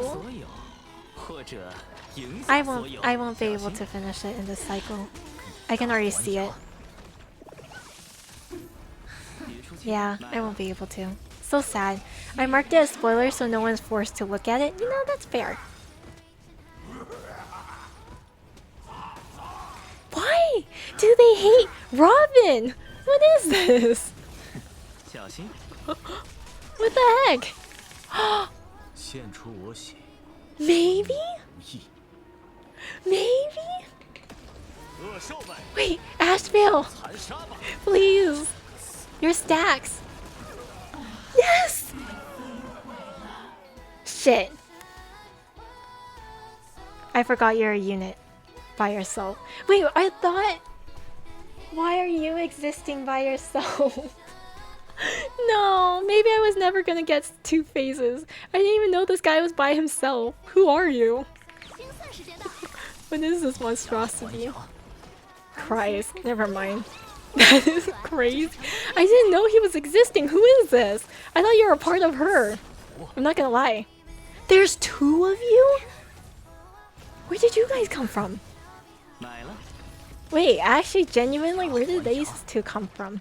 Never mind, we were never gonna get 3-star. I genuinely thought it was just Graphia. That was sad. Saddest moment of my life, learning that it was not true. Welp. Welp. What can I do? Oh. Debated. Major debated. Holy. But that's sad. That was a true, I know. If it was, I wasn't paying attention to my progress bar. I think that's my own fault. I hyped myself up for absolutely no reason. I should have been checking my progress bar. Because if I actually was close to killing Graphia, it would have been closer to 90. Right now it says 90%, so that's my own fault. Man! It's so sad. Well, okay, there. I forgot to clip it. What do you mean? It's okay. 2 stars is pretty good. 2 stars, it was 1 extra cycle. Not too bad.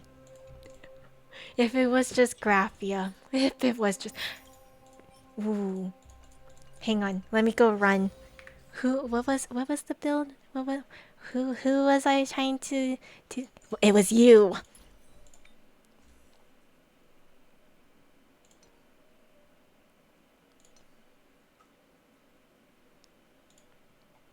Wait, which one did I wanted to reset?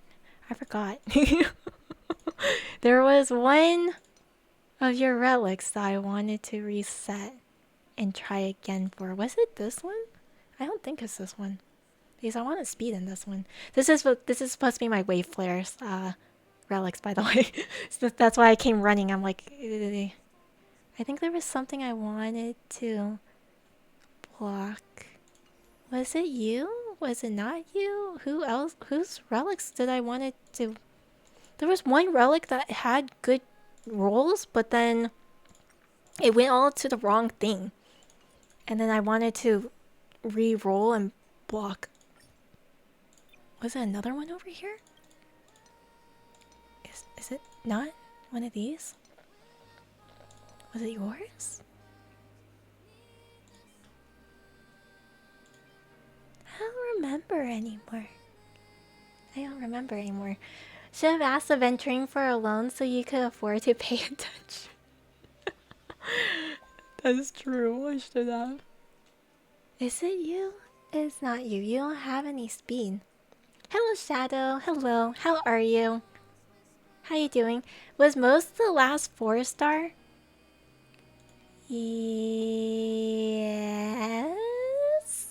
Question mark? I think so. Man, I don't remember what was the relic. Who was it? Was it Evanescia? Am I thinking of the wrong character? Is it this? No. It has crit rate and crit damage, but what was yours? This one is fine. This one was okay. Was it not this one? It went in 2, 1, and 1. So I want... Well, I wanted a better crit body, so... This is... I want to keep this. Oh, it's this one. It's this one. Here we go. It went 3... Okay, here. Because this is... No frame. There. It went 3 into effect res. Isn't that so sad? Isn't this so sad? 3 into effect res. Also, where is my reroll? Did I not have enough rerolls? I think I have enough to create 3 rerolls. Do I want to create 3 rerolls or do I want to save my rerolls thingy? Because oh, what is this? Oh, okay. Someone okay. Where was it? Almost 2 years ago. 4 stars are dead. Yeah, they really are. I remember when Pella used to be top tier. I think Pella is still kind of useful, actually. I'm good. Excited for 5.0. Seems like got teased in game. 5.0? For Star Rail? Or what game exactly? Does being a 5-star matter if there's nothing below? Not as much anymore. Don't need no 4-star if they just give it as a free 5-star. Yeah. For Star Rail, yes? Wait, what was 5.0 teased?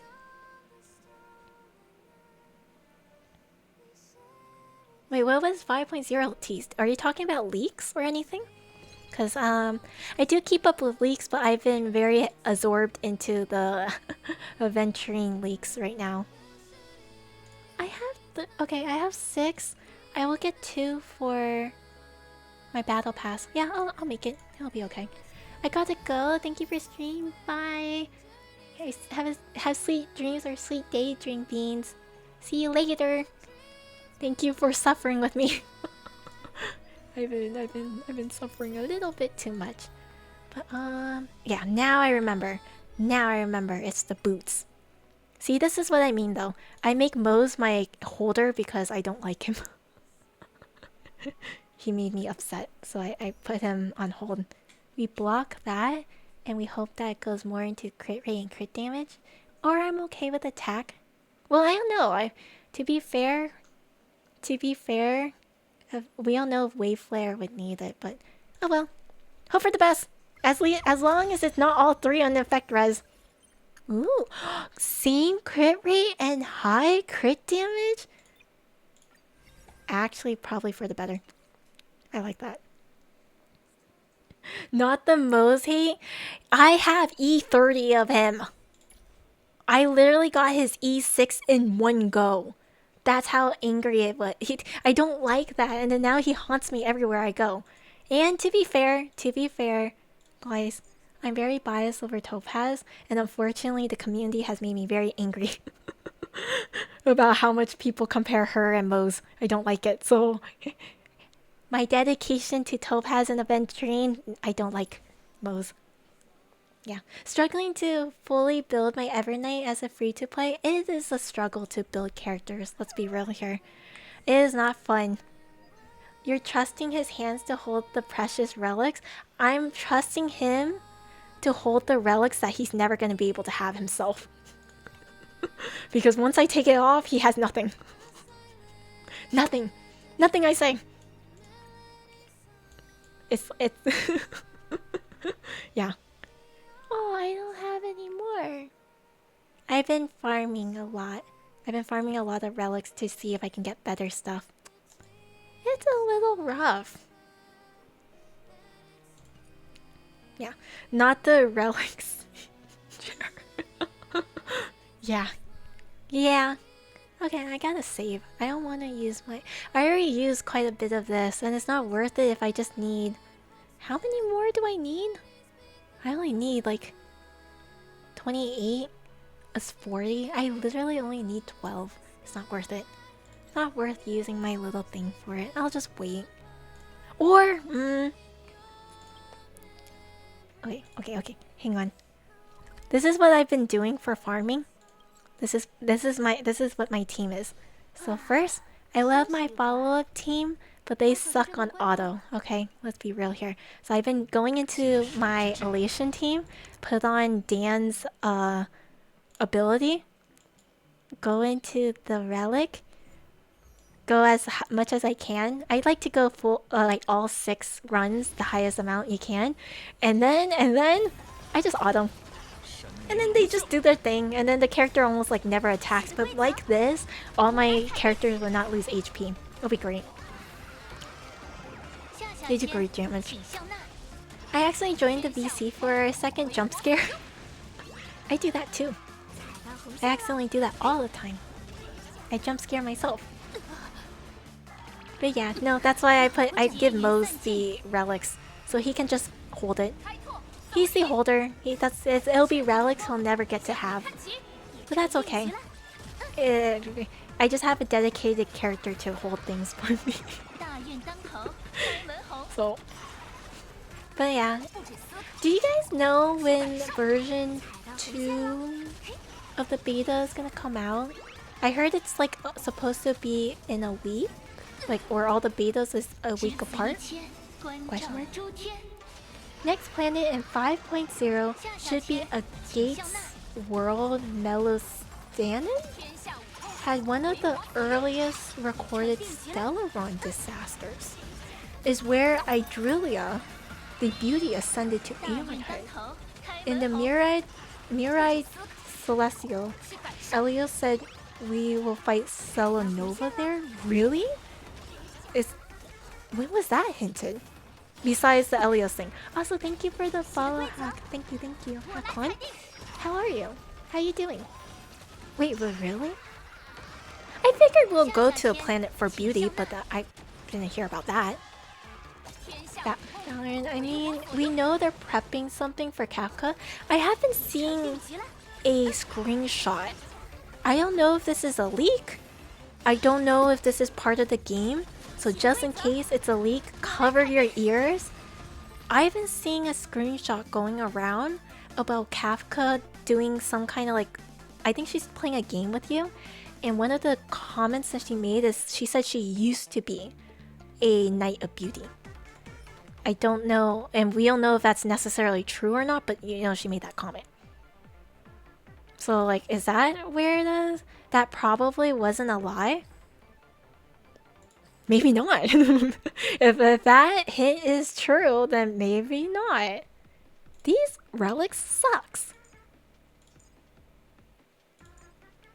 These relics absolutely suck.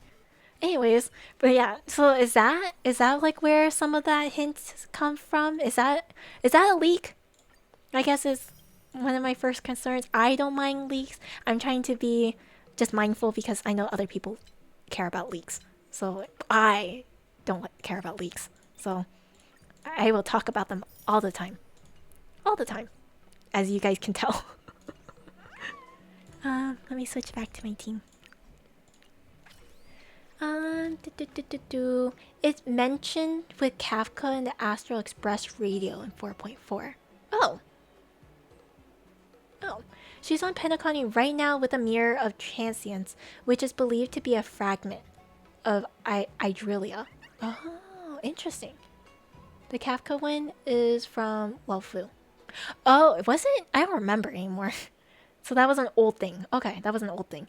Mela's stand-in was one of the mentioned possible locations to travel to back in 2.2. That I do recognize. Yeah, we had several options. And we ended up choosing Amphoris because of Black Swan. But we had several options. I remember like Himiko gave us some. And then we ended up going to Plan Arcadia instead after Amphoris because of other disasters. So might make sense. Okay. Okay, it was when you ask. Okay, I do remember that. I just don't remember any of the. I don't remember any of the things she's told us. What do you think is the fastest way to grind good relics for characters? Unfortunately, there isn't. The bad thing about Star Rail is it's a very grind heavy. If you really want good stuff, it takes a really long time. It takes a really long time. Like the amount of time and effort and resources I've wasted for Topaz and Aventurine, it's not worth it. Even if they like if you guys don't know, I don't know how new you are to the game, so just in case, I will tell you now. You can customize your relics. You can't do it for the head, you can't do it for the hand. However, for the body, boots, and the planet, the orb and rope, you can customize them. You need to have these though. And even then, these don't always get you what you want. Depending. It depends on how good of a relic you want. If you want pretty decent relics, this is probably the more guaranteed way to get a pretty decent relic. And then you might have to re-roll it once in a while. If you really want like the numbers to go in a certain way. If you want absolutely god tier, like really good relics because of whatever build you're doing, even that is not guaranteed. And that is what I'm doing. And I absolutely hate it. The amount of relics I've gotten, they have good substats, but they are missing something. It makes me really upset. So it's yeah, it's unfortunate. RNG stats, it's sad. Save the fragments for the self-modeling resin. Yep, that's the best way. Yeah, for just like pretty good relic, that is the best way. It's guaranteed.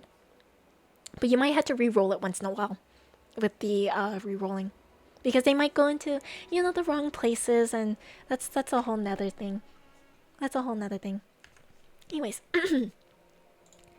if my theory is correct, means 3 main path focus for the next planet is propagation, beauty, and harmony. And we get playable propagation path? You think propagation would be the path first? Why propagation? I guess is the idea. I can see propagation as being important in lore, but why do you think propagation would be the path first to be playable?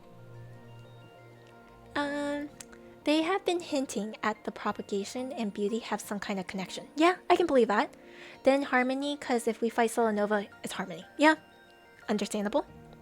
I have 3 hours of bug music ready. If it becomes viral. What? Why do you have 3 hours of bug music?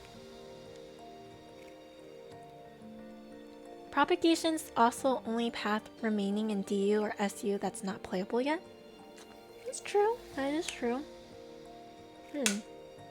Isn't the next one Astropolis? Astropolis counts as Planet Arcadia. Even though it's considered a separate planet and it's not part of Astropolis, or not part of Planet Arcadia, it's still within the Planet Arcadia, what do you call it, like a patch, or like whole patch. It's part of 4.x. So Shadow is predicting 5.x lore, rather, or planet.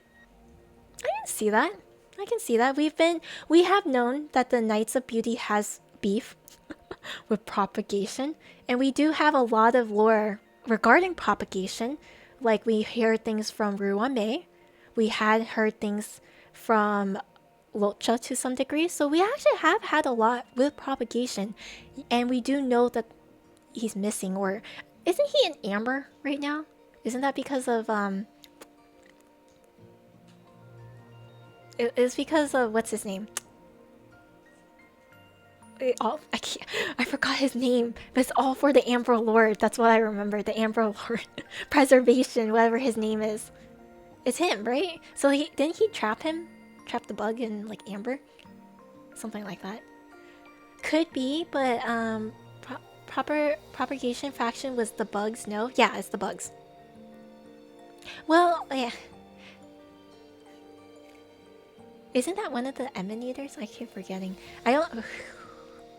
Technically, oh, okay. Wasn't that giant bug like the twin bug guy that Ruan May brought back? Wasn't he like an emanator that she made just to understand Quillapoth? How do you pronounce that? The preservation sealed, yeah, the propagation with this hammer to stop the swarm. Yeah. Okay, so I was right. So he sealed the Aeon, but technically we don't know if there's other characters that fall under the path of propagation other than the bugs currently.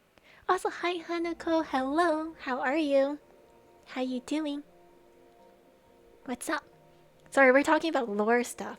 I finally finished 4 hours of Anomaly. Kleepoth? Is that how you pronounce it? Kleepoth? That sounds weird. I don't like that.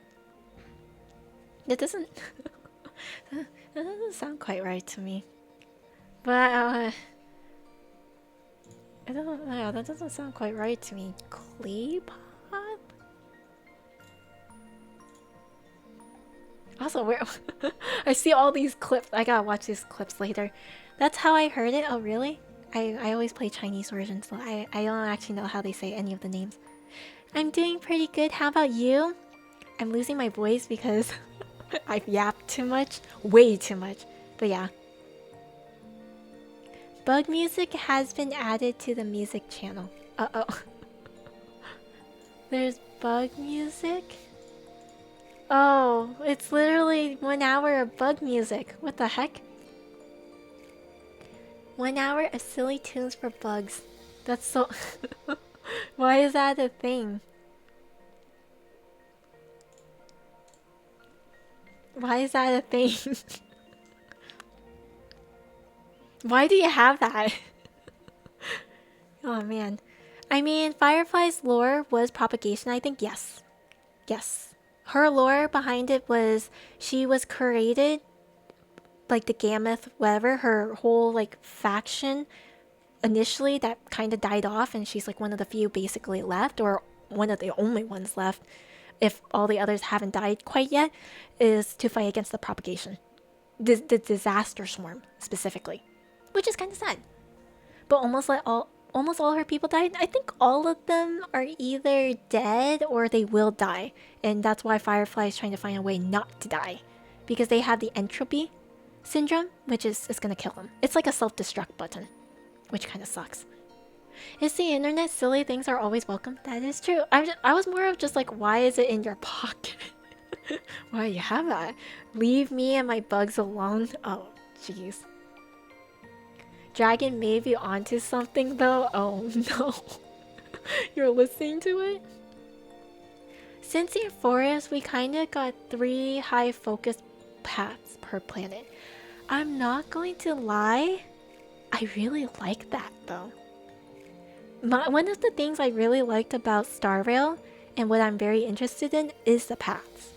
So not to say the other, like, again, you guys, okay, if you guys were here earlier, I did a whole ranking system on like what's my favorite parts of the story or how I thought each planet handled their story. And so you guys know, like, Planet Arcadia right now is my favorite. And then I have Aurora 6 and Forest kind of like second for me. I really do like that we're getting so much lore regarding the paths. How they are integrated with like other, paths, what makes them dislike each other, what makes them go against each other. Then we're learning like how some of them came to be. We're learning the pros of it, we're learning the cons of it. I love that. I love that. So remembrance, erudition, and destruction. We did get a little bit of an enigmata. A little bit. Not the high focus. But there was a little bit enigmata in Amphorus, and I do like that. Elation, abundance, and veracity. That is true. That is true. Propagation, beauty, and harmony. We got a lot of harmony and order, technically, from Penacony, too. And then we got a lot of abundance and hunt in Shansho. And then we really didn't get much in Aurora 6. I guess you can argue it's destruction and preservation, but it's more like an opening thing. And Forest also gives a lot of lore for the paths. Yeah, they do. The Crystal Airs also mimics the Aeons or paths, so they could relate. Yeah, that is true. That is true. I don't know. I like the path lore that we've been getting a lot of. So, if that is the 5.x lore, I will enjoy that. I do look for it because I do kind of want to know more about beauty. Just out of curiosity. That is one of the paths we have not talked about. I just want to learn more about some of the paths that no longer are... I don't want to say they no longer exist, but there's so many paths that they talked about, but they haven't really mentioned much more of. You know what I mean? Like, we got to hear a lot about order and how it got eaten up by harmony. We have not heard enough about enigmata. I want to know more about enigmata, since we know it's existing, but it's there. So I want to know more about some of these lores or paths. Arilla was just preservation, I think. I say preservation and destruction because they were on the verge of destruction quite literally because of the Stellaron. You can argue that technically the Stellaron is harmony because that's where it comes from, but they were using it to destroy the planet. That's why I argue it can be about destruction versus preservation. Are you going to persevere or let yourself get destroyed kind of situation? But yeah, it's mostly preservation. Mostly. Then you can argue also the Herda station, very, very, very beginning, was just destruction. Even though it's technically erudition a little bit, but mostly destruction.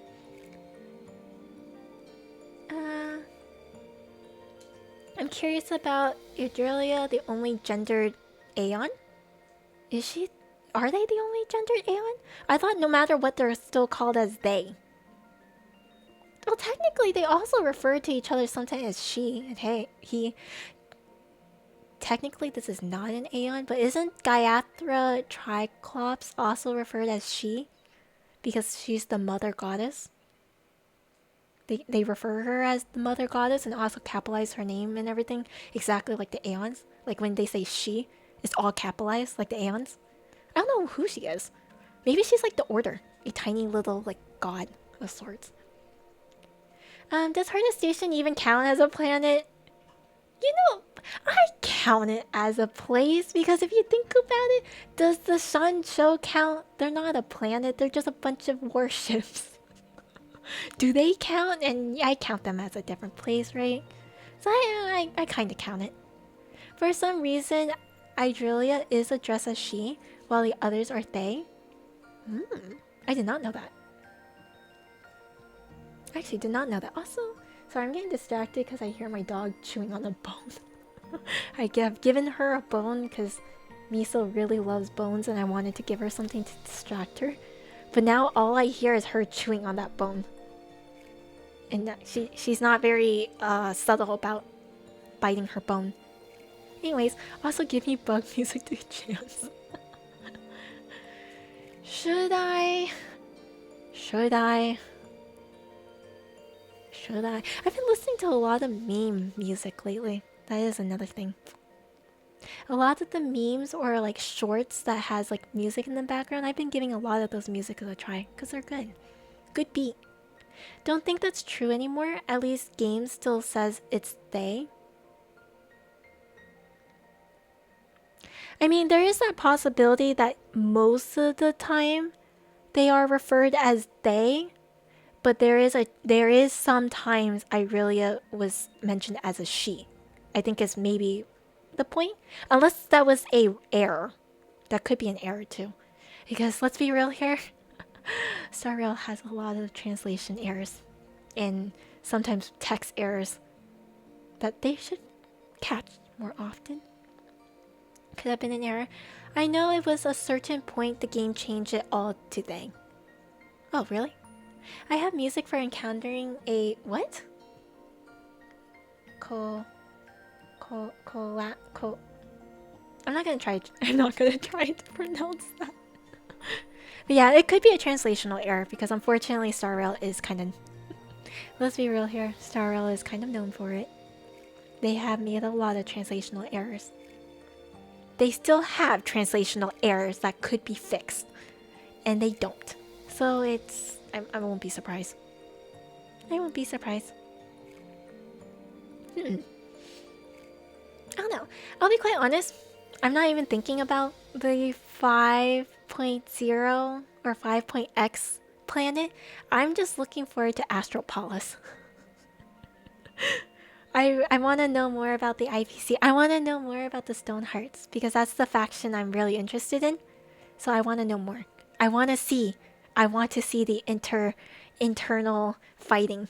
I need to know. I need to know if my theories are correct. That's what it is. So I'm really looking forward to Astropolis. Technically, at some point, we do need to go to Pierpoint too. Do we even know where Pierpoint is? Does Pierpoint have its own planet? Is it just called Pierpoint? Is Pierpoint a city in the planet, or is it literally just the planet that's called Pierpoint? Need to know more about the debt collectors of the universe? I have some working theories. I was talking about it. I was talking about how, like, I believe there's some... Okay, it's not a theory. We know this. IPC has internal strifes with each other. But I also have the belief that the Stonehearts also. And I was talking about, like, the different factions. The mini subgroups in the Stonehearts and how they interconnect. And I'm really, really, really curious about how Aventurine promoting to P46 throws a wrench into that internal strife. So I really want to know. I really, really want to know. I gotta know what's going on with the Stonehearts. Especially because my two favorite characters are in the Stonehearts. So I gotta know. Hope we meet Oswaldo in Astropolis. I'm not against that. Depending on where they plan to put Pierpoint. I'm not against that. I would like to meet Oswald. I want to meet this horrible person. I need to know who we're against. Who is this person that used to be part of the Astral Express and freaking causes all these issues? We know he won one of the Phasma Moons games, yeah. We know he causes a lot of issues. A lot of issues. I need to know. You're a nerd? I want to know if my theories are correct. I need to know if what I'm analyzing is accurate. I want to get more development on the characters I've been analyzing and see if my assumptions and thought process about their characters and their story is accurate. I need to know. Because I have a lot of working theories, but I don't know if it's accurate because there might not be enough. I have evidence to agree with me, but it might not be. I could be reading it wrong, so I want to know if I'm right. That's what it is. I want to have justifications, man. That's it. Also, thank you for the follow, Shadow. The IPC is just a really large corp filled with greed. I mean, not necessarily, but they do really invite greed. The way that it is unfortunately it very much invite greed. So most of the people are greedy. That is true. That part. More power comes from being at a higher position. Yeah, that's also true. This is why I just ask Issa to tell me the lore. I'm not very good with details though when it comes to like specific things. I just really like the Stone Hearts as a group. I don't like all of them, but I like the lore of it. So I do a lot of research on the Stone Hearts.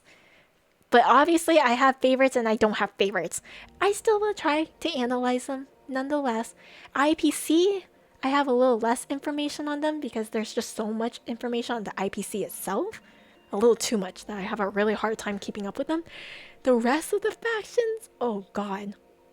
Don't get me going about it, there's too much. IPC cares about profit. Helping others can give profit, destroying some can as well. Exactly. All they care about is profit. They don't care how it's done. And therefore, because they don't care how it's done, most people lean into the greedy side and just they're willing to do everything for it. And then there's some that actually does do good for it. Not very much, but there's some. If you look at the catalog in-game, there's quite a few. There's so many factions. Holy. So if you're trying to get the lore of all of them, it's too much. Too much. It's interesting, don't get me wrong, but holy. Like right now, I think the group that I probably have the least knowledge on is the Genius Society. Oh my god, their lore is... To be fair, part of the reason why I don't have all their lore, I'm not going to go back into Simulated Universe or Gold of Gears or all of that, okay? There's too much reading. There's too much. On top of that, it gets very convoluted because of how the Simulated Universe, like there's so many like other bits to it and just all those things. It gets too much.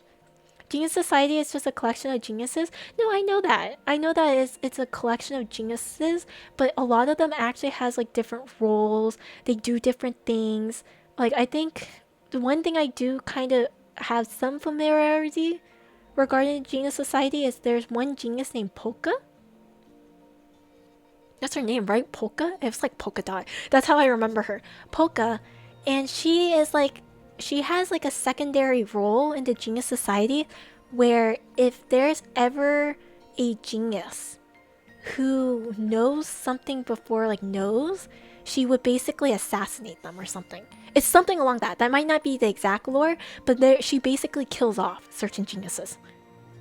And there's some lore behind it. So like, and then there's a reasoning regarding why they do the simulated universe. They go and try to understand how the Aeons come to be. How did they ascend? Why did they ascend? What made them ascend? You know, there's a lot. And then there's the fact that there's so many geniuses. What makes them into a genius? Right? Because let's be real here. There's a lot of different smart people, but why specifically them? And then the whole, if you guys don't know some of the lore behind Nose is like the bad thing about Erudition is like he's the one that knows everything, but you are not allowed to know anything above him. And then he has to be the one to know everything first. And then there's also no like, what do you call it? If he knows it, it has to happen kind of situation. That's also bad. And that's why Enigmata also came to be. There's just so much different things. Knows, N-O-U-S. Knows. I think that's how they pronounce it.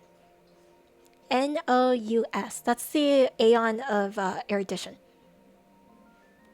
Isn't it news? Is it news?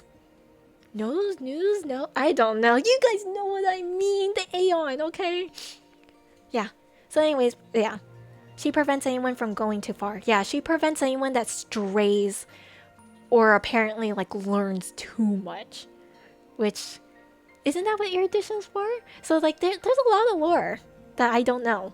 So the Genius Society is the one that I know the least amount about. I know more about the Stellaron Hunters, and then Astro Express because obviously we're part of them, and then all those things. So I was like, I think that's the group that confuses me the most, personally. There's too much. There's too much. Polka eliminates those who are close to going past out of all knowledge, so that the universe can remain knowable. Yeah. Which is, it's weird. There's just there. That's like one of the random knowledges I know about all that. She killed Xandar and Rupert. Who's Rupert again? I know the name. I just don't remember who he is. I know who Xandar. I know Xandar. There is. Didn't Ligus say that Xandar is still existing?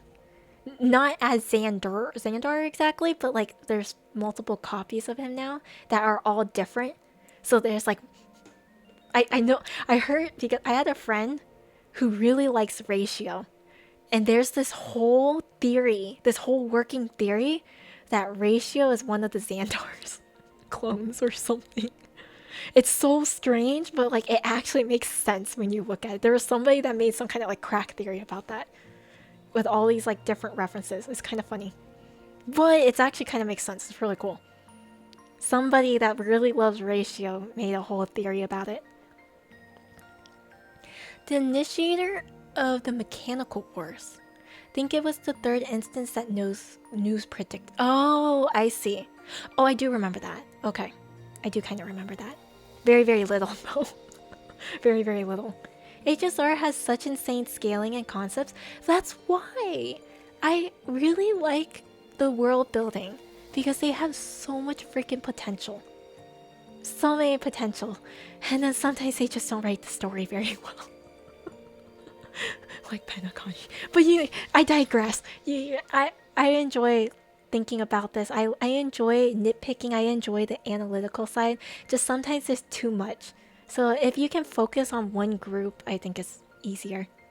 I can't focus on all of them. It's too much. It's too much. Potential is always scary. Always scary. Always. I was in a stream talking about finality. Finality is a really interesting concept too. Especially with the way that they're pushing it right now. It seems like Trailblaze and Finality are like... They seem to be pushing as Trailblaze and Finality to be the opposites of each other. And then a lot of Plan Arcadia's story is starting to hit at Finality. While we Trailblaze to move forward to the future, Finality seems to always be going backwards. It's a really interesting concept.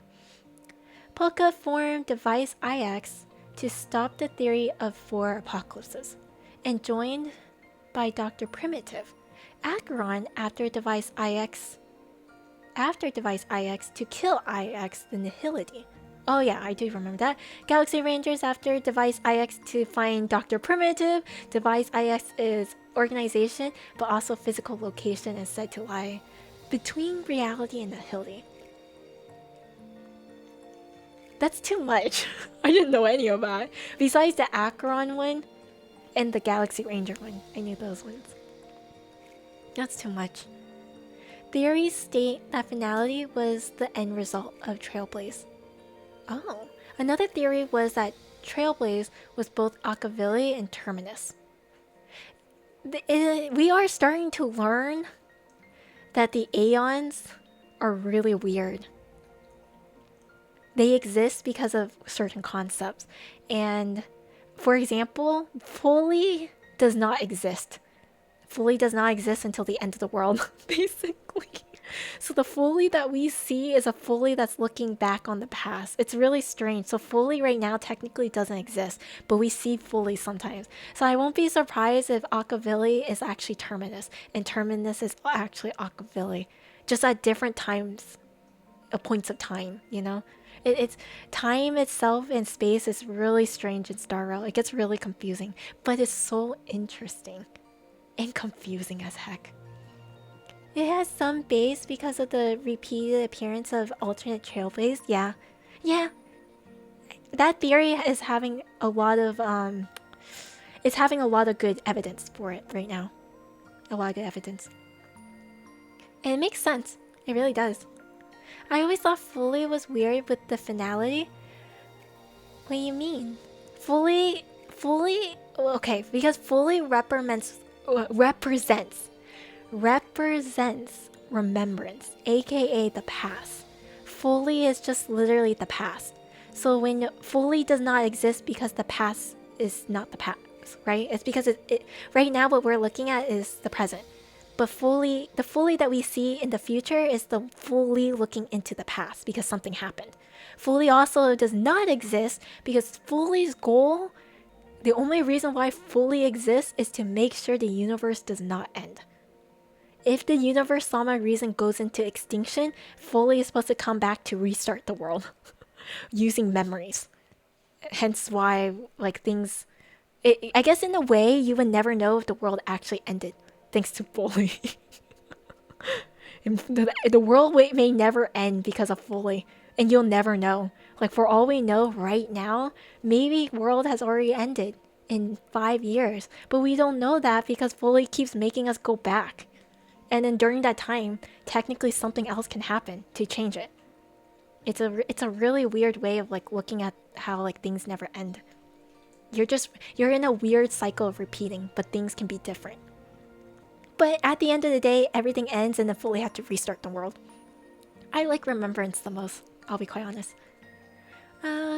Because if the finality is achieved, Foley will never come to exist, or Foley will exist after the finality, meaning the finality isn't final. The thing is finality is finality. Things do end. Finality ends because it ends. Something has to end before something else can begin again. Right? Everything comes to an end. What Foley does is just you restart it again. So it still always will have an end. But it doesn't mean nothing can begin again. Does that make sense? So finality will always exist, and that's why Foley cannot exist until finality occurs. But finality doesn't mean nothing can restart. Or you go back, but it's always gonna be finality again. You know what I mean? So that's why Foley is just there. Foley is just like a little net, I guess you can say, just to make sure things can restart. Foley exists as soon as finality comes about, yeah. They go hand in hand. Right? I think that's like one way to look at it, is finality, again, everything has an end. Nothing will last forever. That's the sad reality. But Foley will try to restart it just so it can recycle. So it starts again. But every beginning has an end. So no matter what, finality will come to be. And when finality comes to be, Foley will be there too. That kind of situation. Unless Foley dies, then we have a problem. Unless something happens and Foley's just destroyed, then we're kind of screwed. Right? I made a conspiracy theory earlier based on another person's speculation. Oh? Is it a good one? Foley is basically restarting a document. Finality is constantly pushing that undo button. Yeah. Well, trying to. They're always constantly fighting back.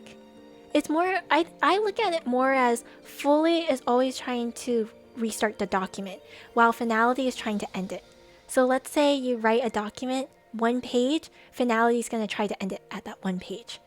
And then Foley just goes back at the very beginning and restart it. Or it could be Foley is able to write 2 pages. And then finality ends it. And then you just go back and start over to page 1.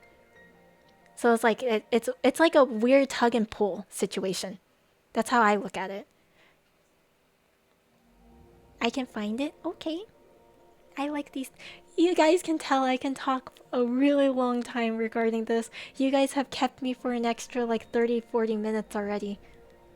Just because I'm rambling. I love these lore stuff. I love it. I like being educated on some of these things too. Because obviously, as you guys can tell, I don't know everything. I have some knowledge on some things, but it's mostly around my favorite characters. That's really it. And a little bit of their factions. That's mostly it. I'm gonna be real here. But it's fun analyzing. It's fun. Can't wait for the PowerPoint presentation on the lore. Oh god. Never. Never. It's too much work. Too much work. Funny thing. Oh, funny thing. I also ran out of water. I'll have to end soon or else my throat is gonna die. I really need more water. Terminus constantly goes back through time. That's what Cyrena's also doing. Yep. Well, like, Terminus is constantly going back in time. And then I guess you can say he spawns back at a random point and then back in time again. For Cyrene, she is not only going back in time, but she's moving forward and then just go back in time again. She's constantly in a loop. She's literally stuck in a circle. That's what it is. Whereas Terminus is like, for him, I think it's like a weird situation of he's going backwards, but then he gets randomly spawned back into a new line and then go backwards again. You know what I mean? So whereas Cyrene, she is stuck in a forever circle, Terminus has a bunch of parallel lines that are all going backwards. And then just once in a while, he gets spawned back into a different line, and then he continues going backwards. I think that's how I view at least Remembrance and Finality, because there's different. I guess you can say there's different alternative realities where things ended right here, and Terminus knows that. And then there's another where it doesn't end right there, but it ends later, and Terminus also goes backwards from there. So it's like he gets spawned like in random places. That's how I see it. Because that's how he knows that there's an end somewhere. And then he goes and checks like what's going on to cause an end. Are you a keyboard? No. You're like my type. That's a cute one. I like that. That's a cute one. Also, hi. How are you? Wait, where am I going? But Cyrene is either Remembrance or Trailblaze? Isn't Cyrene Remembrance? She was destined to possibly be the next Foley, and that's why she locked herself up in Amphoris. Trailblaze also saw an alternative timeline, so there's a little interesting point. Yeah, that is true. Trailblaze did see. It's interesting. It is interesting. I like how we are starting to see a lot of clashing of different paths. Because initially they made it where like they seemed like only one path, and now we're starting to see how a lot of the paths interlude with each other, so you end up being like multiple paths, or you can mix those paths together, and then there's like a new, what do you call it, like theory or a new like way to handle the different paths, because now you mix harmony and like destruction together, then you mix like elation and preservation. There's like just all these really cool ways. There's so much you can do with it. So much. And at least I really like how they've been handling that. Personally, I like how they've been handling like the lore of the paths and everything. One of my favorite things. As you guys can tell. Because otherwise I wouldn't be rambling about it so much. I wouldn't. Okay, I'm also gonna start searching for somebody to raid, because my voice is going to die soon. I can hear it. I already found a person to raid. Perfect. And they're also playing Star Rail.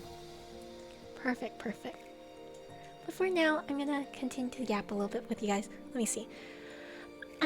Bear in mind, my theory is crazy. Okay. That's the first thing you're going to tell me, is that your theory is crazy? Okay. Like to push boundaries, and it's based on another person's speculations. Provided an image. Okay. And I'm also very EP. That's fair. What path was Evernight mirroring, that is? Evernight is Remembrance, but she mirrors a lot of Igmata. She talks about it. Or, yeah, she mirrors a lot of like Igmata. And like hiding things. It's very interesting, because the whole point of her is, even though she's Remembrance, she wants to hide, for example, particularly, she wants to hide the truth of March. That's why she also does all that. I mean, when it came to Amphoris, what path was Evernight? Each Titan's mirrored a path. I don't remember. I didn't actually read the book for her. I didn't actually check on that one. I assumed it was still Igmata, but I could be wrong. I don't remember. I don't remember. I wonder if you can find that on Google. I wonder if they mentioned it. HSR, Amphoris. Is it the book? Where's the book? As I've written. Oh god, has too much stuff. Achievements, trivia, authors, that, mailbox. Is it, which one is it under admin notes? Is it under mem? There's these sagas, which is about the actual lores of the characters. Maybe it's the admin notes. I don't think it's letting me go to the admin notes. At least not on the web page. It's not opening the admin notes for me. What is this monstrosity? Yeah, it's not opening it for me. Also, shoot. Oh, shoot, I gotta give medicine. Oh, I gotta give medicine to my dog, right? Either that. Oh, wait. I think my Google is just going crazy. That's a whole nother issue.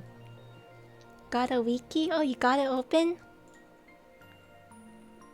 Okay, there we go. Yeah, it was just my browser. I think it did not like me trying to open the wiki. But anyways, I unfortunately think I am gonna have to end it here. So if you guys want to talk to me about more theory stuff, I might have to move it over to Discord. But I do have a few things I need to get going. I also, again, I'm desperately in need of water. I'm desperately in need of water because I drank up all my water already. So anyways, have sweet dreams, have sweet daydreams. I will figure out a schedule for next week. I don't know, do I have any more things to do in Star Rail? We might end up just doing a bunch of Currency War. I really gotta catch up on Currency War. Anyways, bye guys! Thank you for chatting with me. Thank you for suffering with me on Anomaly. I thought I'll finish faster because the last few times we finished faster, but I guess not. I guess not. Anyways, bye guys! I'll see you guys next week. Rest up. Make sure to stay nice and cool, drink lots of water, and just take care, okay? Just take care. Bye guys!